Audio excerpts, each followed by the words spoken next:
Hi, and welcome to the AdaKay Show.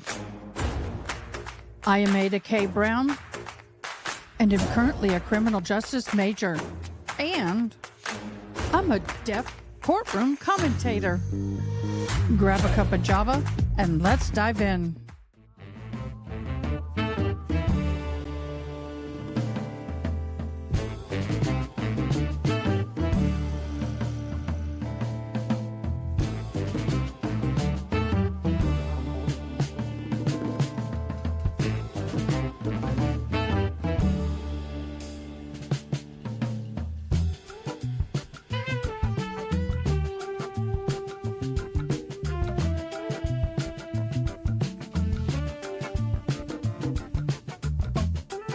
Good morning, everybody. Hope this finds you well.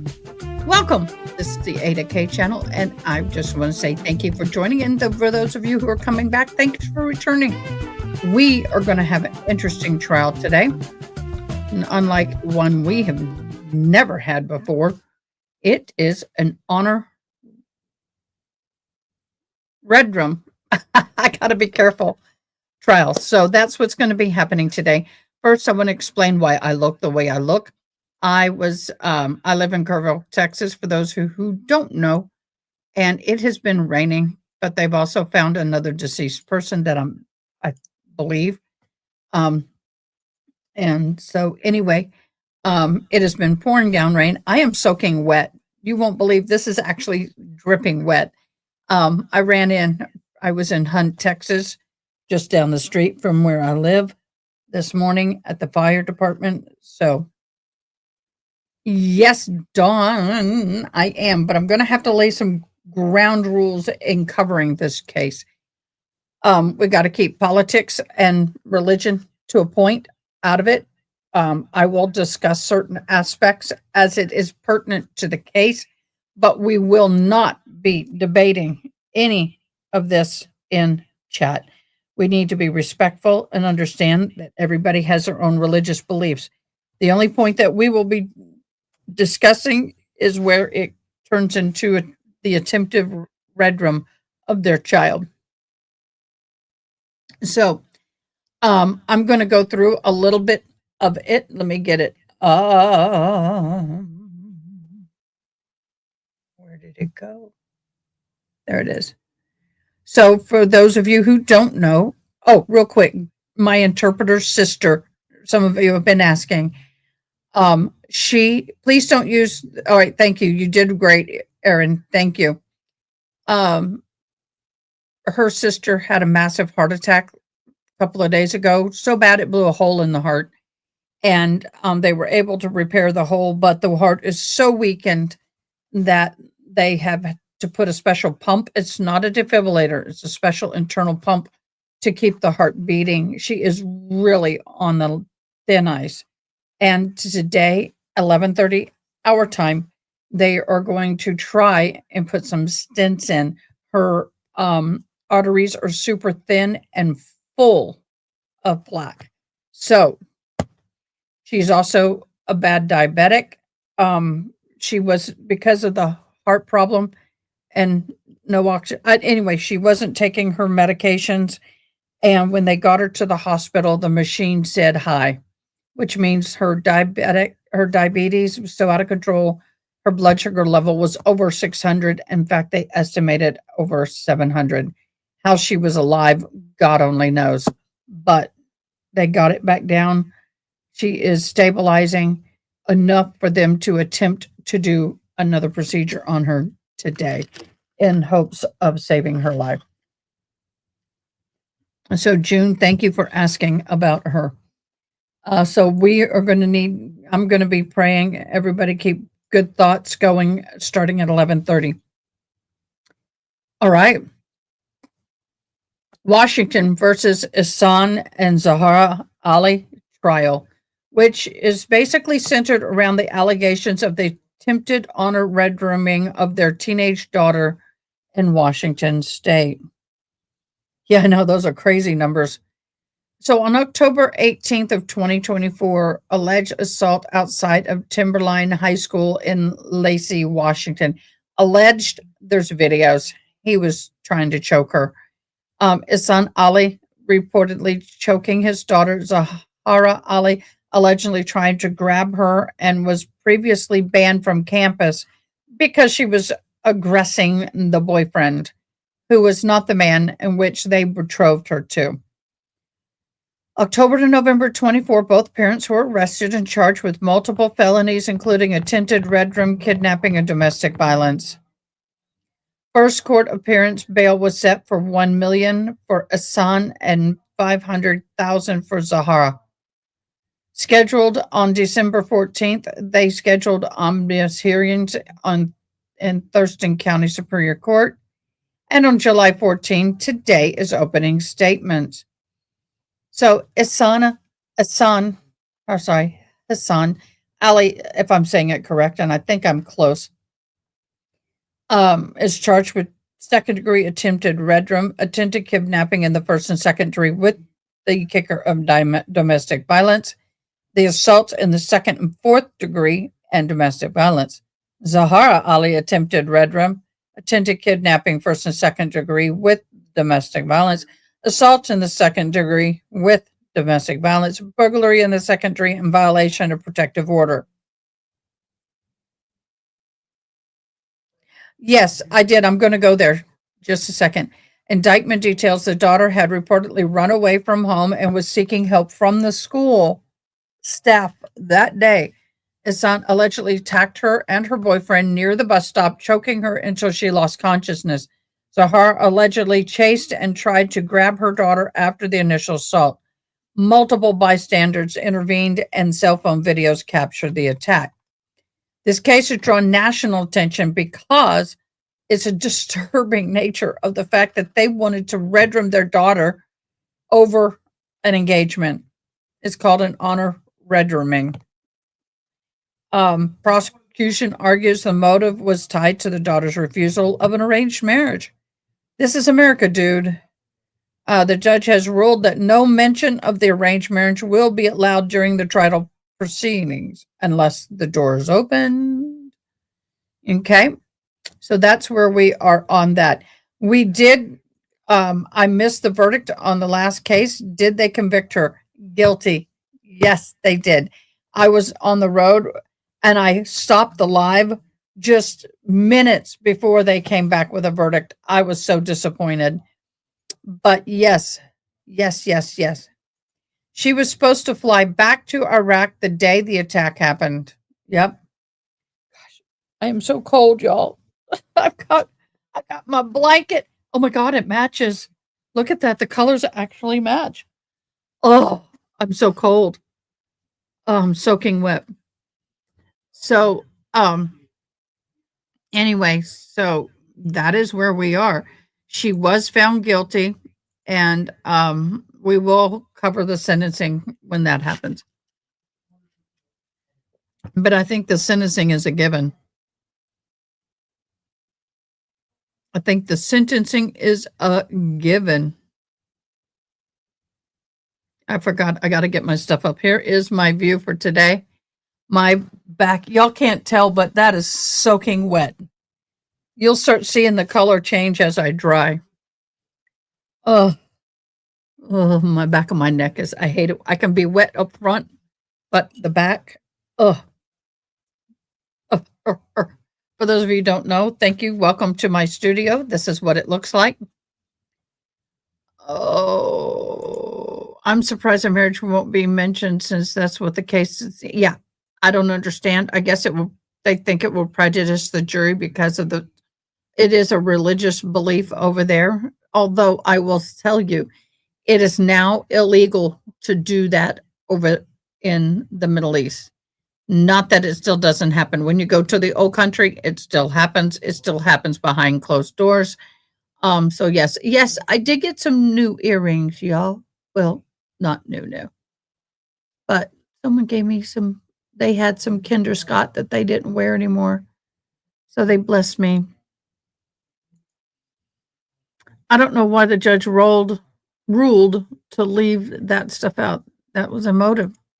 Welcome back to the channel. If you're new here, don't forget to hit that like button, the thumbs up, subscribe, ring the bell so you never miss out on our latest trials or cases. If you, we'll go over here. If you hit that like button, comment I liked, just the way you see it. If you subbed for the first time, hit I subbed. If you shared, comment I shared, just like that. Oh, and we have our bingo. We have our trial bingos. So let me get back over here. Let me post the trial bingo in our chat. And our trial bingo, thank you so much, Miss June. She does the bingo. She does our bingo. Uh-oh. Let me get back over here. Trial bingo. Here's the link. Come on, cooperate, will you? For some reason, it won't let me post. There it goes. Trial bingo. Let me pin it. Okay, it is pinned in the comments above. I need to get my bingo card up and running. This is what our bingo cards look like. You can go to free space. Now, when you get this, I got 08, but if you want to make sure you get a card that maybe not the same as everybody else, go over here and hit reset your card to hit OK. And now I've got, well, help. Oh, no, sorry. Cancel. Random card. Hit OK. There, wrong one. So now I got the card number 11, free space. So here's where we are on the bingo card. Band, videos, attended red room, punch, bus stop, cell phone call, school campus, group of people, charges, minor injuries, Ihsan Ali, objection, Zahraa Ali, there's 2 A's on her name, evidence, opening statements, overruled, sustained, Timberline High School, body cam, witness, choked, hold, choking his daughter, boyfriend, bystanders, on 18th of October. So, with all those, this is the bingo card for today. Let me put it over here. I'm going to get this back up and running because we're waiting. I did start it a little bit early. We got about 16 minutes. I don't see how they can talk about the attack without mentioning the arranged marriage and the threats to honor Redrum, her daughter. I don't know how they're going to do that either. I guess unless there's a door that's opened, but I don't know how they're going to open it. I read the article that said the eldest sister tried to off the girl 4 days prior. Yes. I was like, what? Yes. The whole family was trying to redrum her. And that is, to me, just absolutely cray. Let me Google something.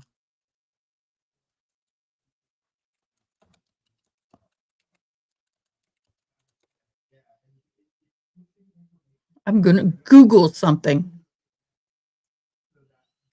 Okay. Motivations and causes behind the honor unalivings.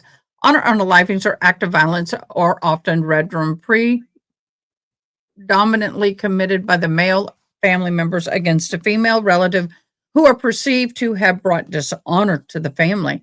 Have you noticed they don't do it to the males? It's always the female. These acts are often driven by deeply ingrained patriarchal traditions and social norms where family's reputation is tied to the perceived actual purity and behavior of a woman. Why? The man can go hoe around all he wants. He can dip his stick all he wants, and nothing happens to him. Culture of honor and shame. Many societies, in particular, I'm going to go ahead and share this. Let me see how it looks. In particular, in the Middle East and South Asia, adhere to a strong honor code where family standing is closely linked to the perceived honor of its members. When women are often seen as custodians of the family honor and their behavior. Oh, so it's up to the woman to have the honor. Yeah, okay. Especially concerning actual and marriage.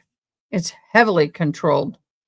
Actions perceiving to violate these norms, such as refusing an arranged marriage, seeking a divorce, engaging in a relationship deemed inappropriate, or believing to have brought shame on the family. Honor unalivings are seen as a way to cleanse the family's honor and restore its reputation in the community. Views on women's patriarchy. Honor unalivings are deeply intertwined with the misogynistic views of patriarchal structures that are subordinate women to male's authority figure within the family. Women are often viewed as a property. Their bodies and actualities are considered to belong to the father or the husband.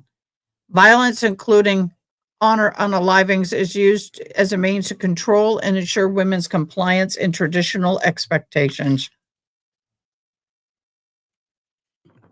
5 to 15 years in Washington state. Okay.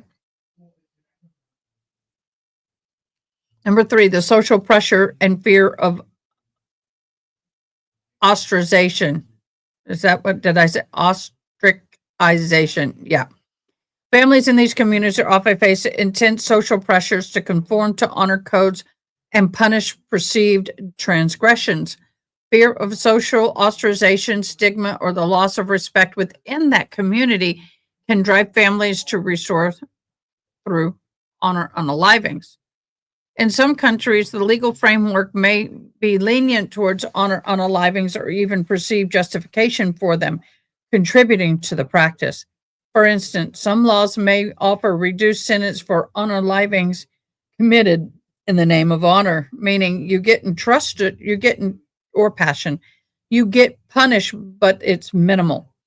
Additionally, laws that criminalizes behavior such as extreme sexual or indecent dressing can further reinforce the idea for such transgression deserving punishment, indirectly supporting the motivations behind honor unalivings. Social economic factors. Poverty and economic vulnerability can exacerbate the problem, as communities facing economic hardship cling to more strongly and traditional honor codes as form of informal social control and security. The lack of education and awareness about humans' rights and gender equality can also contribute to the prevalence of the honor unalivings. It's important to understand that honor unalivings are complex issue, deep historical, cultural roots, as they are not confined to any single religion or region. While often associated with Muslim communities, they do occur in conservative Hindu and Christian contexts. I didn't know about the Christian context. That's new. These acts are violation of human rights and condemned by international organizations like the UN and human rights activists worldwide. Yeah, yes, and I shouldn't have done that. I should have gone back to the court. Let me get the court back up. There we go.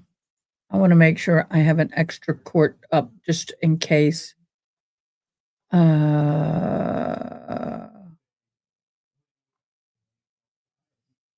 We still have a ton of flooding here in the Hill Country. I was out in it this morning. Oh, it is so hard to do any kind of flood or rescue work when it's pouring down rain. So I'm looking for another provider for this trial.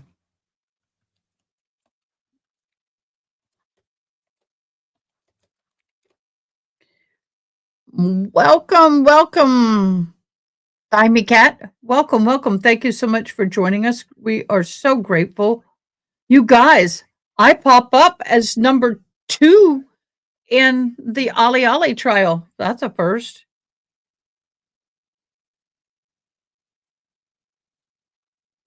I'm right under Court TV. There are other people listed under me, but that's interesting.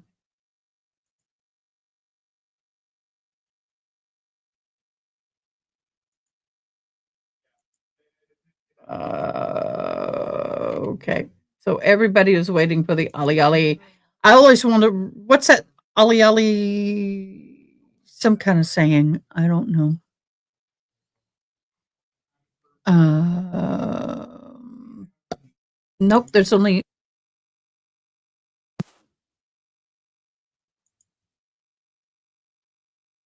they're being covered by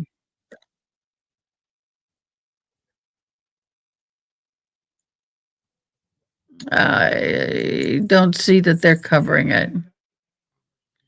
They have nope, they're not. So right now it's only one place covering it. So we are going to be waiting there.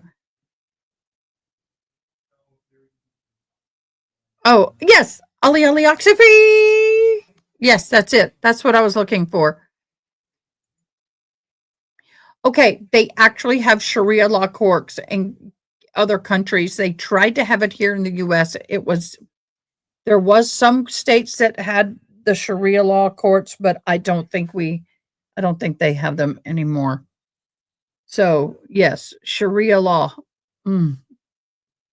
If I'll pull up that, so I'll read it to you because not everybody knows what Sharia law is or Sharia. I've heard it called pronounced Sharia. Sharia is a set of Sharia spelt with an H. Oh, no wonder I got it wrong. Rule list. Oh my gosh.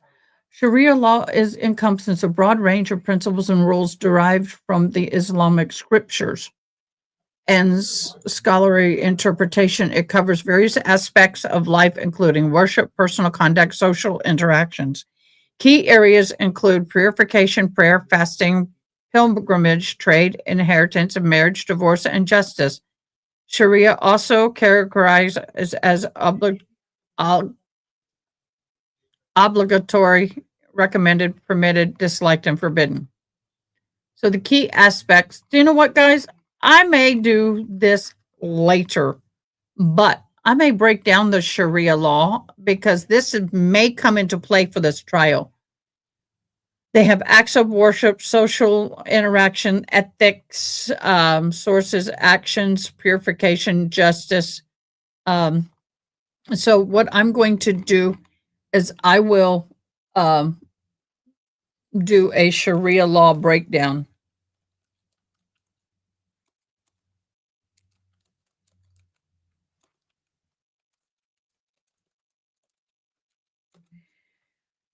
I may do that. Not please understand, this is not anything about, I will not bash religion, even if I don't agree with it. I will not bash it. We can agree that we don't agree with some of these beliefs, but people live and die by these beliefs. We will keep our comments kind to a point. In other words, no bashing. You can disagree. You can say, I don't agree with that law. I don't agree with what they said. That's fine. But we're going to be monitoring comments. But we're going to do a deep dive, maybe like on lunch break or something like that.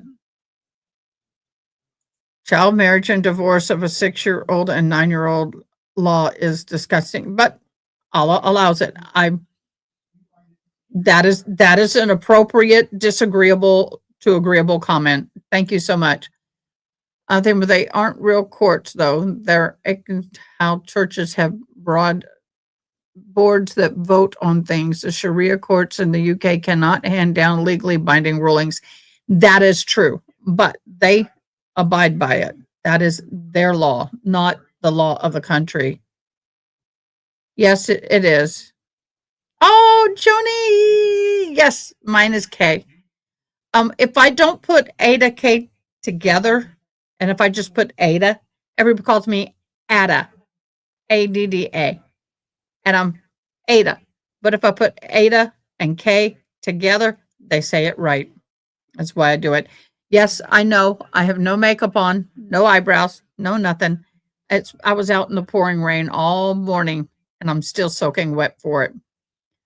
Joni K. That's a pretty name. It is. It is.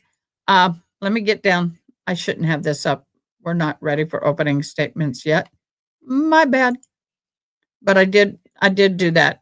so we can get ready. My bad. Yeah. I mean, I get people call me Ida. My name does not have an I in it. Ida? IDA? No. No. It's Ada.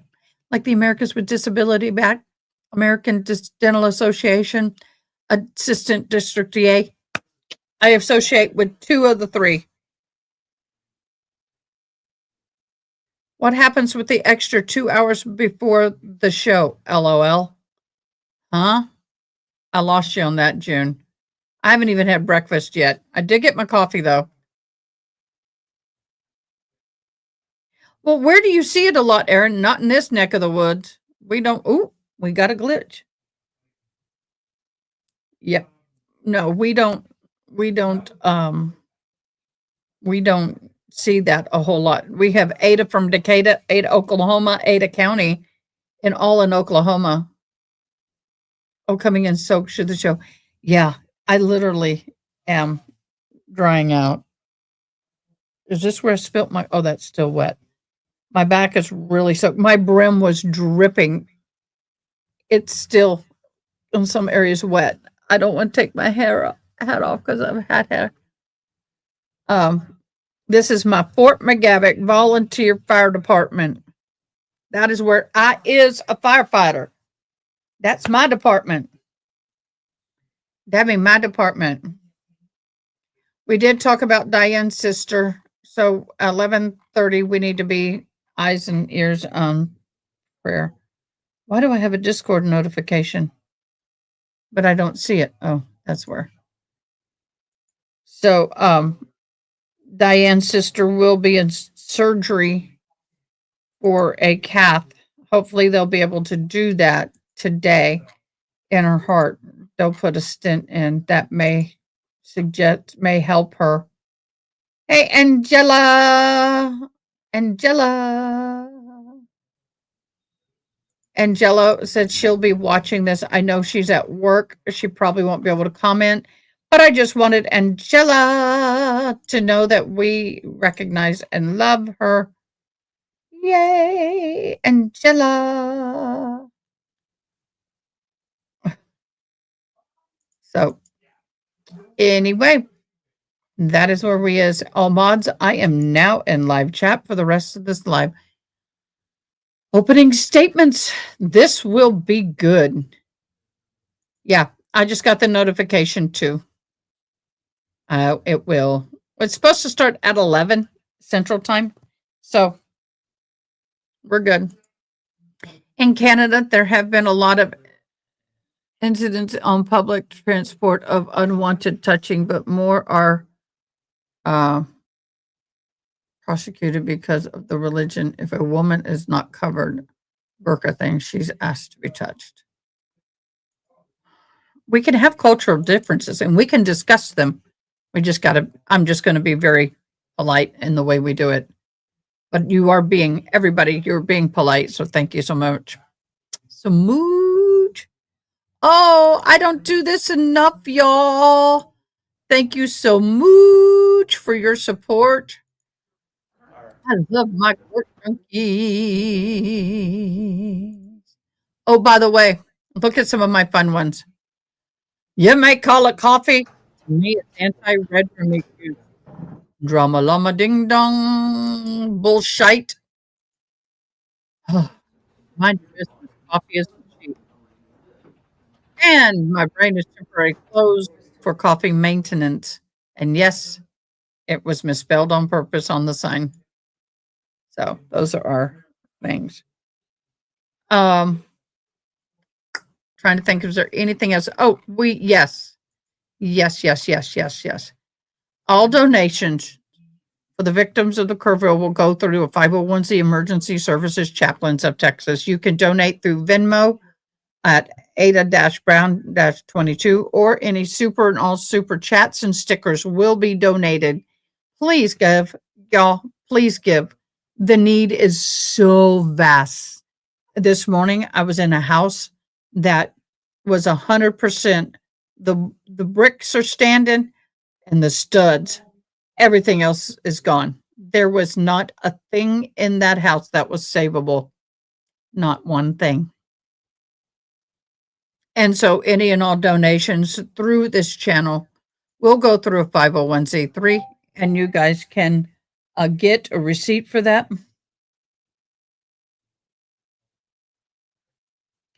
Oh, okay.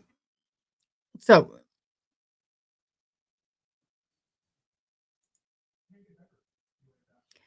just had bull sugar honey iced tea for the first time. Ah, it is. Oh, I need to send this to y'all. I need to show you on the way in this morning to the. I got to get it fixed up. I'll get it fixed up. Took about 15 pictures of it. I was trying to get them um, without the raindrops all over my window. Oh, I did get that. Let me send those to me in Messenger and see if I can get this. We had a little love note this morning.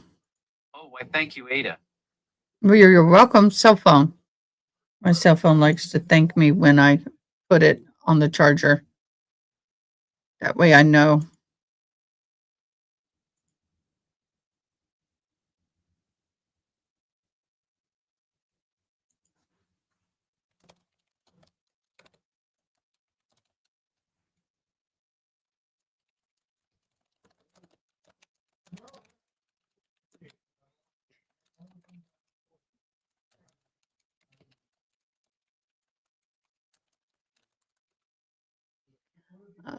There we go.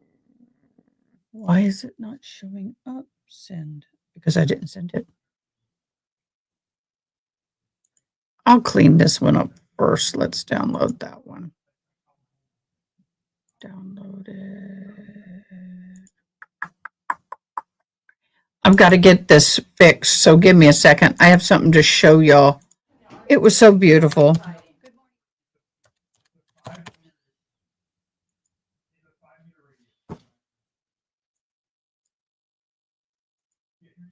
Uh-oh. It looks like we're getting into it. All right, my bailiff just indicated. All right, why do we not have sound? Oh, we got a beautiful woman. Oh. We are present on Got a 24-1, beautiful 130234 and 24-1, Wrong with a woman. 132534. State versus Ali. Ms. Stone and Ms. Zoe are present on behalf of the state. Mr. Kading is present with Mr. Ali, representing Mr. Ali, and Mr. Leary is present with Mrs. Ali and representing Mrs. Ali. We are before the court on a continuation of trial. My understanding is that we have a new and or different interpreter this morning, one, and therefore I need to swear that interpreter in. If she would come forward, please, I used to have my hair that short. up to the podium.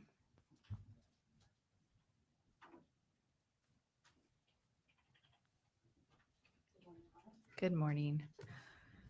And do you have an oath on file with the Administrative Office of the Courts in Washington? No, Your Honor. Okay. Do you solemnly swear or affirm that you will make a true interpretation to Mr. Ali and Mrs. Ali of all things said in court, translating them to a language which they understand, and that you would repeat back any statements that they have for the court, translating them to English to the best of your ability? I do. And will you please state your name and credentials? Sure.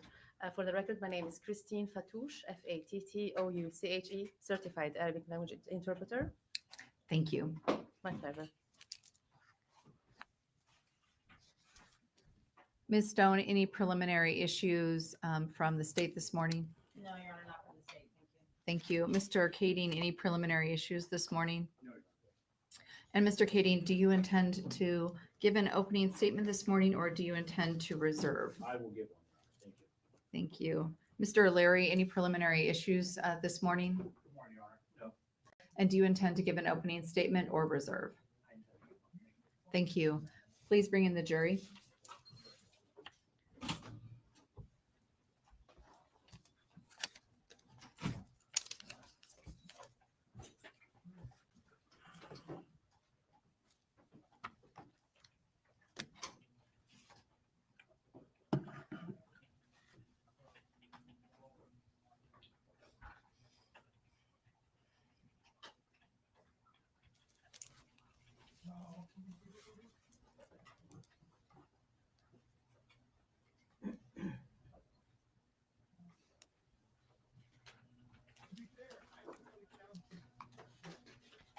He shaved off Oh, his why, thank beard, you, y'all. Ada. He shaved the beard, y'all.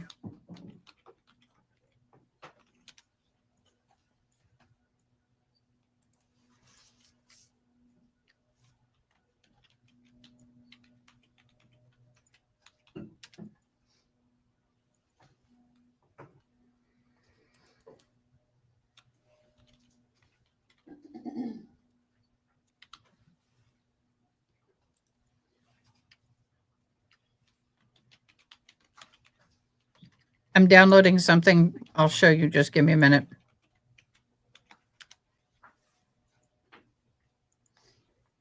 Okay, while we're waiting for them real quick, I'll show you this. This is what the Lord blessed me with this morning as I drove to hunt from Kerrville. Look at that. I got one water drop in it. It was a double rainbow. Isn't that gorgeous? That was on my way out of Kerrville and going into Ingram Hunt. Isn't that gorgeous? I just thought, oh, thank you. It was a love note. I saw it as a little love note.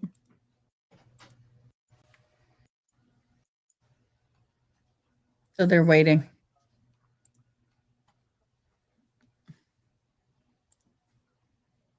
That's the second rainbow in a month that I have seen. And we haven't had rainbows here in a year or more. I can't even tell you when the last time I saw a rainbow was.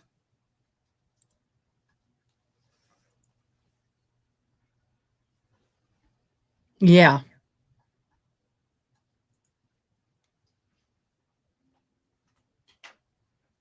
I know, doesn't it? Aww. I don't think it's going to be purposefully used, but they could open the door. They could open the door. Y'all, I'm going to go get my heating pad because I'm cold as fudge. I'll be right back.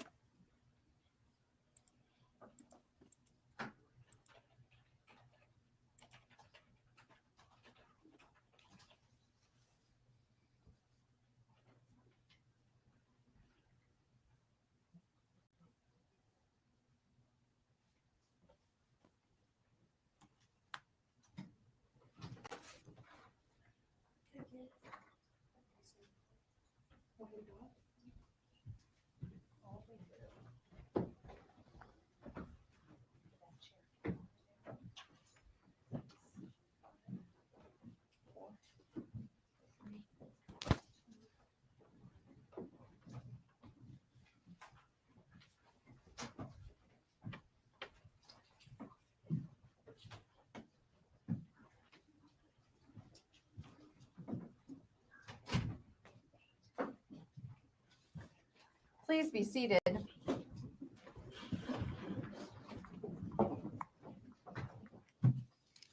Good morning, members of the jury, and welcome back.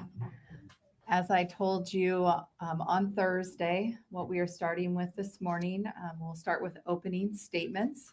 So if this time, if you would please give your attention to Ms. Zoe as she makes an opening statement on behalf of the plaintiff, the state of Washington.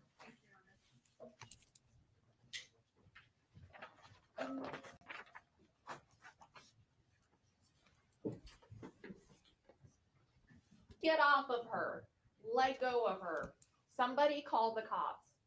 Ladies and gentlemen of the jury, those were some of the frantic words from numerous Timberline High School students as they watched the defendant, Ihsan Ali, put his 17-year-old daughter, Fatima Ali, in a headlock at the inner city transit bus stop in front of Timberline High School. Those were the same frantic words from the same set of students as they watched Mr. Ali compress Fatima's neck until her eyes rolled into the back of her head, until her face turned pale, and until she lost consciousness.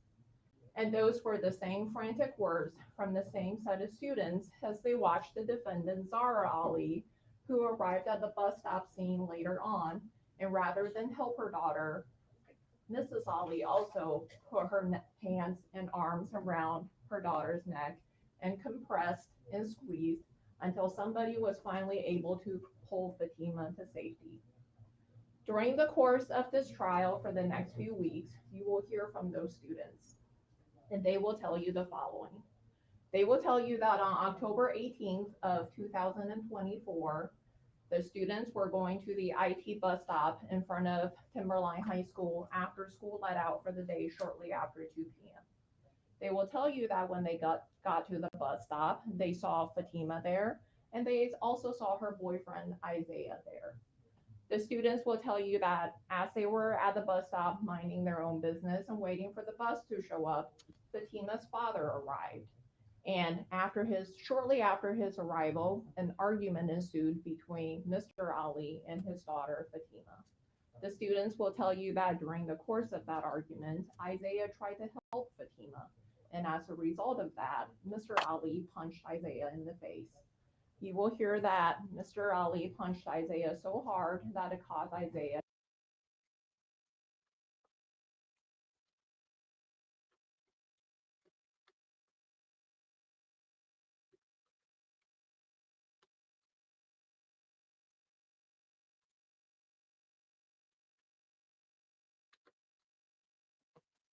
Uh-oh. What did I do? Me did a boo-boo. Let me fix it. And his daughter Fatima. They were at the scene in high school. Those were the same frantic words from the same set of students. My apologies. Let me get back to On it. behalf Ladies and gentlemen of the jury, those There we go. were some of the frantic words from numerous Timberline High School students as they watched the defendant, Ihsan Ali, put his 17-year-old daughter, Fatima Ali, in a headlock at the inner city transit bus stop in front of Timberline High School. Those were the same frantic words from the same set of students as they watched Mr. Ali compress Fatima's neck until her eyes rolled into the back of her head, until her face turned pale, and until she lost consciousness. And those were the same frantic words from the same set of students as they watched the defendant, Zahraa Ali, who arrived at the bus stop scene later on, and rather than help her daughter, Mrs. Ali also put her hands and arms around her daughter's neck and compressed and squeezed until somebody was finally able to pull Fatima to safety. During the course of this trial for the next few weeks, you will hear from those students, and they will tell you the following. They will tell you that on October 18th of 2024, the students were going to the IT bus stop in front of Timberline High School after school let out for the day shortly after 2 p.m. They will tell you that when they got to the bus stop, they saw Fatima there, and they also saw her boyfriend Isaiah there. The students will tell you that as they were at the bus stop minding their own business and waiting for the bus to show up, Fatima's father arrived. And shortly after his arrival, an argument ensued between Mr. Ali and his daughter Fatima. The students will tell you that during the course of that argument, Isaiah tried to help Fatima. And as a result of that, Mr. Ali punched Isaiah in the face. You will hear that Mr. Ali punched Isaiah so hard that it caused Isaiah. That wasn't me. I didn't touch nothing. See, that'd be them.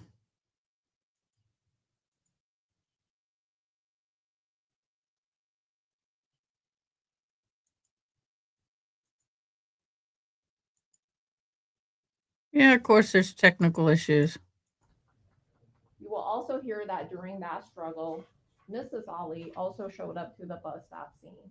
And you will hear testimony from witnesses that rather than helping her daughter in that situation, Mrs. Ali also proceeded to wrap her arm around Fatima's neck and was compressing her neck, causing Fatima to have difficulty to breathe until somebody was able to pull Fatima to safety. Another witness you will hear from is Fatima herself. And during the trial, she will tell you many things. She will tell you about the relationship she had with her parents. And she will also tell you that in the early morning hours of October 18th of 2024, Fatima decided to run away from home. And she's going to tell you the reason why she ran away from home.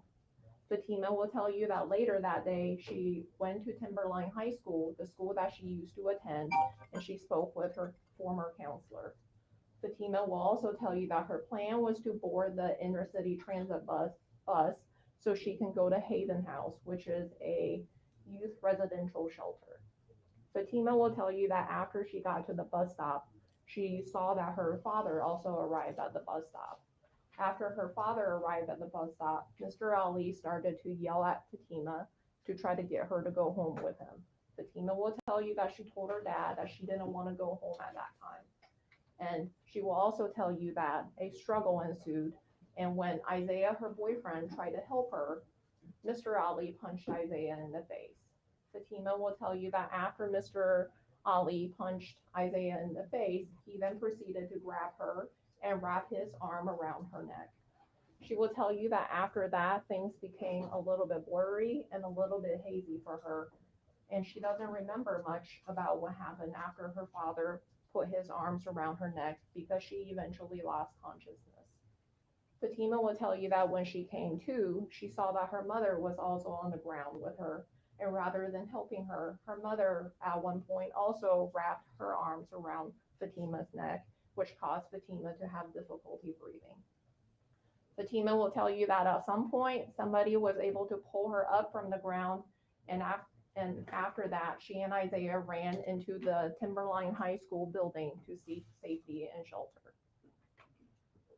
Another set of witnesses you will hear from are the school employees, and they will tell you about a no trespass order that was issued against Mrs. Ali, prohibiting her from being inside Timberline High School. They will also tell you about a no contact order that was issued prohibiting Mrs. Ali from having any contact with Isaiah, from having any contact with Isaiah's place of residence, and from having any contact with his school, which was Timberline High School. The school employees will tell you that on October 18th of 2024, a little bit after when school let out at approximately 2 p.m., a frantic and scared Fatima and Isaiah ran into the front office area. And they will tell you that when Fatima ran inside, she was screaming, "My dad tried to kill me." The school employees will tell you that shortly after Fatima and Isaiah ran into the building, Zahraa Ali also ran into the building. The employees will tell you that knowing that Zahraa could not be there, they tried to get Zahraa to leave. Eventually, after Zahraa left the school building, the school employees placed the school on lockdown for the safety of the students. Another set of witnesses you will hear from are the law enforcement officers from the Lacey Police Department. And they will tell you about the investigation that they conducted in this case. They will tell you about the individuals that they interviewed, and they will also tell you about the video footage of the bus stop incident that they received and collected as part of this case. You will, in fact, get to see the videos for yourself during the course of this trial. And finally, another set of witnesses you will hear from are the medical professionals from Providence. And they will tell you about the effects of strangulation on the human body. They will also tell you about the injuries that they observed on Fatima. You will hear that Fatima had abrasions, she had bruising, and she also had petechia on her neck and on her face. And the medical professionals will also tell you that due to what happened at the bus stop, Fatima was also diagnosed with a condition called pneumomedium sinum, which is in essence when air leaks out of your lungs into other parts of your body. And the medical professionals will tell you that due to what happened at the bus stop, Fatima ended up being admitted to the hospital for several days.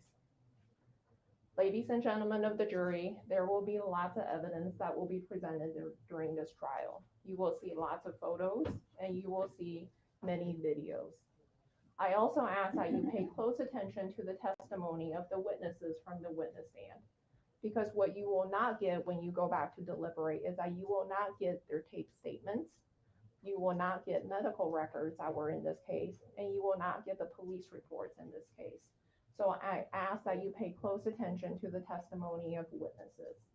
And then at the end of this trial, my co-counsel, Heather Stone, will come back before you and deliver her closing arguments. And at the end, we ask that you return a verdict of guilty on all charges against both Mr. Ihsan Ali and Mrs. Zahraa Ali. Thank you. Thank you. Members of the jury, if you will now please give your full attention to Mr. Kading as he makes opening statement on behalf of defendant Mr. Ali. Hey, good morning. A couple of things. This case is about October 18th of 2024. October 18th, 2024 was not a day like any other day. You're going to hear from witnesses about what happened that day. I'm going to tell you the day started early, about 4 a.m. You're going to hear Fatima say that she left her house. She ran away from home. She didn't tell anybody. She had never said anything about leaving home. She knew for a fact she was going to be traveling later that day. She didn't talk to her parents about what was happening in terms of her not wanting to go. She didn't make any complaints to them. She just got up early and left the house. Her parents, concerned when they woke up, they called the police and made a report that she had run away. They went out and looked for her. They talked to the police throughout the day. You're going to hear from Officer Hang, who's going to say, yeah, he talked to them throughout the day. They were never told one thing about where she was that day. You're going to hear she was at Timberline High School for most of the day. You're going to hear that she had told people she had run away. But you're also going to hear they never relayed that information to the parents. You're going to hear that Mr. Ali went to the school to look for her. You're going to hear that he was sitting in his car waiting after school to see if he could see her come out. And you're going to see that he saw her. What you're also going to hear is from Isaiah Williams. Isaiah Williams saw Mr. Ali's truck before Mr. Ali saw him. And he said to his friend, when he saw him sitting there, before anything had happened, he said, be ready. It's an unusual statement, but that's what he said. You're going to hear that Mr. Ali had a conversation with his daughter about coming home. He was not yelling, not out of anger at that point. And you're going to hear that Isaiah and Fatima started struggling. Isaiah inserted himself into the situation. He got between mother and daughter. He was going to be, as a 16-year-old kid, the person making decisions apparently in this case. You're going to hear him testify that he was punched. But you're going to watch video in this case. And it's very important, the video in this case, because this incident was captured on video in its entirety. People are going to testify to different things, but I want you to be careful about what they say versus what you see. They're different, and you're going to see that. I'm going to ask you to take careful notes of what people say, and I'm going to ask you to carefully watch the videos that are going to come up here. And I'm going to ask you to compare them. You're going to see that credibility is an issue in this case. People don't always remember what's going on. Fortunately, for Mr. Ali and his wife in this case, it's on video. People relayed to the police what they said happened. It's different than what's on the video.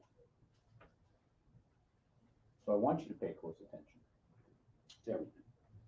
Next thing we're going to talk about is the medical in this case. You've heard that Fatima had some abrasions, some petechiae, those sort of injuries. And you're also going to hear about this pneumomediastinum. Okay? This condition is when you have air in your cavity of your chest. And it happens in different ways. And you're going to hear two main ways it happens. One is puncture injuries. In this case, there was no puncture injury. The other way that it happens is if you have blunt force trauma, the most common way, likely what happened in this case. Blunt force trauma, as it was explained, and the doctors will tell you, causes this injury because if you hold your breath and then you hit the ground, your lungs are like a balloon. And if you hit the ground, sometimes that balloon will pop. So if you hold your breath, it's going to pop. If your mouth is open when you hit the ground, it's not likely to cause any problems because the air will just expel out your mouth. The other thing you're going to note in this case is pseudomediastinum is not a life-threatening injury. You're going to be told that it's a condition that you can get and it needs to be monitored for some time and see if it resolves. You're going to hear the doctors tell you that by 8:43 a.m. the next morning they did a chest x-ray of Fatima and the condition had resolved. It's not life-threatening. It was not something they monitored after that point. There was no evidence of it occurring other than for one incident. Likely blunt force trauma, which you'll see in the video, could have been caused in numerous ways. One of them falling to the ground, which is interesting because you're going to see in the video that they didn't really fall to the ground. You're going to see that Isaiah Williams attacked Mr. Ali. Him and Fatima were knocked to the ground after hitting a tree. Knocked to the ground where punching and kicking occurred. You're going to see 42 punches, 3 kicks to the head, all done by Isaiah Williams and his friends to Mr. Ali. So, what I'm going to tell you is, I want you to pay close attention. I want you to listen to the evidence. I want you to weigh the evidence. And I want you to compare what people say to what you see. There's going to be a lot of issues that come up in this case that you'll hear. I'm not going to lay everything out for you now, but you'll know when it happens that if you're taking notes, you're paying attention, you're going to see at the end of this case that Mr. Ali is not guilty of the crimes he's charged. The state is not going to be able to prove to you what's happening. That's their obligation. So pay attention, take notes. At the end of the case, we're going to come back and sum things up. We're going to ask you to find Mr. Ali not guilty. Thank you.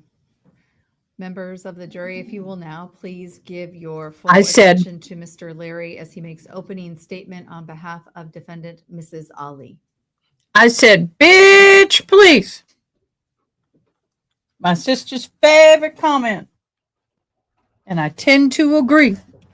Good morning.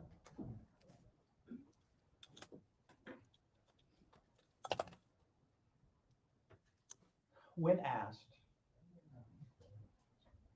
what happened with her mom on October 18th, 2024, the incident outside of Timberline High School captured was pulling No. up for its stop to pick up its kids on its normal run of the day. And being 2024, that bus was outfitted with approximately 8 cameras, front, back, right side, left side, inside.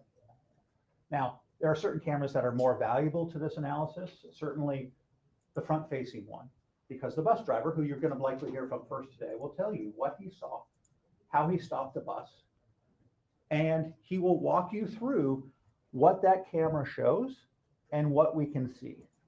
Now, video doesn't capture everything. We all know that, but it provides a baseline. It tells us timing. It tells us who is visible when people arrive on the scene. Now, we are focused on October 18th. That day began at 4 o'clock in the morning. See, my client had a trip planned to travel with her daughter and her younger sons.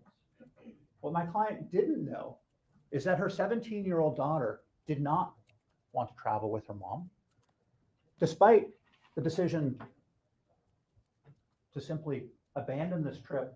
She never communicated to her mom. She never communicated to her dad. Hey, do I really have to go? I don't know that I really want to go. Can we do something else? Are there alternatives? Instead, she ran away 4 o'clock in the morning. Didn't have a large amount of money on her, didn't leave a note, didn't tell her parents where she was going, what her plans were. or who she intended to be with. Understandably, mom and dad were worried. Their response is they drove around Olympia looking for her. Fatima will tell you that throughout the day, on various occasions, she could see her dad's truck, and before he noticed her, she would hide, get out of view. At the end of the day, or towards the late afternoon, there's the incident at the bus stop. She sees her dad approaching. She lets Isaiah know. Isaiah will tell you that he told his friends, there's her dad, get ready. It's not exactly clear what they're getting ready for, but that is what is said. Now, the state got up an opening, and this will be, throughout trial. We have different perspectives, different takes, different things that get focused on. The state said that there would be testimony that Mr. Ali ran up angry and was upset and yelling. You'll also hear Fatima describe her dad. That he walked up, he was talking in a quiet voice. He wasn't yelling, he wasn't screaming.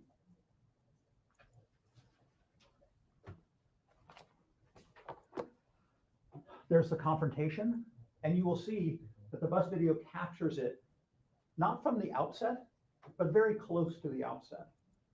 You will see the actions of Mr. Ali, Isaiah, his friends, the people standing by, their daughter. You see the bus driver stop. He gets out, attempts to intervene. You will then see the passersby who then stop, attempt to intervene, separate, and hold Mr. Ali on the ground. Around this time, you will then see my client, her mom, come and attempt to help her daughter. Now, we have the video from the bus. There's additional cell phone videos that you will see. You will see her. She is holding onto her daughter. She's not holding onto her neck.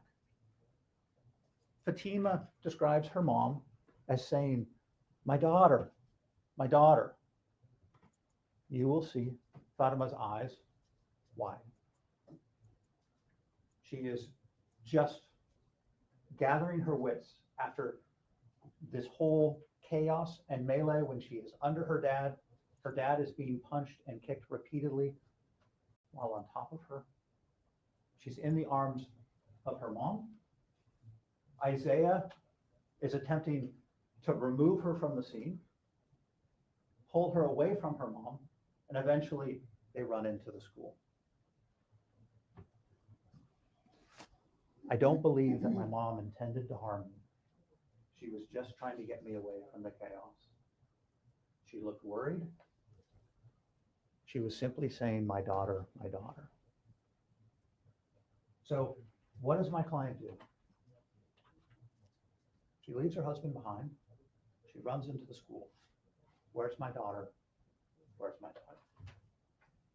Ladies and gentlemen, that is the accusations against my client. For what she did, attempting to hold her daughter, in the state's eyes, is the allegation of attempted murder. It is that act that is the allegation of assault in second degree and unlawfully imprisoning her 17-year-old daughter. My client is charged with burglary in the second degree for going into the school to try to find her daughter. Finally, she is charged with a violation of a protection order that she had been served 2 days before that said that she could not have contact with Isaiah, her daughter's boyfriend. You will hear from the officer who served her that order. You may or may not see the video of that interaction. As you probably surmised, my client is not an English speaker. She is served with an order that says that she is to stay away from Isaiah Williams. The officer tells her you can't have contact with him, you can't reach out to him. The order and all of its peculiarities is written in English. My client doesn't read English. She speaks Arabic. She knows some English. The purpose for being there that day was not to have contact with Isaiah. It was to locate her daughter. This case, there's no winners. I appreciate you taking the time and the service to be here and to listen intently. And I'm confident, particularly with the benefit of the video and listening to the witnesses, you'll reach a just decision and conclude that my client is not guilty of the allegations alleged by the state of Washington. I appreciate you. Thank you. Thank you. The state may call its first witness. Thank you, Your Honor. State calls John DeNicola.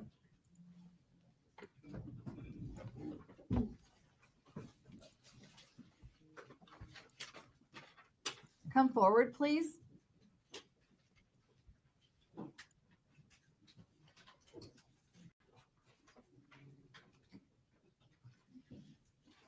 You come up here.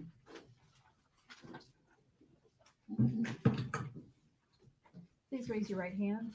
Do you solemnly swear or affirm that the testimony you're about to give will be true and correct? I do. Please be seated. Ms. Stone, you may inquire when you're ready. Thank you, Your Honor. Good morning, Mr. DeNicola. Good morning. Can you please state your name and spell your last name for the record? Yes, my name is John DeNicola. Last name is spelled D as in David, E-N-I-C-O-L-A. And Mr. DeNicola, are you employed? Yes, I am. How so? I work with Inner City Transit. I was formerly a coach operator. I'm now a transit ambassador. I'm sorry, say that one more time. I was formerly a coach operator, bus driver. What's a coach operator? That's a bus driver. Oh, okay. Operate the buses. Okay. And now I'm a transit ambassador. You said a transit ambassador? Yes, it's Okay. a new program. And did you have a normal route that you drove when you were the coach operator? Yes, I did. What was that? That would have been the Route 68. And what about in October of 2024? Were you driving that same route at that time? Yes, I was. Where does Route 68 go? Route 68 departs from Lacey Transit Center on Golf Club and 6th, and it goes down Carpenter Road and then down Mullen Road to Ruddle Road and heads over to the mall, Capitol Mall. Okay, so based on that Route 68, are you familiar with the area of Timberline High School located at 6120 Mullen Road Southeast? Yes, I am. Is that in Lacey, Washington? Yes, it is. And were you in or around that area on October 18th, 2024, shortly after 2 p.m.? Yes, I was. And what shift were you working in October of 2024? The shift I was working, well, I actually worked from about 8:40 in the morning till 5:30 in the afternoon.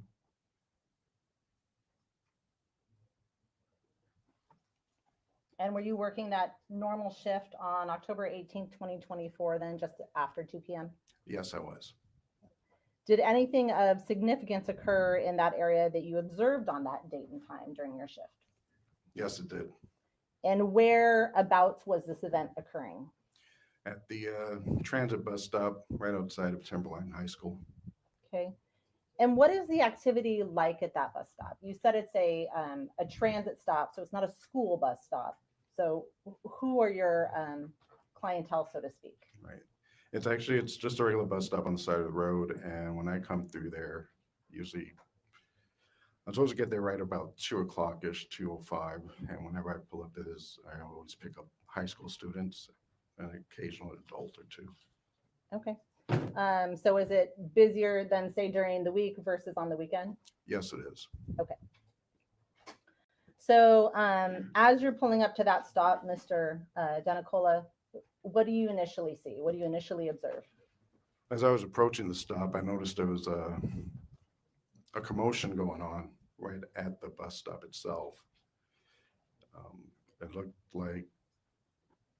like a fight going on. Okay.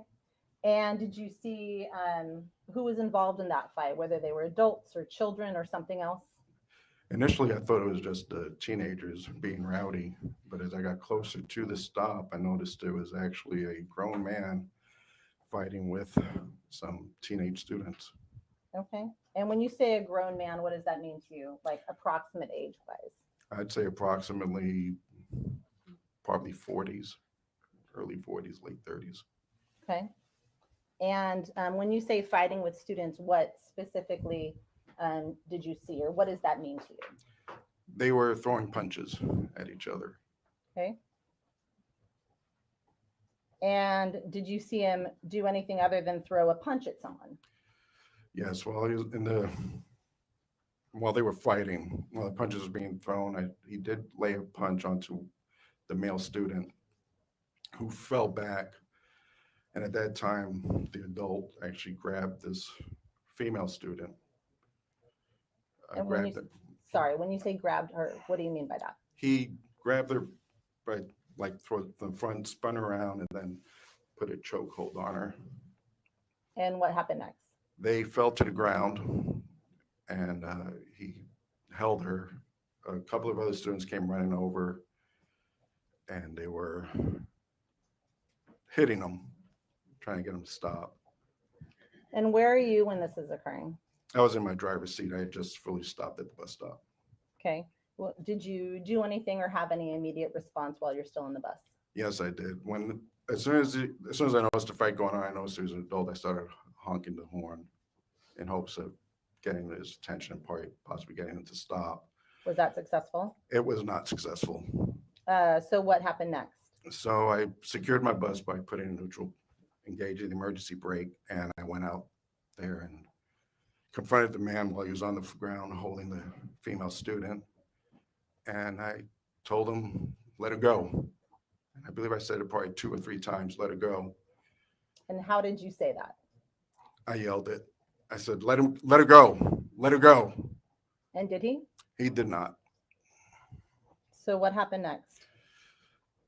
When he wouldn't let her go, I bent over, I reached, and I released his grasp. He was not letting go. I had to forcefully remove his grasp from her.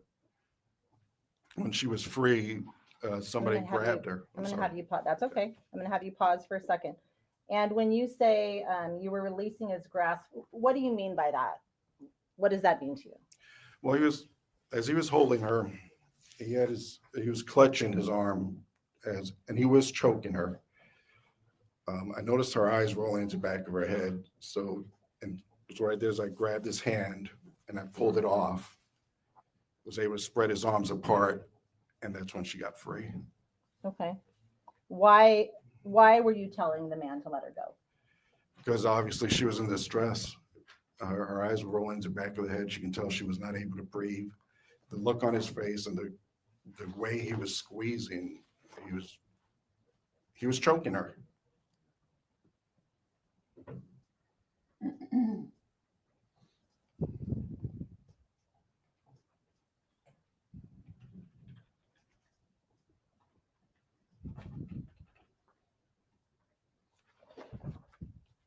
And was there anyone else there besides you, the young woman, and the man that you've described?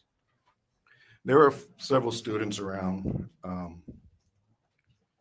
Once I released his grip from her, another gentleman did come running across, and I believe he kneeled on the adult's chest. But I really, the whole time I was mainly focused on him and the female student. Okay. Do you remember if there were any other adult women in the area? I did notice one that caught my eye, and that was mainly because she had her phone out and she was recording. And the male student that he originally had punched away slapped the phone out of her hand and said, "You don't even know what's going on here." Okay. Sustained. Mr. Denicola. I've sustained the objection. The jury will disregard the very last portion of the witness's answer related to what someone said. Mr. Denicola, if I specifically ask you to relay a statement, then do so. But if I don't, do not. Okay. Okay. Thank you. Mr. Denicola, when you saw or you and the crowd, so to speak, were able to get the young female released from the adult male. Where was that young male, if you recall, the initial male that got punched? He was standing at her feet from where when she was laying down. Okay. And where did the young female go, if you saw, after she was removed or released from the older male that had been choking her? She was moved over about, say, about 5 feet away from where the adult male was laying. And was she standing up on the ground? Do you remember? Yeah, she was still on the ground, and somebody was holding her. Okay. And when you talked about the adult female with the phone, and were there any other adult females present? The person holding her on the ground appeared to be an adult female. Okay. Can you describe how either the woman holding her on the ground appeared or the woman with the phone appeared? I cannot describe the woman on the ground because I really didn't focus on her. But the one standing up that was holding the phone, she was wearing,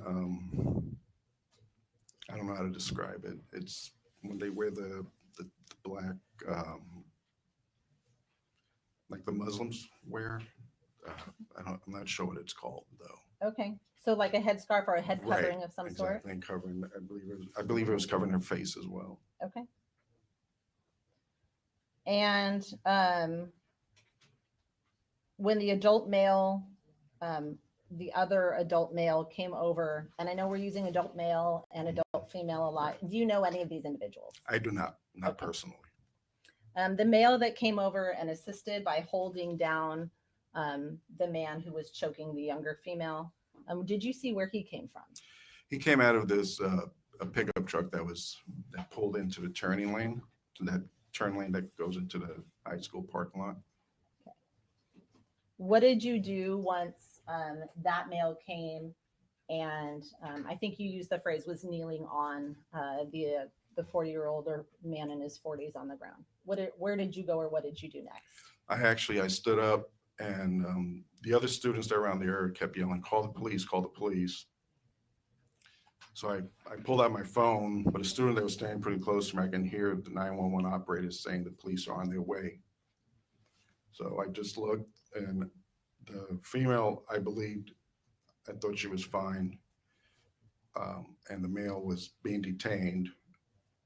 So I went back to my bus so I can get the bus out of the way for the first responders to get in. And when you say you thought the young female was fine, did you ask her any questions? Did you look at her or have any time, I would say, significant time or attention paid to her? Yes, when I looked over towards her, she was looking at the younger male student. She was looking right at him, whispering something because it was whispering. It was kind of raspy, so I couldn't make out what she was saying to the young male. And then somebody was holding her, I believe, holding her around her waist. So I wasn't 100% sure what she was saying, but. Did you pay significant attention to it? I did. And about how long did you look at that before getting up to leave? Probably about 15 to 20 seconds, approximately. And what about the male that had been on the ground during all of this? Was he saying or doing anything while he was choking the female? No, he did not say a word. And this may sound like an obvious question, but how could you tell what he was doing was actually choking the female? It's the position of his arm, the way it was around her neck, and you can see the tension in his hands, and also the reaction from the young female. She wasn't able to say anything. You can tell she could not breathe, and just by the fact that her eyes started to go into the back of her head was telling me that she was being choked. And what was that male's demeanor? Meaning, was he awake and conscious? Was he talking? How did he appear to you in terms of his physical demeanor? I don't recall him saying anything, but his eyes were wide open, and he was focused at this task at hand. He was focused on what he was doing and nothing else. What about the strikes that you've described from the teens that were standing around? Were those effective in any way? Not really, actually. The punches that the young adult was swinging did not have very much of an effect on the adult male.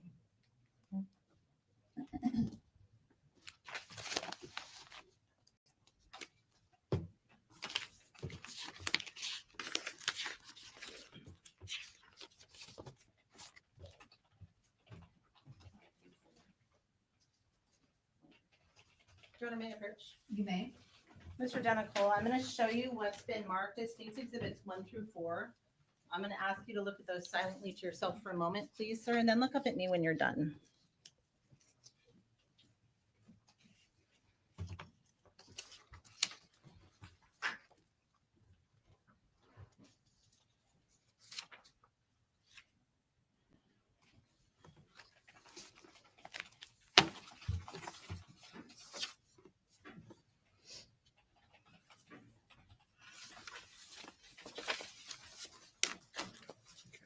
Mr. Denicola, do you recognize what I've handed you?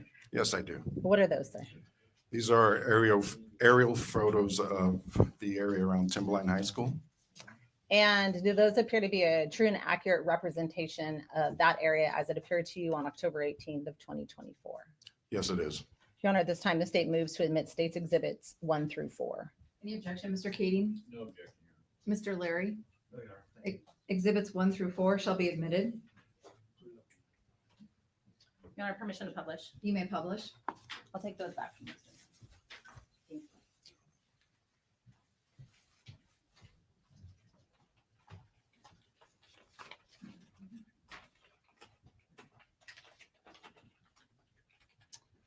And Mr. Denicola, can you just orient us, please, to, we'll give that a moment to, You indicate what exhibit you're publishing, please. yes, Your Honor, State's Exhibit 1.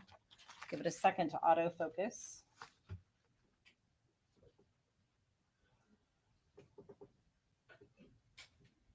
There it goes. And actually, there it goes. May I approach, Your Honor? You may. I'm going to give you a pointer. That button is the cursor up top. You have to hold it for a second before it connects. See? Okay, thank you. Some buttons to circle. Mr. Denicola, we're looking at State's Exhibit 1. Can you please describe to the jury the area that we're looking at? Yes. Okay. So right over here, this is the Timberline High School. And so just for the record, Mr. Denicola, remember that everything we're doing is written in a record. So I would ask you to describe on the photograph itself where you're pointing. So you identified a building about upper center of that photograph. Is that correct? That is correct. Okay. Upper center. And then about on the bottom center of the photograph is our transit stop, and you can see it by the little bus symbol there. Okay. And that's Mullen Road. And that's Mullen Road there. Yes. Is Mullen Road one-way, two-way? What kind of road is Mullen Road? Mullen Road is a two-way street, 2 lanes, one lane in each direction. Are there turn lanes associated with Mullen Road? There is, let me get this over here. There's a turn lane right by the bus stop here at the lower center. Okay. And it's a left turn lane to get into the parking lot. Thank you. Looking at State's Exhibit 2, and what are we looking at here, sir? This is a closer zoomed in photo of aerial view of the Timberline High School area with the bus stop now at the lower left-hand corner of the screen. Okay. And State's Exhibit 3. What are we looking at in this photograph, sir? It's a wider photo of the same area at Timberline High School with the bus stop now right in the center of the screen, showing that both lanes of Mullen Road and a parking lot that is right across the street was showing on the bottom left corner of the screen. Okay. And then State's Exhibit 4. And this is a much closer shot of the bus stop itself in front of the Timberline High School, which is shown kind of left center of the bottom screen here with Mullen Road on the side as well. And Mr. DeNicola, when you stopped your bus, where did you stop and park that bus at compared to this photograph? The bus will pull up, and right over here we have a stop, the bus stop sign. We call that a lollipop because there's no bench or no shelter. So the front bumper of the bus would usually stop right about here, Okay. which is on the bottom left-hand screen, just left of the little bus symbol. And the incident that you have described to the jury, where on this photograph did you observe those events taking place? When I first approached, the commotion was happening right next to our I call the lollipop, the bus stop itself, the bus stop sign, which is right here at the lower left part of the screen is where it all started, where I came in and saw it. I mean, Did it stay in that location or did it move? it did not. As the fight progressed, it actually moved back further west on Mullen, just about 10 to 15 feet away from my bus stop sign. Do you recall where about you made contact with that group once you exited your bus? Yes, it's right about there, about 10 to 15 feet away from the bus stop sign itself. Okay, thank you.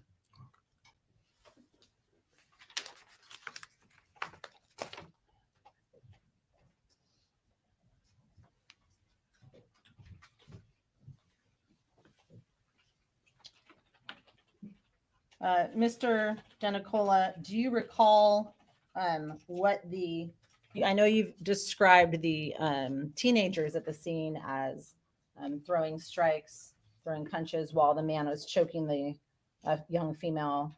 Do you recall what their demeanors were at the time?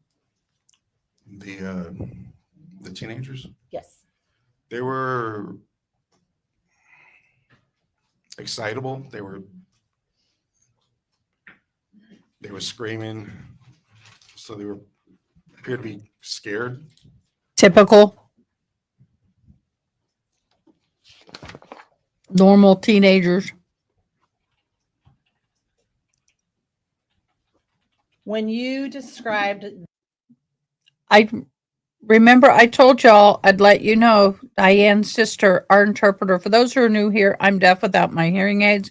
We do have interpretation when a deaf person is viewing the channel.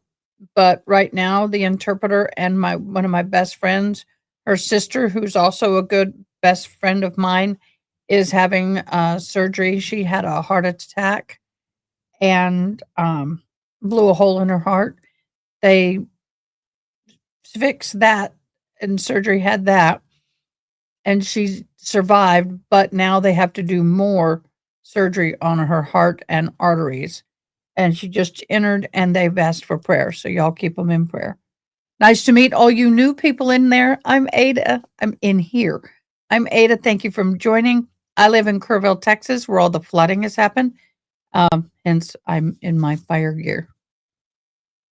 Thank y'all for all y'all's prayers. the young female as being in the arms of the older female, did you see exactly where her arms were on her?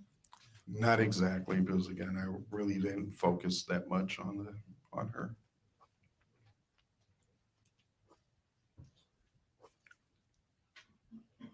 I know you indicated that you had moved your bus for law enforcement to be able to come in. Did you see law enforcement or hear law enforcement arrive? Yes, I did. Just before I departed the stop, I could hear sirens faintly in the distance. And as I drove away and I approached, got closer to Ruddle Road. So between the high school itself and the cemetery is where I saw a Lacey police car coming down eastbound on Mullen Road. Okay. And how long would you say total you were on scene of this incident or at the bus stop before getting back into the bus and restarting your route? It felt like a few minutes. I really wouldn't be able to say exactly how long. Okay. And what did you do upon getting back in your bus? What happened next? When I got on the bus, I told these kids that were right outside the bus, okay, come on, let's go. The police are on their way.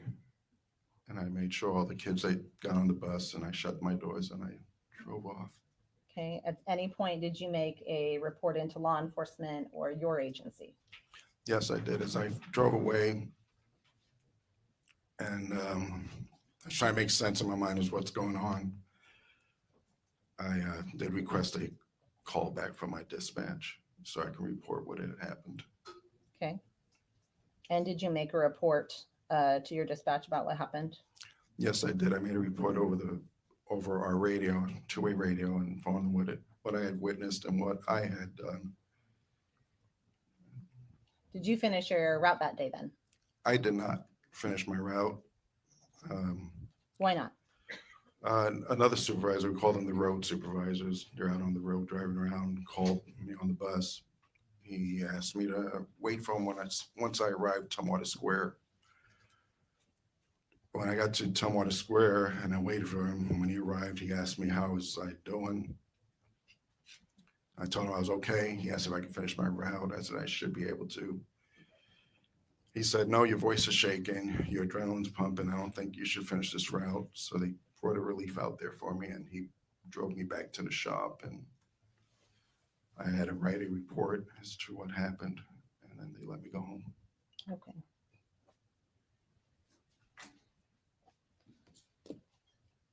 How long have you been driving buses for IT? 13 years. Are you aware whether those buses have any video surveillance or cameras associated with them? Yes, they do. And where are those cameras located, if you know? We have about 6 cameras inside the bus recording all the activities going on, and then I believe we have about 4 of them on the outside of the bus. And when you say on the outside, where are the ones on the outside pointed or directed? We have 2 up front that are, one's pointed out in front, seeing the road and everything in front of the bus. The other one that's up front is pointed at the driver itself. And then we have 2 one on each side that sees everything going on the sides of the buses. And how does that camera record? Meaning, is that something that is manually operated by you? Is it something that just runs whether the vehicle is on or off, or something else? The cameras are continuously running while the bus is running. When we first start them up in the morning, it takes about 3 minutes before the hard drive warms up, and then the cameras come live, and they will stay on for the entire shift, as long as the bus is continuously running. What about when you turn the bus off? When the bus turns off, the cameras stay on for about another 2 hours after the bus is turned off. And where is that bus footage recorded or maintained? The recordings on the bus, actually, there's a hard drive on the bus where it's recorded onto the hard drive itself, and that's where they stay. So if you want to access that footage, do you have to access it from the bus directly, or is there another means for gathering it? They can pull the hard drive off of the bus, but if the bus is still in service, they can remotely upload the footage. And when you say they, who is they? That would be we have supervisors that are responsible for pulling videos for any sort of an event, and they have the technology up at the office, and they can just tap right into the bus, and it just uploads the videos. What is the purpose of having cameras on the bus? They're mainly for safety reasons, Safety for who? for passengers and for the driver.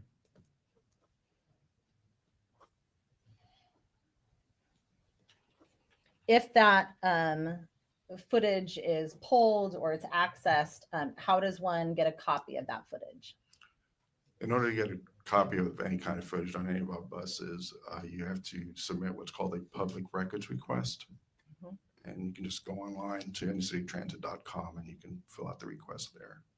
And so if that footage is pulled, do you know how long it's stored or maintained for? If a footage is pulled because of an event or if it's been requested, they keep them for, I believe it's 3 years. They will keep them. Do you have any ability to edit or modify that camera footage in any way? No, I do not. Would you know how to do that if that was an option to you? No, I don't. Okay. Have you ever had to review camera footage from your bus before? Yes, I have. About how often? I'd probably review footage about 3 to 4 times a year. And in those instances, did that footage appear to be true and accurate reflection of those events as you recalled them occurring? Yes. Is there anything about your prior interactions with the bus's video system that would make you doubt the accuracy of that footage or that it had been manipulated in any way? No. On October 18th, 2024, was the bus you were driving equipped with the camera system you've described previously? Yes, it was. And was that camera system recording and operating in the same fashion that you've previously described? Yes, it was. And are you aware whether your bus's video surveillance system captured any footage of the incident in this case about which you've been testifying? Yes, it did. And have you had an opportunity to review that footage prior to your testimony today? Yes, I have. And based on your review of that footage, did it appear to you to be a true and accurate reflection of the events or a portion of the events as they appeared to you as they occurred on October 18th of 2024? Yes.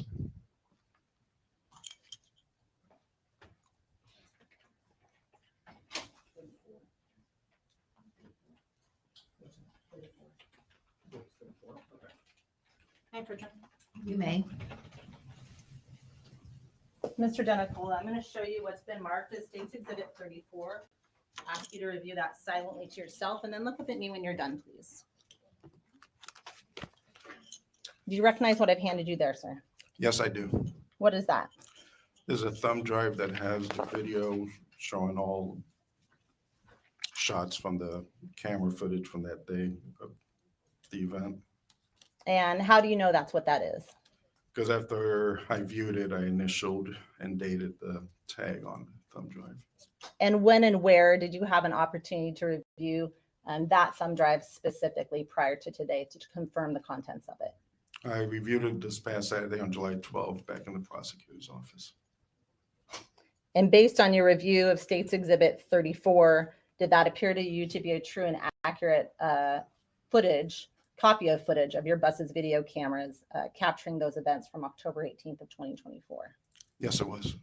Your Honor, this time the state would move to admit and publish State's Exhibit 34. Any objection, Mr. Keating? No, Your Honor. Mr. Larry? No, Your Honor. 34 shall be admitted. You may publish.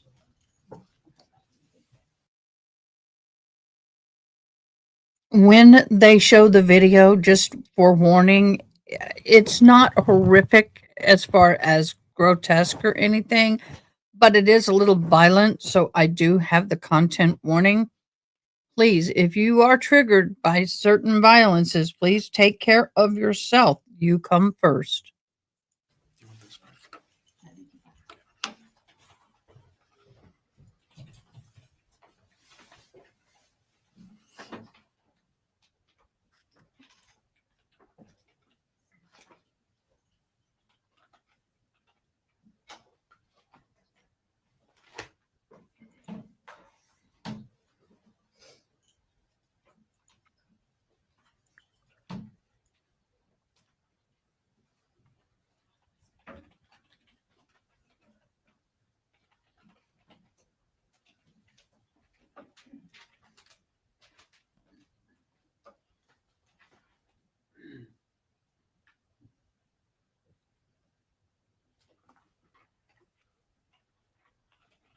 Oh, why, thank you, Ada.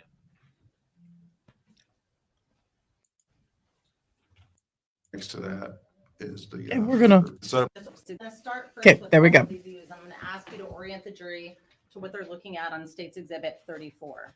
Can you explain kind of what the video setup looks like here, please, sir? Yes. So just orient the jury if you don't mind. What are we Okay. looking at in terms of that setup? On the setup is all the camera angles that are on our buses. On the upper left-hand corner is the camera that's right above the driver's seat. Right next to that. is Matt, someone's at the door. Portion of the passenger seating area. Next to that one is the rear Grab him, area. Then we have the rear exit door. Herbie. The one behind that one, that is a side of that's the curb side of the bus camera. The bottom left corner is showing the rear of the bus seating area. The one next to that is our street side camera. Next to that one is again another angle of the rear seating area of a bus. Then second to last, we have the angle showing the driver's side window. And the last one is the front camera, front view. Okay, so if we're working our way through these camera systems, at the very top of the screen, is there a navigation pane? Yes, there is. Okay, and if I click down on that navigation pane, what does that do? That'll show all the different camera angles that you can choose.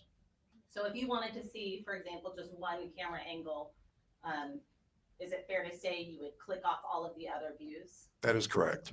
Okay, and then if you wanted to watch only two camera angles, you would just have those two playing and click off any other views that you didn't want to see. That is correct. And at the very bottom, what are we looking at the navigation pane on the bottom underneath each of those camera views?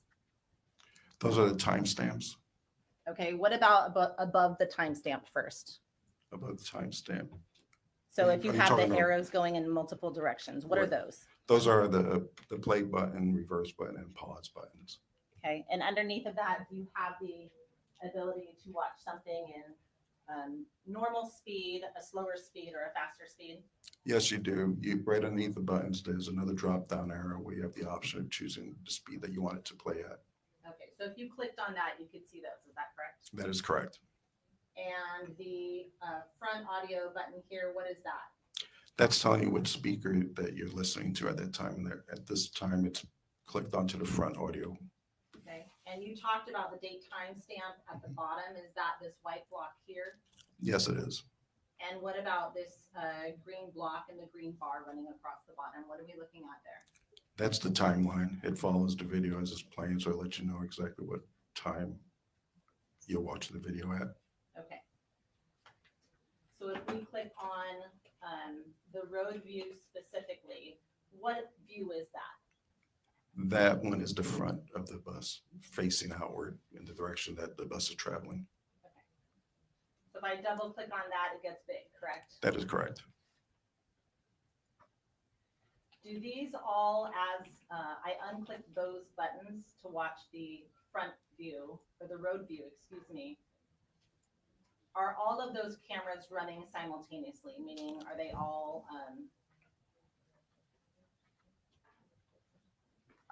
the contemporaneous views, so they're synced with each other? Yes, they are. They all run at the same time. Okay, so Mr. Denical, I'm gonna play States Exhibit 34, the road view, and is that identified in this upper left-hand corner here of the video? Yes, it is. Is that the same for each of those videos? That it is. And then I have some questions to ask you after this is done, okay? Yes. And playing it in normal speed, is that correct? Yes. Timberline High School.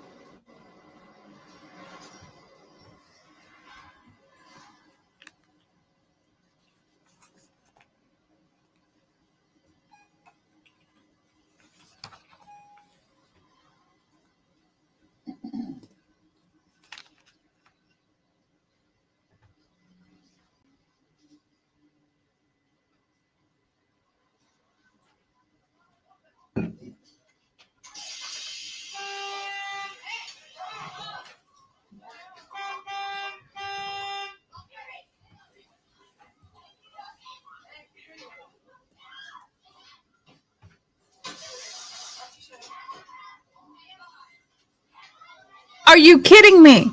Okay, guys, since they're not going to show it, we will.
Okay, guys, we're going to stop here. And what I'm going to do is show you this video here.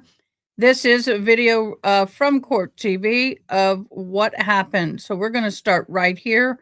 We're going to play it so you guys can see. Some of you have not seen this video of him strangling his daughter. Here you go.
Okay, guys, that is somewhat of the video. I just wanted to show y'all. Some of y'all have not seen it.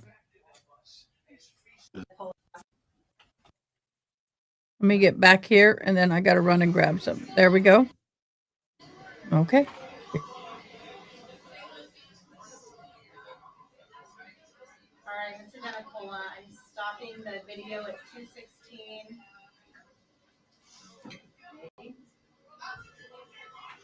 There it goes, 2:16:11. Is that where you've driven away from the events that occurred? Yes, it is. Okay. Does the video go on to just capture more of your drive? Yes, it does. Okay.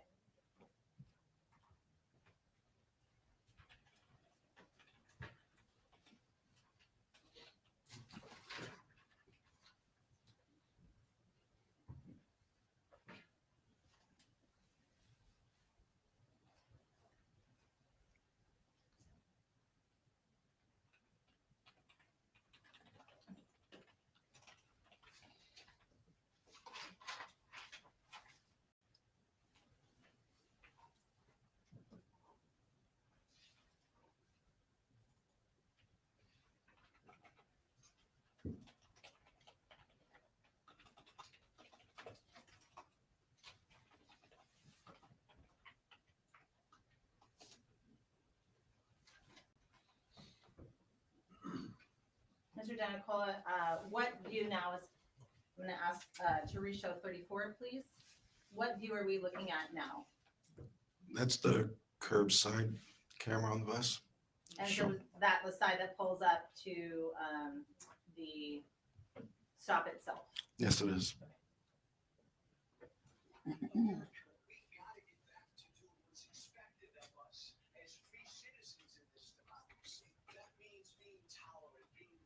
I'm sorry, whoever is playing something needs to step outside the courtroom immediately, please.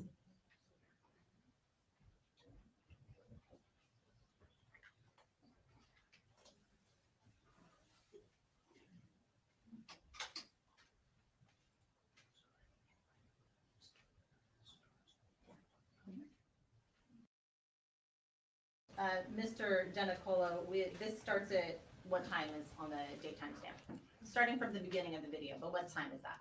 It's 2:12 and 52 seconds. And is that the same with all of the videos for the time start? Yes, it is.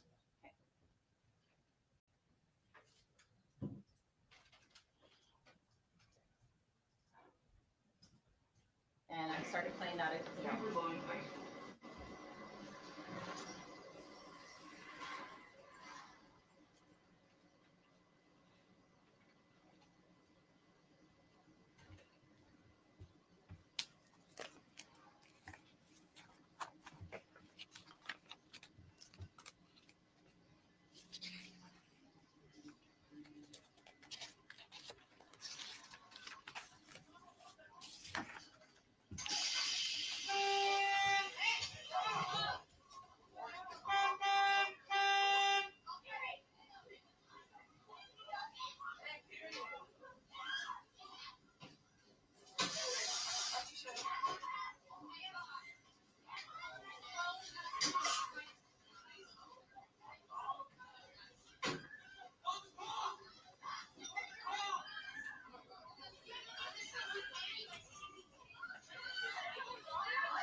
Stopping at 2:16:03.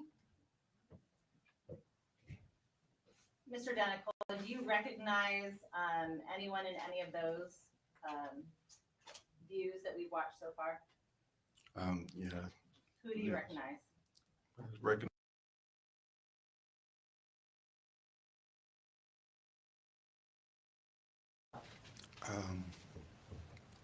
See my reflective vest, high visibility vest that we have to wear, so you can see that I have the vest. And I'm the only one on the bus that was wearing one. So that's how I can tell that was me. Who else do you recognize, if anyone?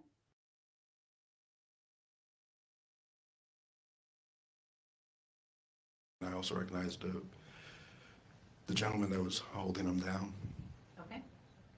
We're gonna watch a couple more, and then I've got some more questions for you. Okay? Actually, Ms. Stone, I think it's about time for us to take our morning recess. Members of the jury, in just a moment, the bailiffs are going to come forward and lead you back to the jury room. Our morning recess will be approximately 15 minutes. Thank you very much for your time and attention this morning. Please remember all of the instructions I've previously given you. You can just stay right here. Okay, guys, what'd you think about that testimony? Oh my gosh. That was good.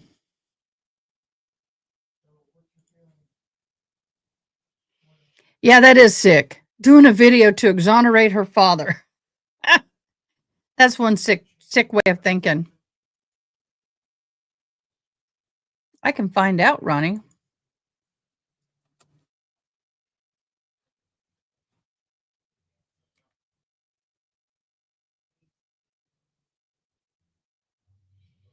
What's his first name?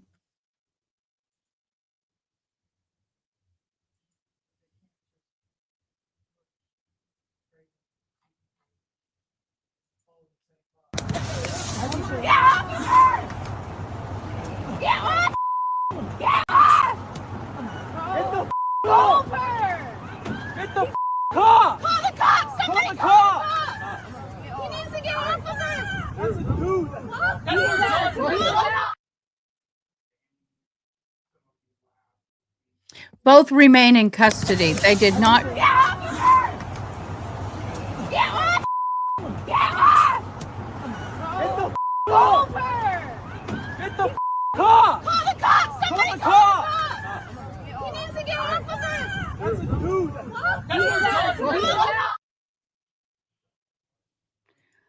They are both still in custody. They were not able to place the 1 million and the 500,000 respectively bail.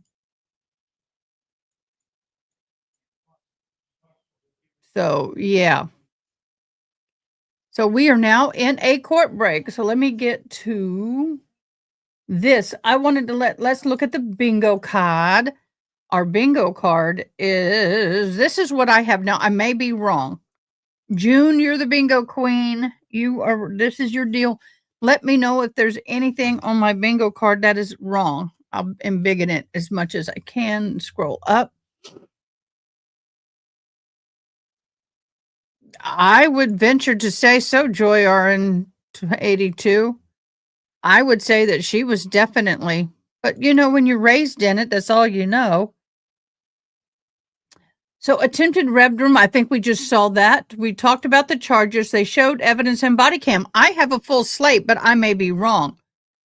So Ronnie, let me know what has not been said. I mean, not Ronnie, June or Ronnie, anybody.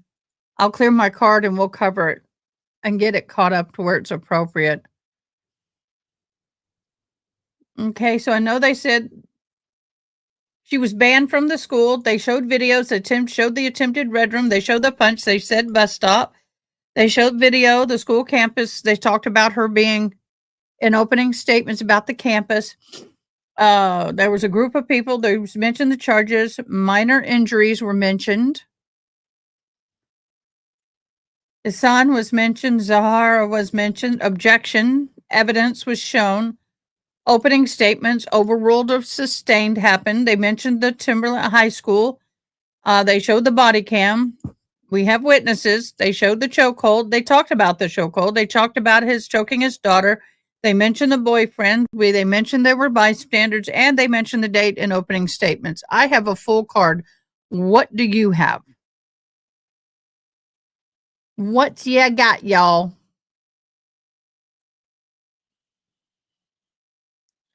And I need to go to Centerpoint Centerpoint, and I can't go because I got this.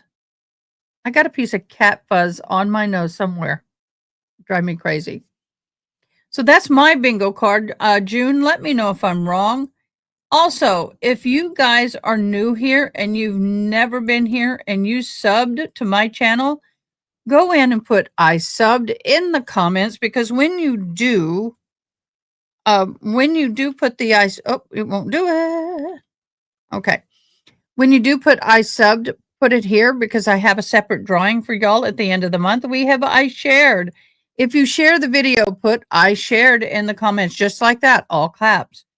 If you have if you like the video, put I liked. And if you have a bingo, put I bingoed.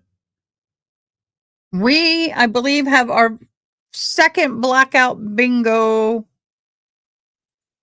I believe we have our second blackout bingo. In my, I think. Anybody who, if you are ever in need, I have the National Domestic Violence Hotline number and text listed below. For domestic violence, or I can't believe we still have to do that in today's day and age, but we do. Witness was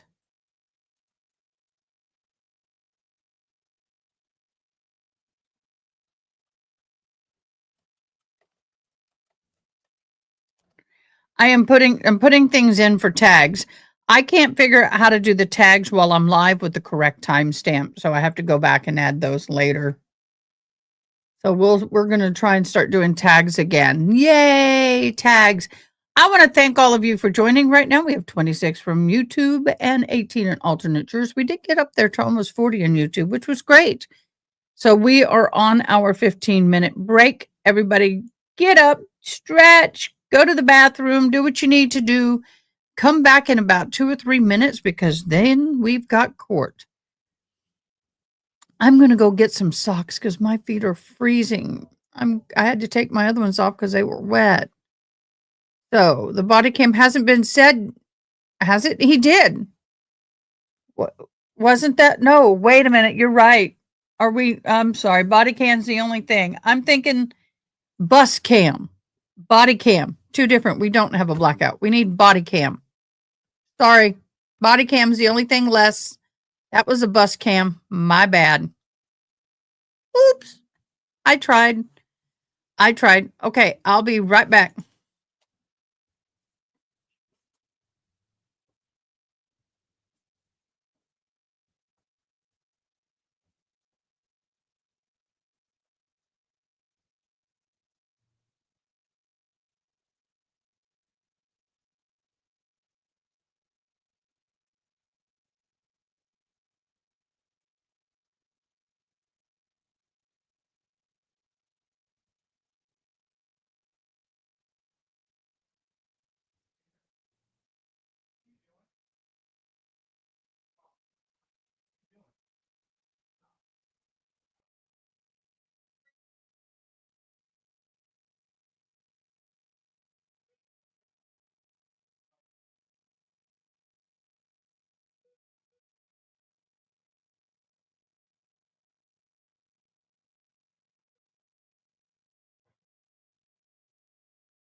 eyes back. Look at these nice warm socksies.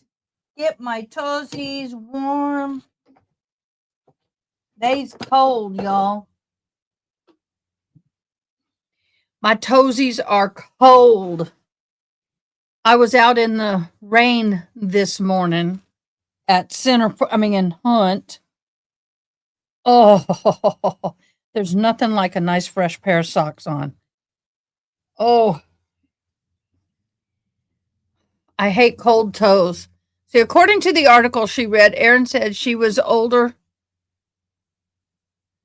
Yeah, I don't know the ages. I can find out maybe. Let me do a search. Oh, thank y'all so much for being patient. It's very cold. I mean, it's not cold. It's very wet and nasty and rainy. And it feels like I just cannot get warm. I just can't get warm, y'all. But oh, that did the trick. My feet are warm. I got the heating pad drying my back out. We all good now. So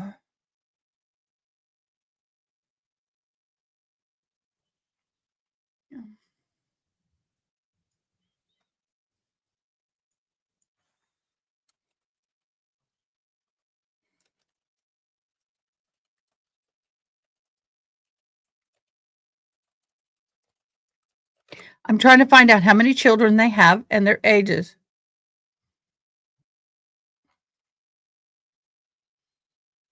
As trying.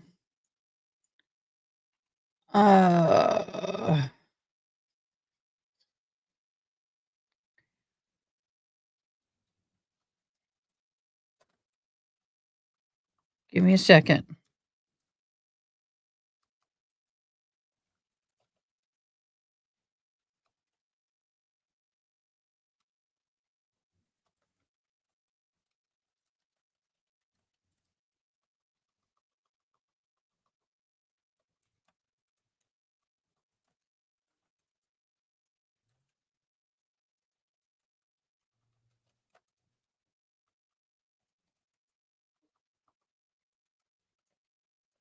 Okay, so what I am told, they can't respond to my request right now. Why not? Why can't you? Okay, I can't ask you anything then. You are wrong. You say ask anything. I'm asking. They're not going to tell me. Let me try here. That's interesting.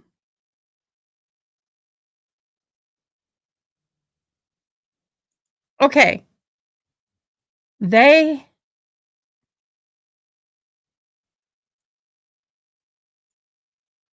me read it. The girl that was almost strangled by her parents in an alleged honor unaliving has explained how a horrific abuse began after her sister was diagnosed with cancer.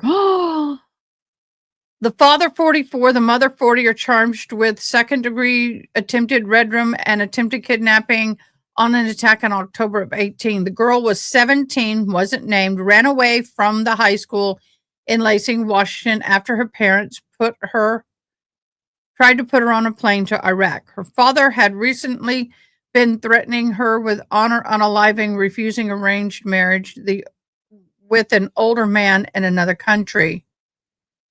Wow, but it doesn't. Oh, here's some pictures and videos.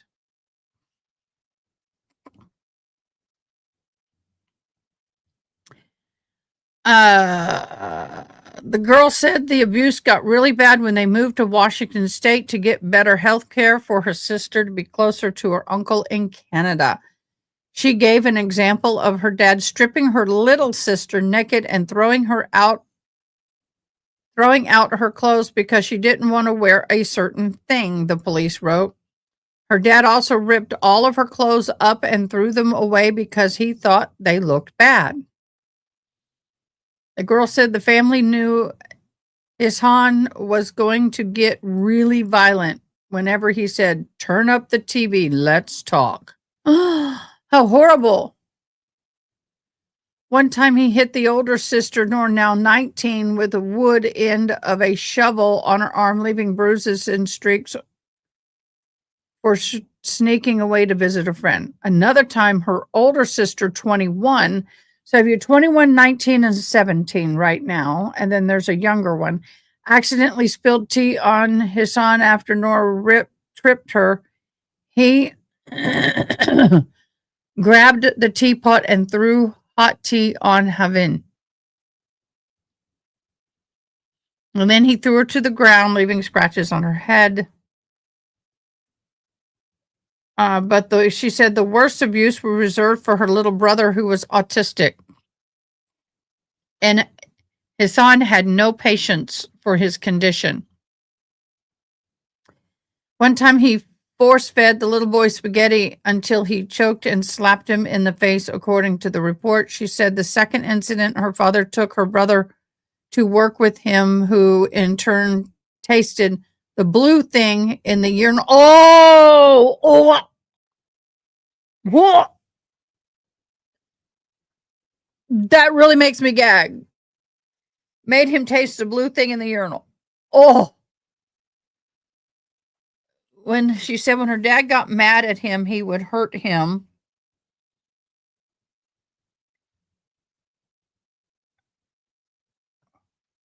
What in the world? I don't know what that is. Sorry. Would hurt her brother with a belt, which left bruises all over his back. So he would hit him. She said the third time her brother was in the bathroom and he pooped on the floor, she said her dad got so upset with him and shoveled the poop in his mouth. Oh, it made him taste it. Oh, my ever-loving Lord. Oh, my ever-loving Lord. The girls also alleged her father threw watermelon at her brother's back, who fell over and fruit broke open. Please bring in the jury. Oh, wow. Oh. Hi, Jennifer. How you doing? We are reading about this horrific ass wipe. Girl alleged her father threw a watermelon at her brother's back, who then fell over and the fruit broke open all over. Okay, so it was a whole watermelon. A particularly violent episode was a few months before October 18th attack, when Ihsan accused her cousins aged 10 and 12 of stealing $10,000 in cash and went missing. Ihsan allegedly beat them with a shower curtain rod and broke the wall, and threw a wooden vase at her grandmother when she tried to intervene. The girl said she didn't see her cousin being beaten. She just heard them screaming. It keeps going. Her mom was hitting her with the shoes and fighting back, took the shoe away from her. Oh, wow. The mom was mad and made her cry, started hitting her with a stick. The mom went into the room and they took her TV, and okay, so they took it away. Big deal. September 15th of last year, her sister allegedly attacked her when her boyfriend came to the house and they wouldn't let her outside to see him. Instead, they punished and dragged her upstairs and yelled at her as only why she could not take no for an answer. It keeps going. I mean, we'll keep reading. Mm-mm-mm. Mm-mm. This is horrible. Please be seated. Members of the jury, we're going to continue with direct examination. Ms. Stone, you may continue.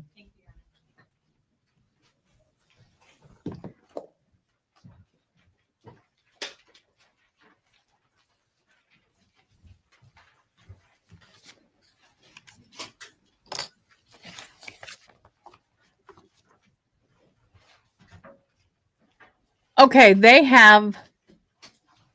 let me read this. This is interesting. They have a 17-year-old daughter who was a victim in October 24 of the incident outside the high school.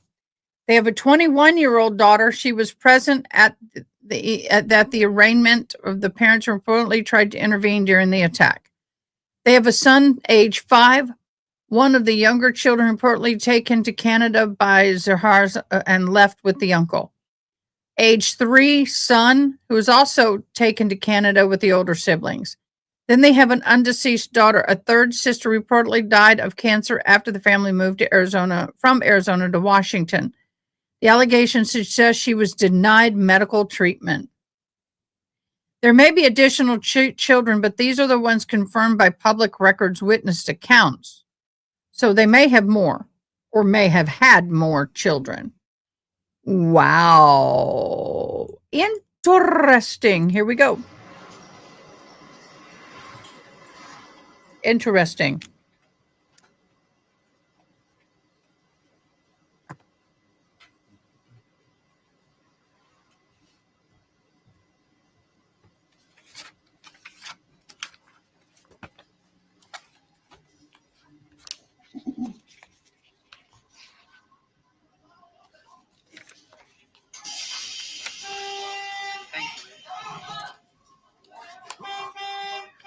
So he's honking the horn, like he said.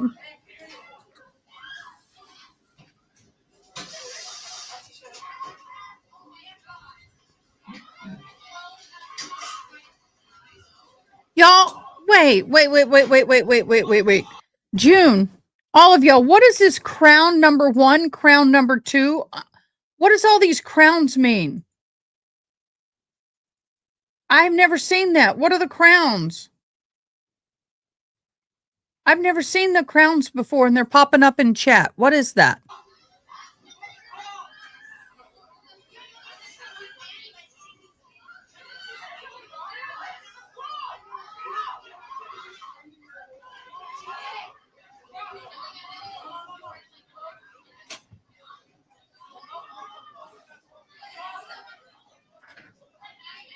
Top fans.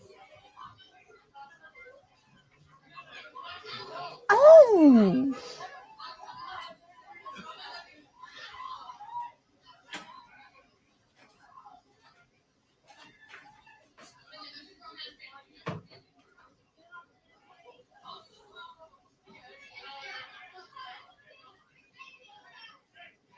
Oh, y'all.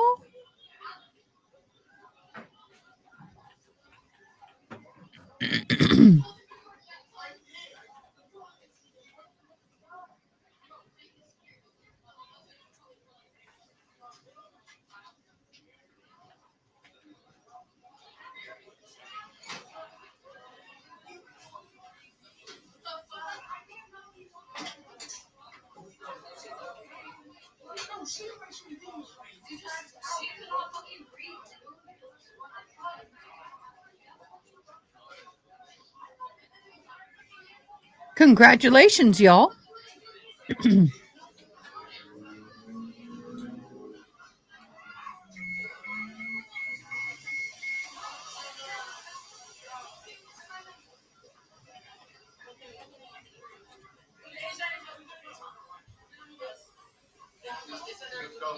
Yeah, they're on their way.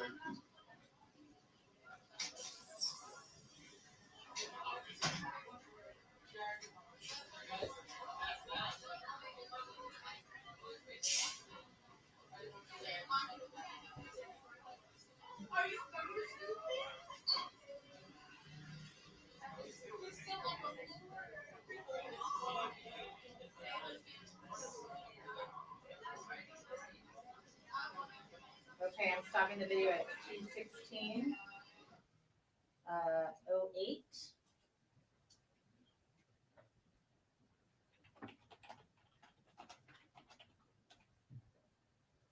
Mr. Denicola, which video view is now shown on State's Exhibit 34?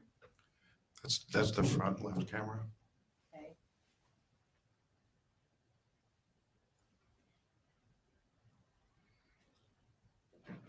And moving that back to the beginning, to 12:52, and playing that from the beginning. Y'all, I'm finally getting warm. My feet were cold. My back was cold. I'm getting warm now.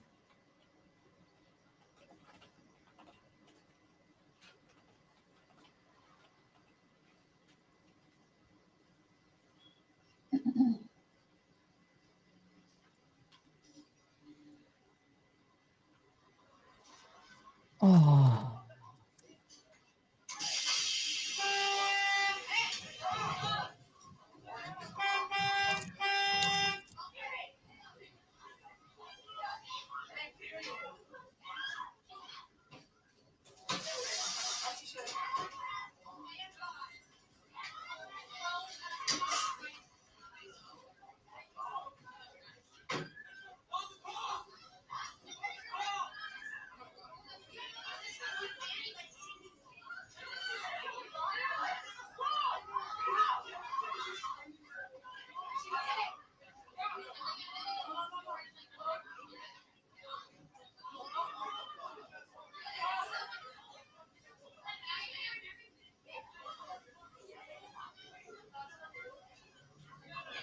They're censoring it.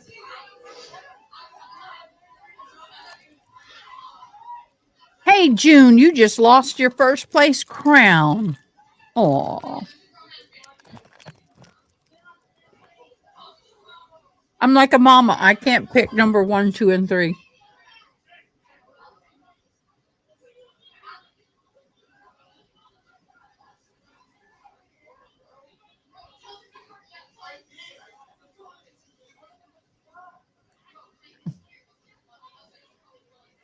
I think you have to turn it on, Ronnie.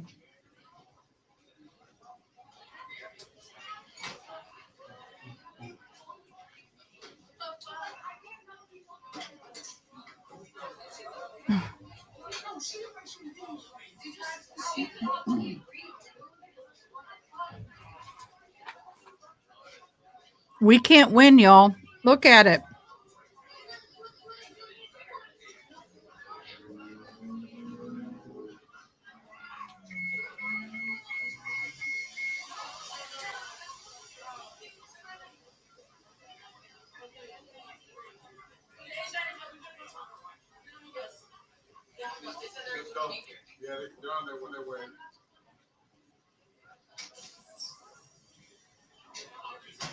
It's been raining for 2 days.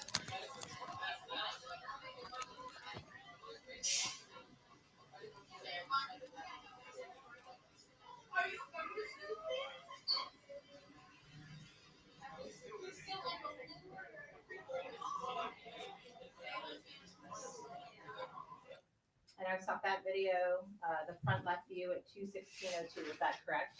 Yes. And Mr. Denicola, to this point, we've seen the initial roadside view. Is that fair to say? That is correct. And we've also seen some views of people coming and going from other camera views. Is that an accurate statement? Yes, it is. Okay. Did you know any of those individuals No. in this event? No, I did not.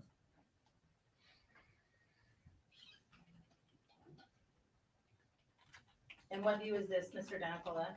That's the view from the camera right above the driver's seat. Still states Exhibit 34, correct? Yes.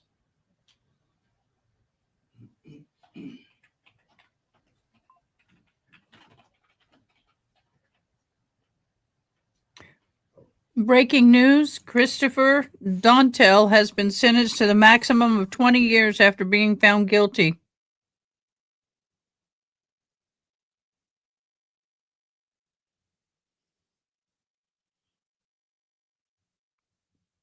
For Red Room. So he's been found guilty. Yeah, I just wanted to show you all the rain pattern. Look at Florida. She's getting quite a bit. From this front door view. Approaching Timberline High School.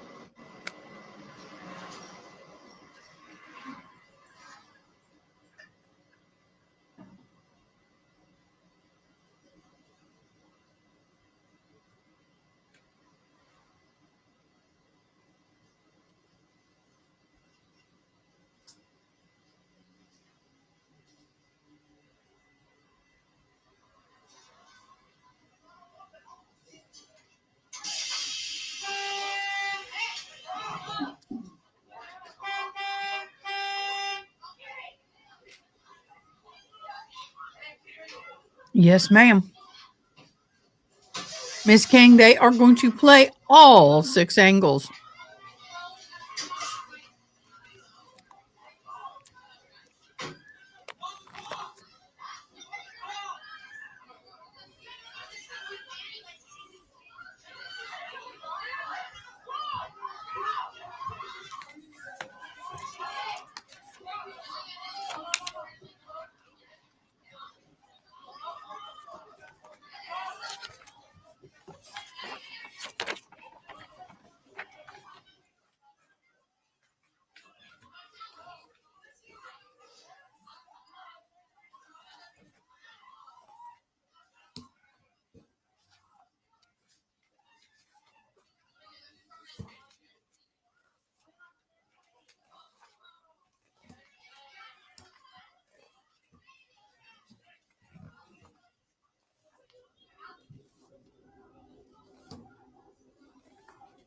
So, yeah, the judge is not allowing it to be showed publicly. Where do you live? Do you have sunlight until 10 p.m., Alaska? Where do you live, love? You don't have to give the specific place, but the country or continent.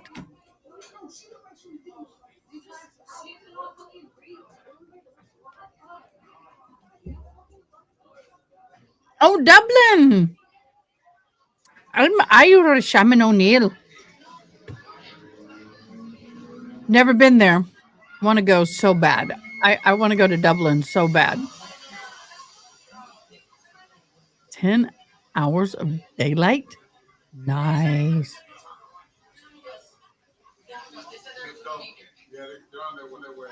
I mean, till 10 p.m. Nice. Yeah, well, it doesn't show up on my.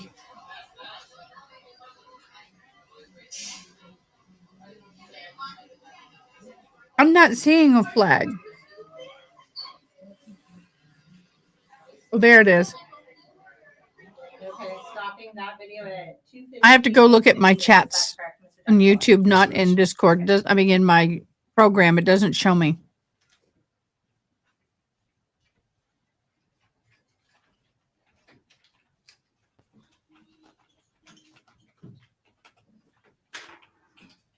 Yeah, Aaron, I have to go all the way over May I approach, Your Honor? here to see the flag, and I'm looking here. June, thank you. Oh my gosh, June, thank you so very Ms. Jennifer, I'm much. going to show you what's been marked as states. Aw. 233. I'm going to ask. I you to hear it put is. I had a yourself friend into that used to yourself live and there. Look up at me when you're done, okay? Yes.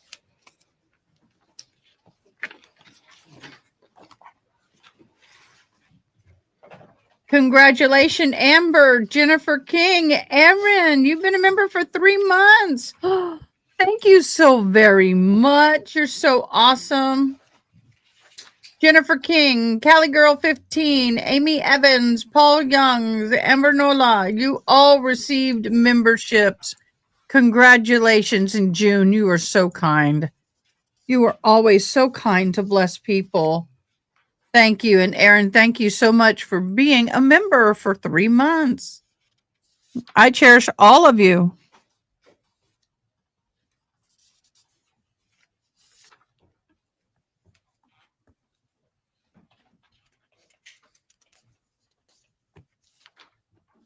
My hair looks horrible, y'all. It was soaking wet this morning.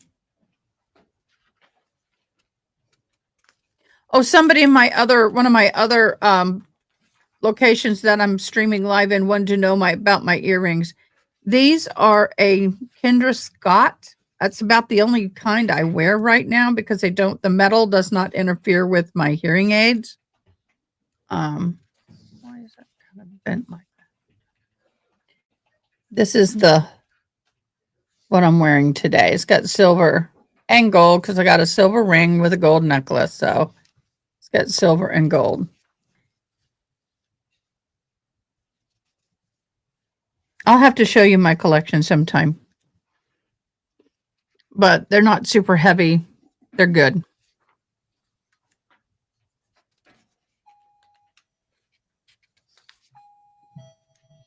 I may have to get me a cup of coffee. People are coming in as customers in rain slickers.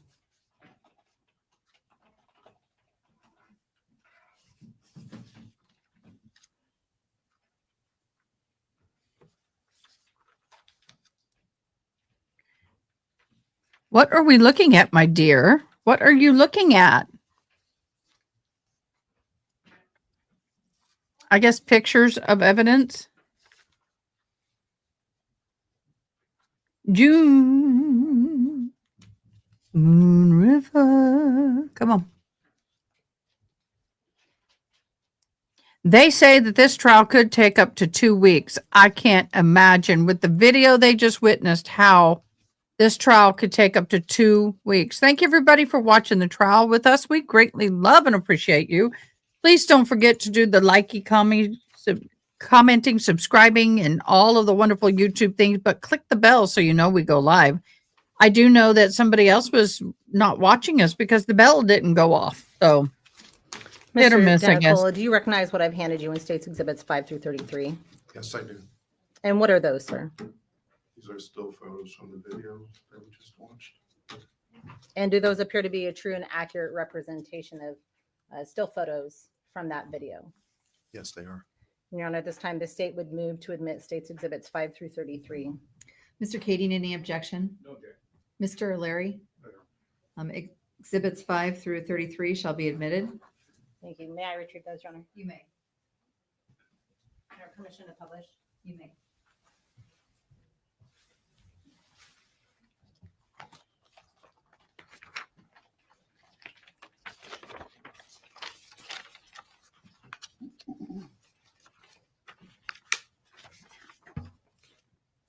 Mr. Denicola, starting with States Exhibit 5.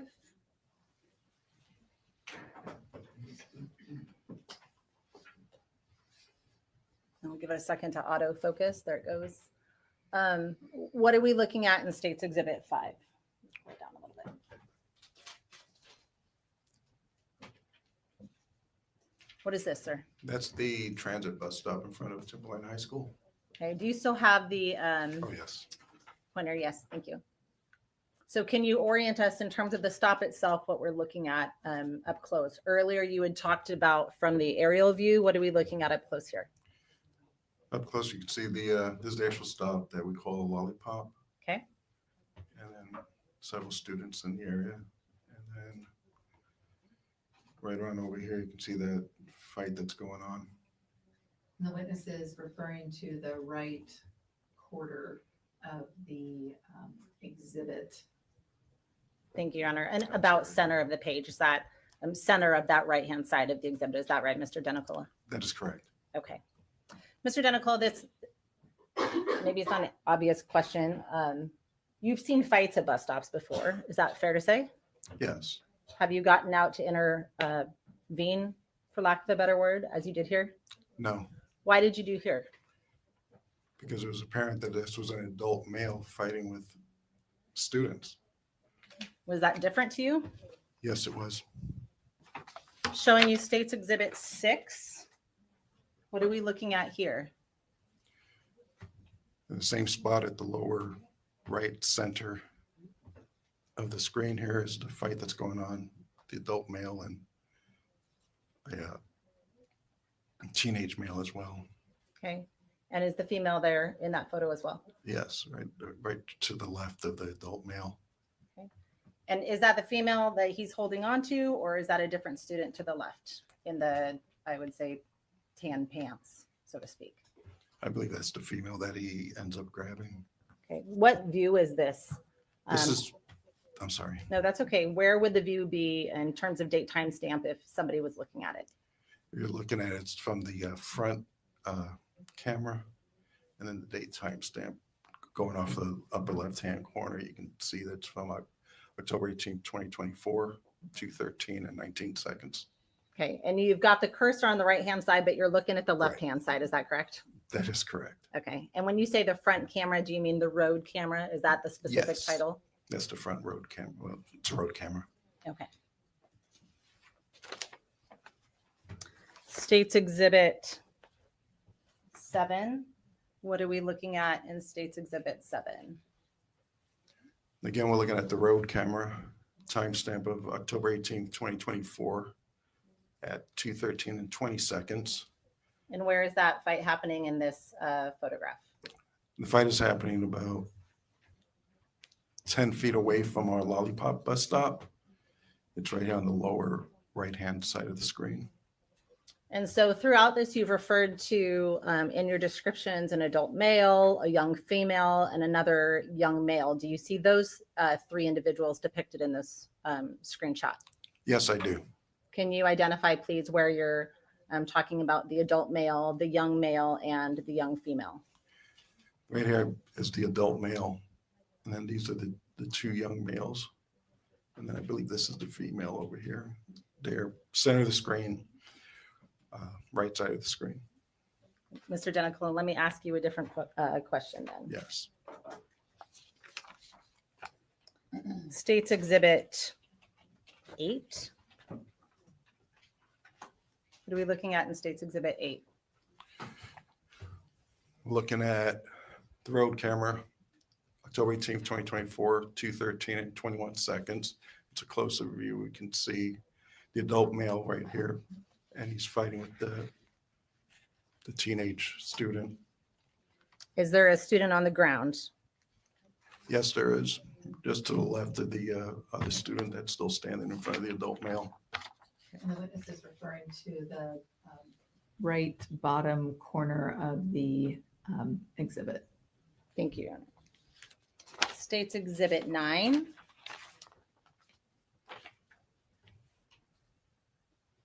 What is depicted in State's Exhibit 9? That's timestamp October 18th, 2024. Time is 2:13 and 22 seconds. And we have at the bottom right-hand corner of the screen here, you have the adult male that just punched the teenage boy. And is there a student on the ground? You can barely see him, but yes, right behind the teenage boy. State's Exhibit 10. And what's happening in State's Exhibit 10? It's Nope, I can pull it down for you. it's okay. Again, it's the road camera 10/18/2024 at 2:13 and 23 seconds. It's the adult male is actually heading towards the other student, and it's at the bottom right-hand corner of the screen. Okay. State's Exhibit 11. October 18th, 2024, 2:13 and 23 seconds. Again, the bottom right-hand center of the screen is the adult male reaching for the female student. Okay, so just to be clear, Mr. Denicola, earlier you indicated Yes. you thought the female student was wearing the khaki pants. That is Do you correct. see the khaki pants student in this photograph also? Yes, I do. I see him standing over by the tree over at the right-hand center of the screen. So for clarification, the khaki pants student is not the female. That is correct. And in this State's Exhibit, 11, what are the hands of the adult male doing? Where are they located? Right now, it looks like he was reaching for her shoulders. Do you see the young male that you've described previously in this shot? I do not see the male that was fighting with I don't see the teenage male that was fighting with the adult male, but I do see the other male that had the khaki pants over by the tree. Thank you. State's Exhibit 12. What's happening in State's Exhibit 12? It's October 18th, 2024, 2:13 and 25 seconds. Center right-hand side of the screen, the adult male is grabbing the female student.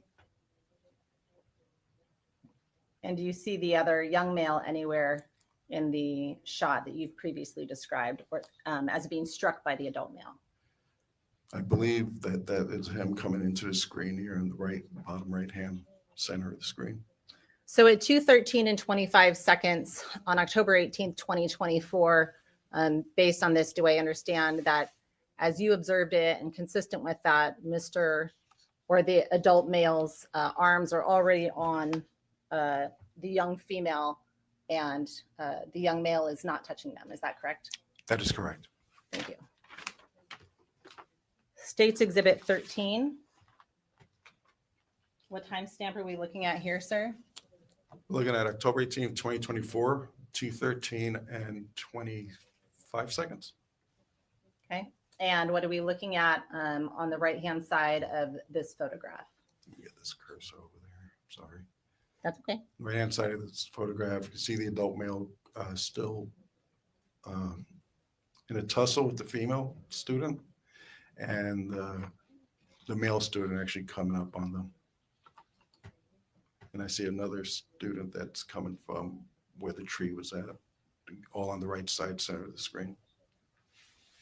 So does it appear at this point students have noticed what is happening? Yes. State's Exhibit 14. What timestamp are we at here? October 18th, 2024, 2:13 and 26 seconds. And what's happening in this photograph on the right-hand side? The right-hand side of the screen, we have another person coming into the picture at the right center screen. And how is the adult male appear to be holding the young female in this photograph? At this point, he has her turned around, so he's holding her from behind. The other students appear to be touching him at this point. Not yet. Thank you. State's Exhibit 15. And what timestamp are we looking at here? October 18th, 2024, 2:13 and 45 seconds. And what's happening in this video? In this picture here, the adult male is down on the ground. He's holding the female in a chokehold. And we have several other students standing around. And have you arrived? Is it fair to say you've not arrived yet? I mean, the bus is present, but you have Right. not gotten to the scene yet. That is correct. The bus had stopped. I have not approached the scene. State's Exhibit 16. Mr. Denicola, do you recognize anyone from this photograph? Yes, I do. Who do you recognize, sir? I recognize myself right there wearing the high visibility vest. Okay. And what else is happening in this photo? In this photo, I'm bent over the adult male and the female student. I'm at the bottom right-hand center of the screen. And I am instructing the adult male to let the student go. And have any of the other adults arrived on the scene yet? At this time, it did appear that one of the adults did arrive. There was came out of this pickup truck. He was on the left center side of the screen. Okay. Let me show you State's Exhibit 17.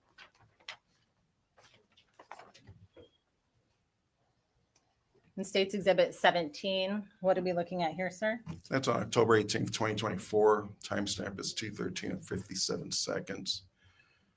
At this time, I'm actually, you can't really see because the student's standing in the way, but that's when I was trying to break his grasp off of this young student. And then we have this other adult male that was coming running across the road. Okay.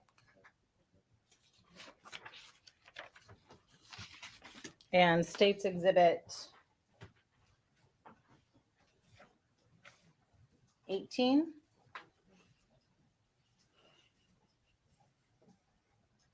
And that's October 18th, 2024. Timestamp is 2:14. And again, right in the center of the screen, right side of the screen. I believe I'm still attempting to release the female student from the adult male's grasp. We have several students standing around watching. State's Exhibit 19. It's timestamp October 18th, 2024, 2:14 and 10 seconds. And in the same spot at the lower right-hand center of the screen. This time I'm standing up, which was right after I got the adult male to release his grip on the female student. And the spectator came running across the road. He's on the left center side of the screen. Okay.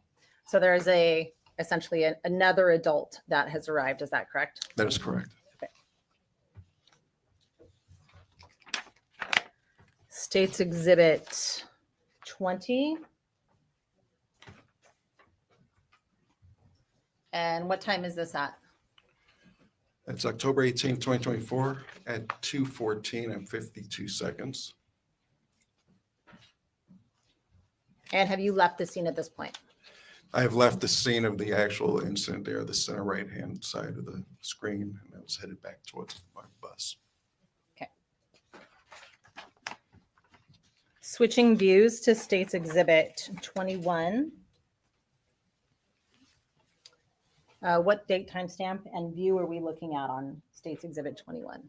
This is October 18th, 2024 at 2:13 and 21 seconds. And Mr. DeNicola, what is happening here at the top, I would say top center of that photograph? The top side of the photograph, that's that fight that's going on between the adult male and the students. State's Exhibit 22. Same question. Yes, center of the screen. In the middle, it's the fight still going on between the student and the adult male. State's Exhibit 23. Where are we looking at in the just to the right of the upper center? That's still the fight going on again with the male and the students, I believe. And is the young female already down on the ground at that point? Here. Yes.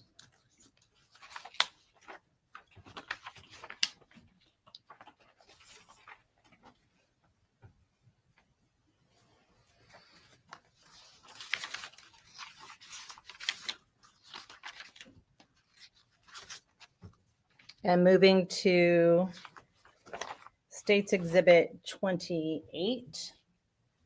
Which camera view are we looking at here? This is the curbside, We have video. front curbside camera.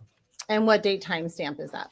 The date timestamp is October 18th, 2024 at 2:15 and 53 seconds. And are you pulling away from the school at this point? Yes, I am. Okay, and have most of that, most of the students cleared out of that space, but the adults remained? That is correct.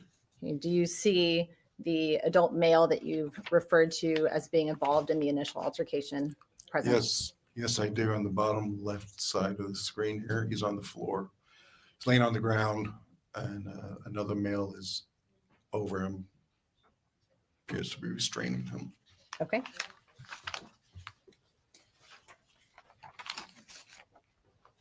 Is that the same male that was restraining him that you've testified about earlier? Yes, it is.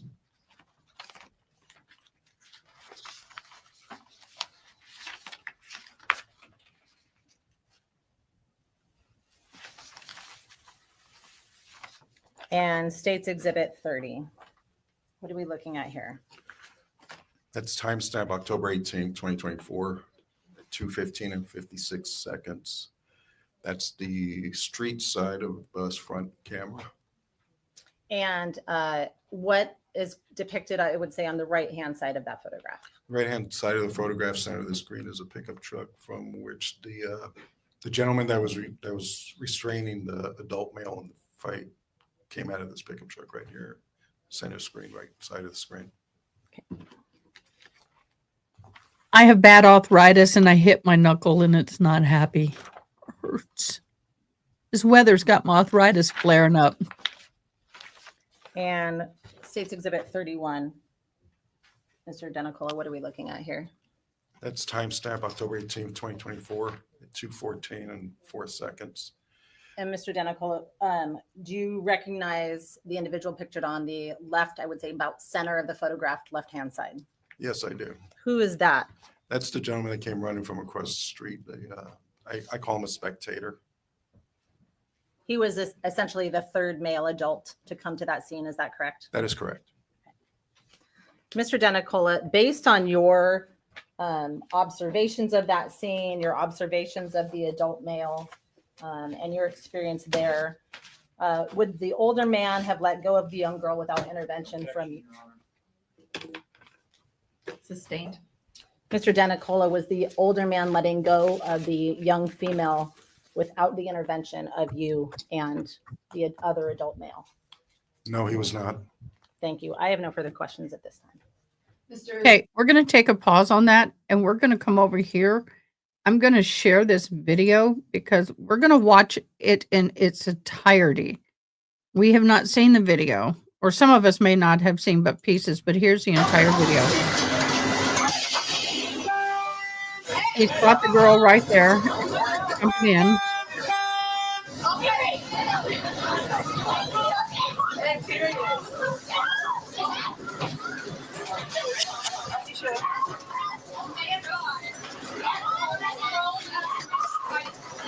I can't handle that kind of noise.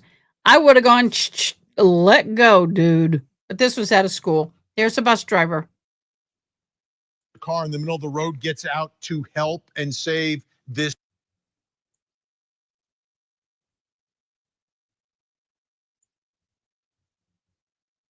Yeah, I saw the whole thing. That's the suspect or victim? That's the guy that was hitting the girl. Hey, God bless his day. He's like, yeah, I whooped his butt. He did. Well, He hold was on. trying to kill us.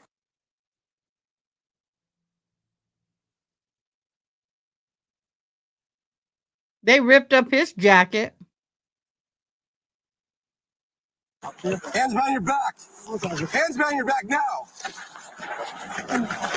You guys step back.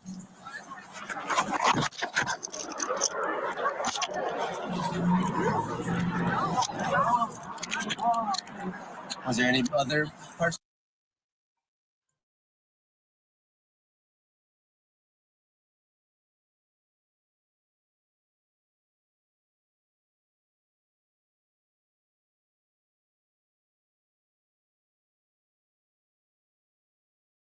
And my mom, she's right after this. Stay back. Get her.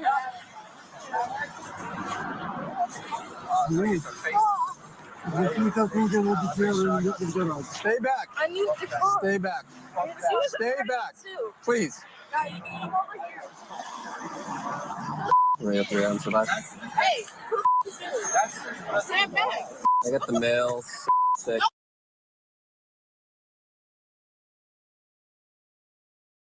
Dad, that's your hub, no, listen. He's detained by the bus stop. He's going to be the primary aggressor. He was trying to her. What do you need?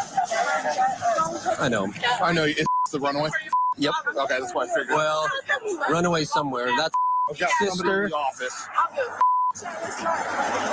Maybe just witnesses, whoever saw whatever. I think that guy in the backpack saw some stuff.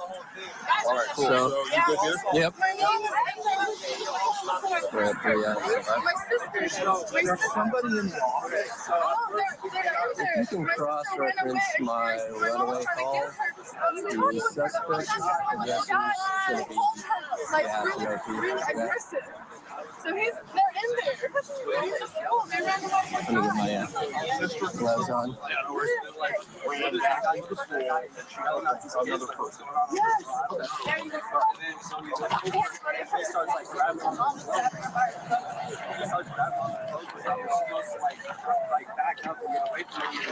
I'm going to get him up to my car. Make sure he's got nothing on him. I don't have nothing. I don't have nothing, man. Oh, I got one down. Pat me down. That's mom. I know. I'm with it. Hansa? Hey, get up. Okay, we're going to walk to my car over here, okay? Hang on tight. Walk forward. Okay. So just right. So you're detained right now. Okay. You understand that? Walk forward. Okay.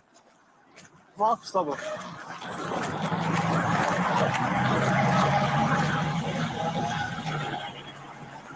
You're right there. I'm gonna pat you down for weapons. Okay, you got any weapons on you? No.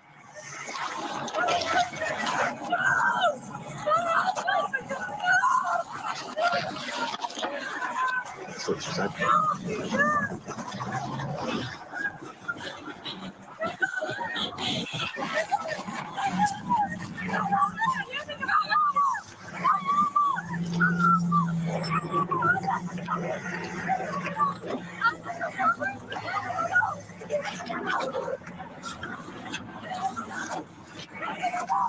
Not very first up.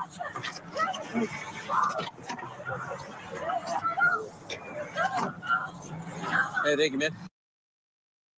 Dad disapproves of them being together. So he's been hunting them down all day. Apparently he was already told not to come to this school, not to be here, and he still showed up here, saw them out front, and started to fight with both of them. The dad and the... Dad? Yeah, he's primary aggressor. Good. So that's some runaways, but look at this with dad. Oh, thank you. Let me get a statement form. Oh, yeah, perfect. I want to speak with my daughter. You're not speaking to anyone at the moment. Just I want to speak with my daughter. You will not speak to your daughter. Why? This is my daughter over here. I want to let her to go take her mom to home. Okay, well, we're investigating a criminal investigation right now. Just let me to tell her to take her mom, not like that. Just I tell her to go home, she will go home.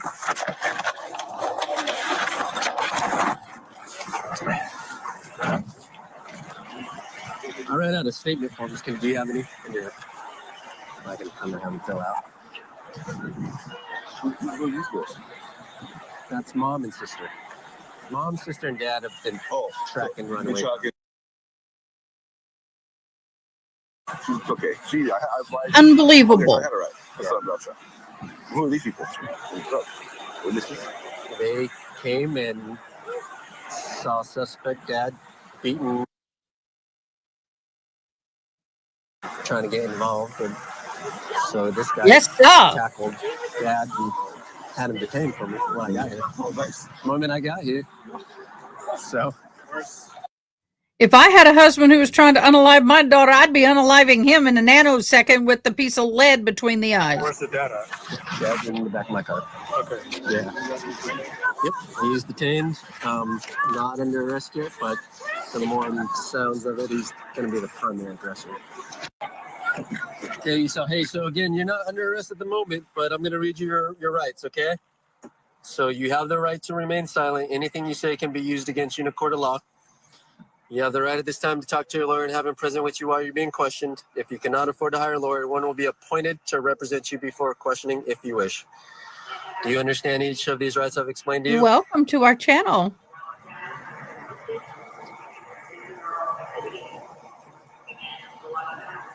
I want to speak with my wife. Let her go. Do you understand these rights I've explained to you? Zahra! It's a yes or a no, okay? Zahra, تعال هنا. So everything's audio, video recorded, okay? Okay. So do you understand these rights I've explained to you? حنين زهراء اخذ السيارة منها وديتها يبوقوها. I need a yes or a no, okay? Or I'm going to assume you don't اخذ want السيارة منها يبوقوها السيارة يبوقوها. And that be the end of that. Unbelievable, right? Still thinks he's in charge. You know, attacking his daughter, full public view, has to be dragged off her. He's in handcuffs, still thinks he's in charge of what's going to happen to his daughter at that point. Okay, let's get back to trial. I just wanted us to watch that full entire video so we can have context as to what's happening in court. Cross-examination.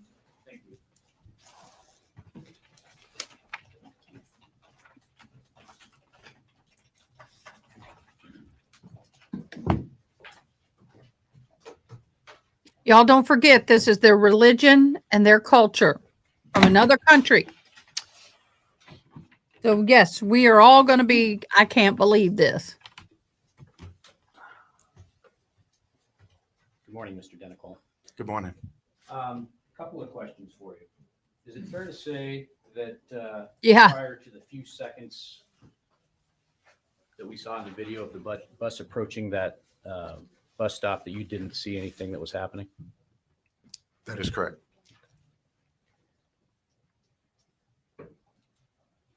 All right. I wanted to show you, one other thing. You mentioned in your testimony at some point that it was that the older man and the female fell to the ground. You remember saying that? Yes, I do. Okay. And you've seen the video since, correct? Yes. All right. And when you say fell to the ground, is that a, I agree, in your Joy. opinion, is that an accurate agree. description of what you saw in the video?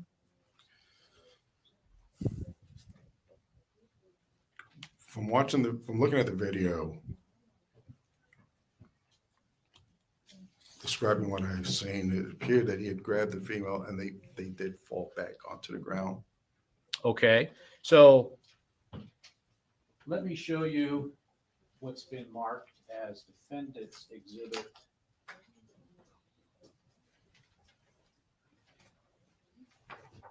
501. And this, as we're looking through the videos, we can stop frame by frame. Yes. So this video, No. if I may hand that to you, or see that photo, if I can have you just look at that. Yes. You see that photo is essentially one frame after State's Exhibit number. State's Exhibit,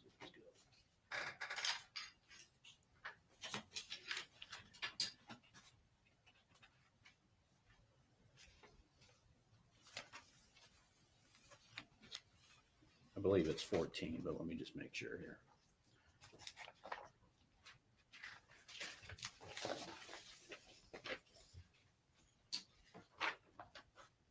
Yeah, I'm going to hand you, just for comparison. Right, Joni? State's Exhibit number 14. Okay. Does that look to be about the next frame after?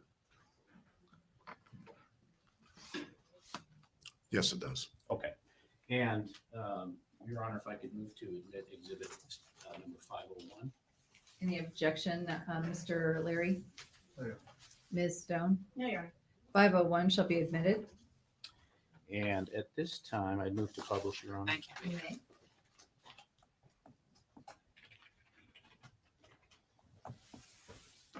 Okay.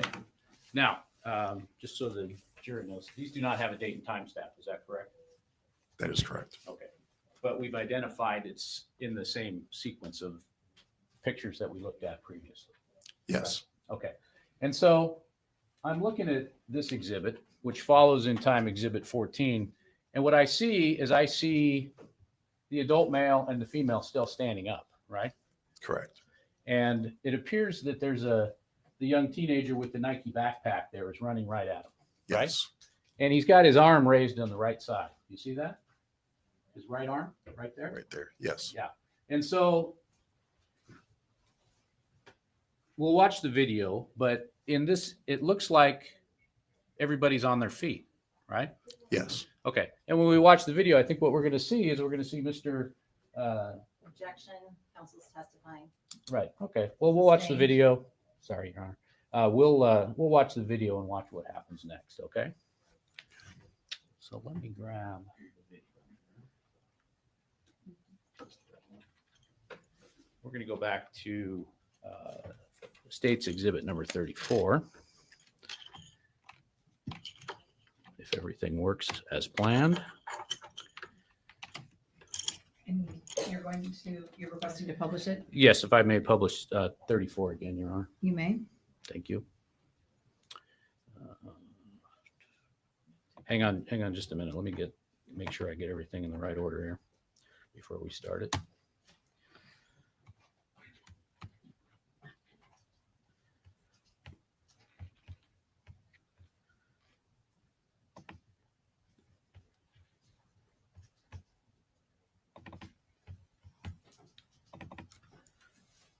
Let me load this up real quick.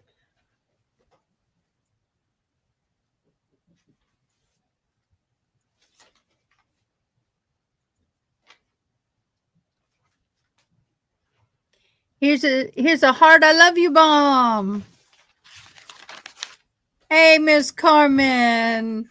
I'm still gonna come see you. I needs a vacay.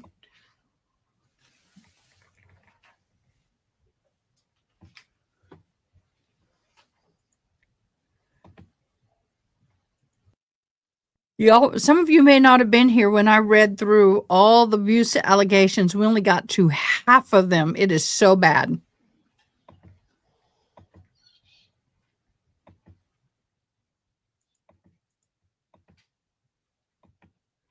Mm-hmm.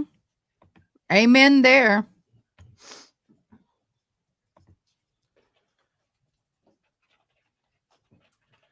Okay, That is so true. Madam Clerk, if you could. Oh, sorry.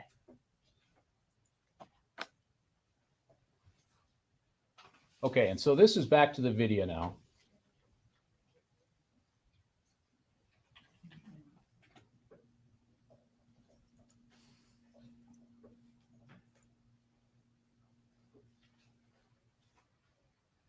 If you go back to the beginning of the video, I did a case run through.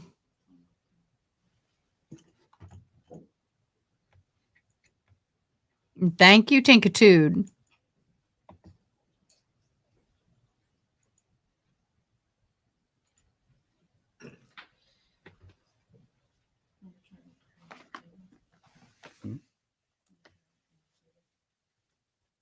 Sure.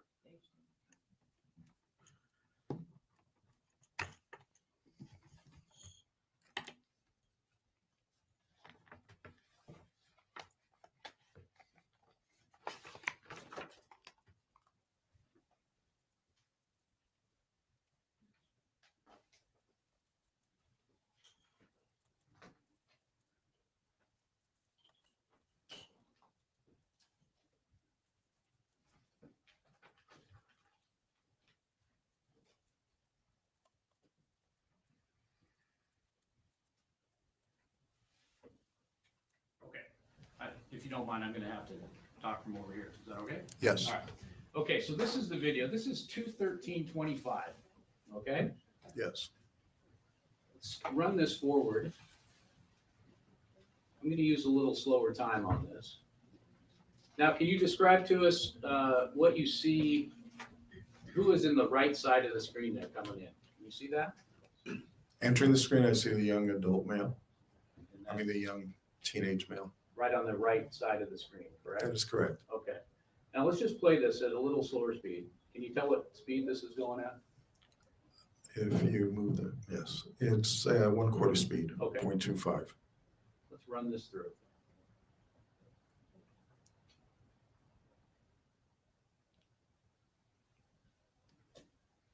Stop it right there. Now we just Can you saw. indicate the time that you stopped it at? Yeah, please? this is 2:13:26.7.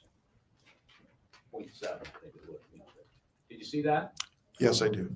Okay. Now, as you view that, did it look to you like the adult male and the younger female fell to the ground? It appears to me that they're starting to fall to the ground, yes. Okay. And did you see them being approached by the young male at a rapid pace? Yes, I do. And did it appear he ran right into him? It does look like he appeared to run right into the backside of him. Okay. And do you think that might have affected their ability to stay on their feet?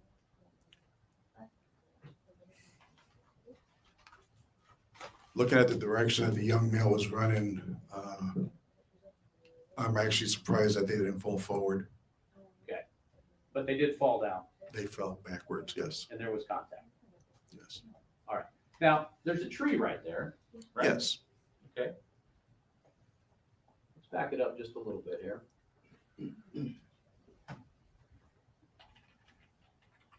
Now, watch as he approaches there before he hits them, the young man in the Nike backpack.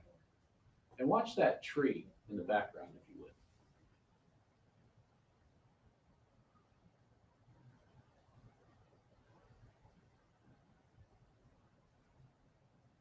I'm going to stop this at 2:13:28. Did you see that tree?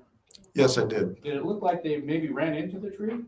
Yes, it does. And which may explain why they didn't fall the other direction, right? Correct. Okay.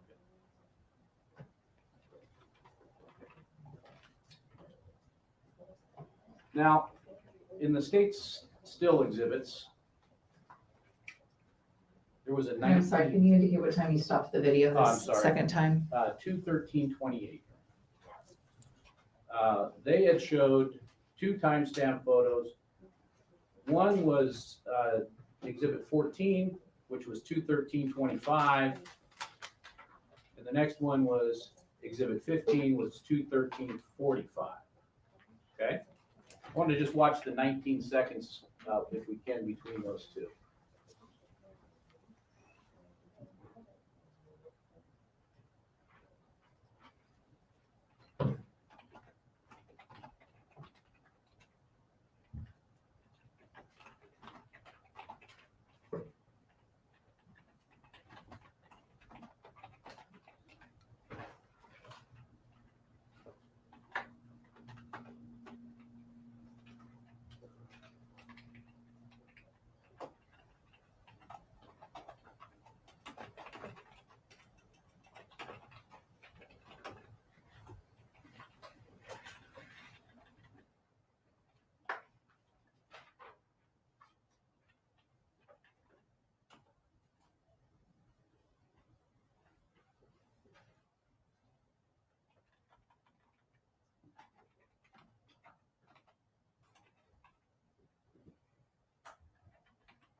And I'm stopping the video now at the 2:13:44 mark.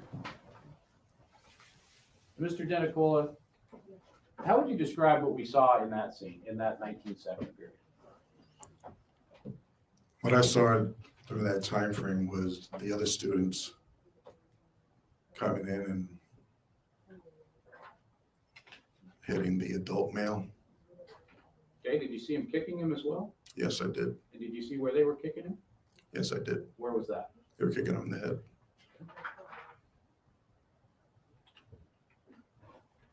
And so it would seem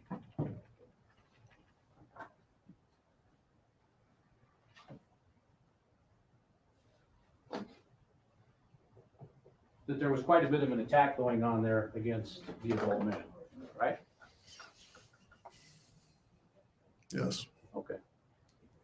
Now, I noted in your testimony you didn't mention any of that. Right. Okay. Were you advised not to mention that? No. You just chose not to?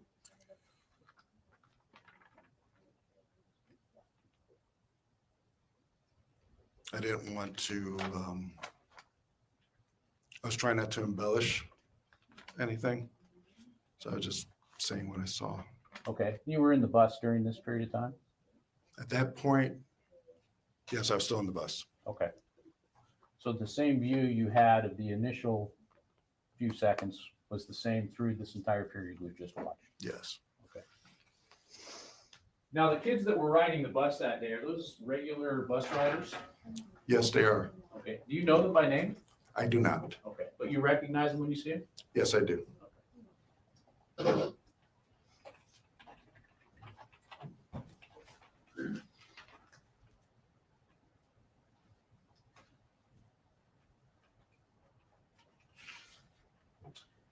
After you said you got in there and got the arm to release off the young female, did you see the defendant move after that?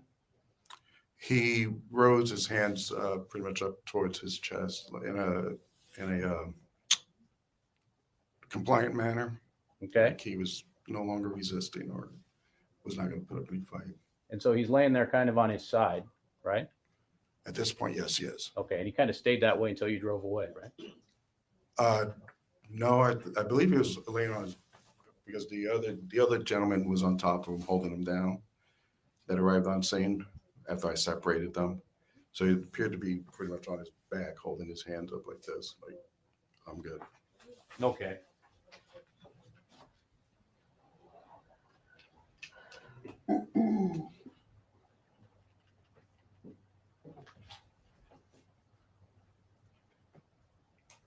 Thank you. I have no further questions.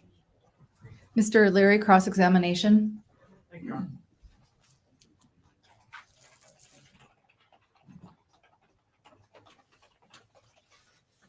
Morning, sir. Good morning. Thank you for being here. I appreciate it. You're welcome. Thank you. How do you like your new job? I love my new job Why do you love it? because as a transit ambassador, now I get to ride in the back of the bus with the passengers. Experience customer service, make sure the passengers getting to their destinations, they know where they're going, and also a rule enforcement officer as well. Okay. So are you doing more rule enforcement or more helping out? It's a new program that just went live about 2 weeks ago. I've been doing mainly a lot of customer service. Okay. There's been a few rule enforcement issues that I had to deal with. Is it hard to have somebody else drive it? No, it's pretty nice. Okay. I just have a couple of questions for you. So you described kind of what you saw with respect to the students and the adult male, correct? Yes. And the female, Yes. correct? And you later described the arrival of two women wearing headscarves, correct? Correct. And the first one you saw was somebody who you described as filming. Yes. And then you described a second woman who was then holding the young woman that you described in this incident after being released by the adult male. Yes. There's a lot of descriptions without names, but is that accurate? Yes, it is. Okay. And we had a chance to talk at the break, correct? Yes. And so we watched the video to see if we could see kind of the arrival of the women. Is that correct? That is correct. And that is visible in the video, but maybe not as clear on the big screen. Is that fair? That is correct. Okay. So, and we were able to kind of piece together based on the still shots, correct? Yes. And we kind of timed it with the individual coming out of the truck. Fair? Yes. Okay. So if I put up Exhibit 16. When you done, Chris?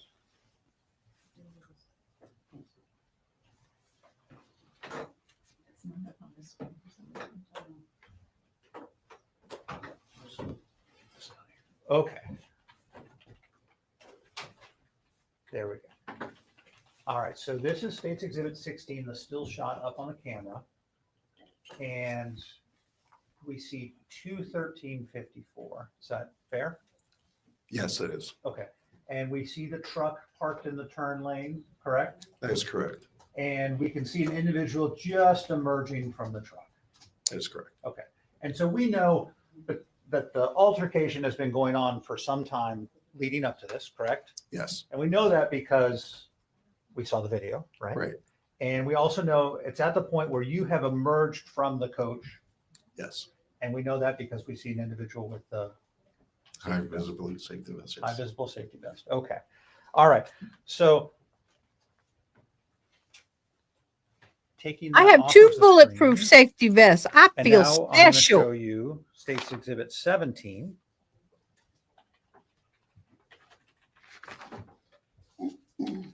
And that is not straight. Let's see. There we go. And we see that is at 21357, correct? That is correct. Okay. And then we see this individual who we're going to learn his identity later running across the street, correct? Yes. And you are leaning down, going hands-on at this point, correct? That is correct. Okay. Now,